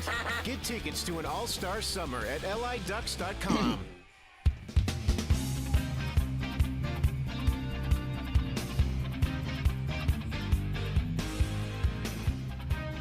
Back here at PeoplesBank Park, a terrific win for the Ducks tonight as they defeat the York Revolution 14-3. The offense and the pitching were center stage tonight. A complete game effort from Jair Jurgens on the mound, who goes all 9 innings. In those 9 innings, 7 hits, 3 runs, 2 of them earned, did not walk a batter, struck out 5, and threw a total of 107 pitches, 78 of them for strikes to earn his 3rd win of the year. He improves to 3-2 on the season. The Ducks get their 20th win of the year. They improve to 20-18, while the Revolution fall to 19-16. It's going to take us forever if we go through the recap of all the run scoring for the Ducks, so we'll try and do so as quickly as we can. Long Island took a 2-0 lead with single runs in the first 2 innings against Dominic Severino, who did not have it tonight for the Revolution. Ducks had runners at first and second with 2 outs in the first inning when David Washington continued his hot start to the series with an RBI single up the middle, scoring Travis Snyder, who had singled. And then in the second inning with 1 out, Alex Soleil singled to left, stole second, and came home on an RBI double to center for Dan Lyons. So the Ducks had a 2-0 lead at that point, and that took us to the 3rd inning when the Ducks, with 1 out, got 3 straight base runners on a walk to Lou Ford and back-to-back singles by David Washington and Ramon Cabrera. Cody Puckett then struck out for the 2nd out of the inning, and then Paul Fletcher, the pitching coach for the Revolution, came out to have a conversation with his right-hander. And in hopes of trying to settle him down, talk about approach for Alex Soleil, it did not work out. I was surprised to see the move to just come out and talk to him after a big strikeout. Well, it certainly seemed to affect Severino, who then hit Soleil with the first pitch he threw to force in the Ducks' 3rd run of the night. And then the floodgates open. An RBI infield single for Dan Lyons, an RBI single to left for Jordani Valdespin, a 2-run single to left for Taylor Ard. And then after Tyler Cravey came into the game, a 3-run home run to left center off the bat of Travis Snyder, his 4th home run of the year. All told, 8 runs, 6 hits, a walk and a hit by pitch in the inning. And the Ducks had themselves a commanding 10-0 lead. York's only offense came in the 5th inning after Jair Jurgens had retired the first 13 Revolution batters in a row. Melky Mesa and Ruby Silva picked up back-to-back base hits with 1 out in the 5th. Jurgens got a flyout from Jose Cuevas for the 2nd out of the inning, moving Mesa to 3rd. And then Ryan Dent doubled off the top of the wall in right center to bring home both Mesa and Silva and closed the gap to 10-2. But a strikeout of Luis Cruz ended the inning and kept the Ducks in front by 8. And Long Island got their lead back up to 10 with 2 runs in the 6th off former Duck Zach Treese. With 2 outs in the inning, David Washington singled to right. Ramon Cabrera an RBI double down the right field line, and Cody Puckett an RBI single to left center that ended Treese's night. So with the 2 runs there, that made it 12-2. And Long Island rounded out their scoring in the 8th inning after Jurgens got out of a bases-loaded jam with no outs in the 6th. They rounded out their scoring in the 8th inning. A walk, a wild pitch, another walk, another wild pitch brought in a run as Travis Snyder scored from 3rd. Jake Ezel had a lot of trouble with his command, and a sac fly to right by Ramon Cabrera rounded out the scoring. The Ducks win this one by the count of 14-3 as the Revolution get an unearned run in the 9th due to an error by Dan Lyons, and eventually it was either a wild pitch or a pass ball that brought in the final run. They did rule it a wild pitch on Jurgens, but ultimately it doesn't matter, an unearned run anyway.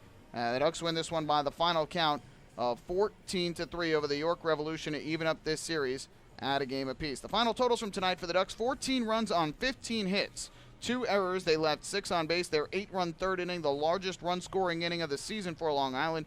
For the Revolution, 3 runs, 7 hits, no errors. They left 5 on base. Jair Jurgens, the complete game victory. He improves to 3-2 on the year. The loser, Dominic Severino, falls to 2-3. No save. The game took 3 hours and 7 minutes in front of a crowd of 2,773. It is time to hand out tonight's Player of the Game honors, and we're going to give it to 2 members of the Ducks tonight. We have to give it to a member of the offense, as the offense was terrific. Every Duck reached base in the game. 8 of the 9 had at least 1 hit. 8 of the 9 had at least 1 RBI, and 8 of the 9 scored at least 1 run. The only Duck without a hit or an RBI was Ford. The only Duck without a run was Cody Puckett. And the Player of the Game offensively is going to be Travis Snyder, who was 2 for 4 at the plate with his 4th home run of the year. He drove in 3 runs, scored 3 as well, and drew a walk. So Snyder is our Player of the Game. And our pitcher of the game is going to go to Jair Jurgens, who was absolutely fantastic tonight. Again, his final line: complete game, 9 innings, had not thrown 8 innings or more since 2013. We'll have to try and go back and find out the last time that he threw a complete game of 9 innings. But a tremendous effort, 7 hits, 3 runs, 2 of them earned, did not walk a batter, struck out 5, and threw 107 pitches on the night, 105 pitches on the night, 77 of them for strikes. And Jair Jurgens gets his 3rd win of the year, continuing his strong performance since coming back from missing 1 start with shoulder discomfort. We'll take one more break. When we come back, the out-of-town scores, and then we'll wrap things up from PeoplesBank Park. Hey fans, this is pitcher Jake Dunning, and you're listening to Ducks Baseball on the Long Island Ducks Broadcast Network. Sayville Ford, Long Island's Ford giant, has been family-owned and operated for over 60 years. Stop by today to check out their giant selection of new and pre-owned vehicles at their state-of-the-art showroom featuring enclosed service drives and a luxurious customer lounge. Get giant savings on hundreds of new and used vehicles in stock. Sayville Ford, the no-fees dealer. Visit online at SayvilleFord.com or download the Sayville Ford app today to learn more. Call 855-917-8737 today. Have your birthday at the ballpark this season and celebrate with the flock. Kona Ice birthday party packages with the Long Island Ducks are now available. Each package includes 10 box seats, a commemorative birthday t-shirt, and autographed baseball. Refreshments including hot dogs, chips, cupcakes, frozen ice treats, and so much more. Best of all, the birthday child will stand on the dugout while the entire crowd sings happy birthday. Reserve your party today by calling the group sales department at 631-940-3825. Kona Ice birthday parties with the Long Island Ducks, a once-in-a-lifetime experience.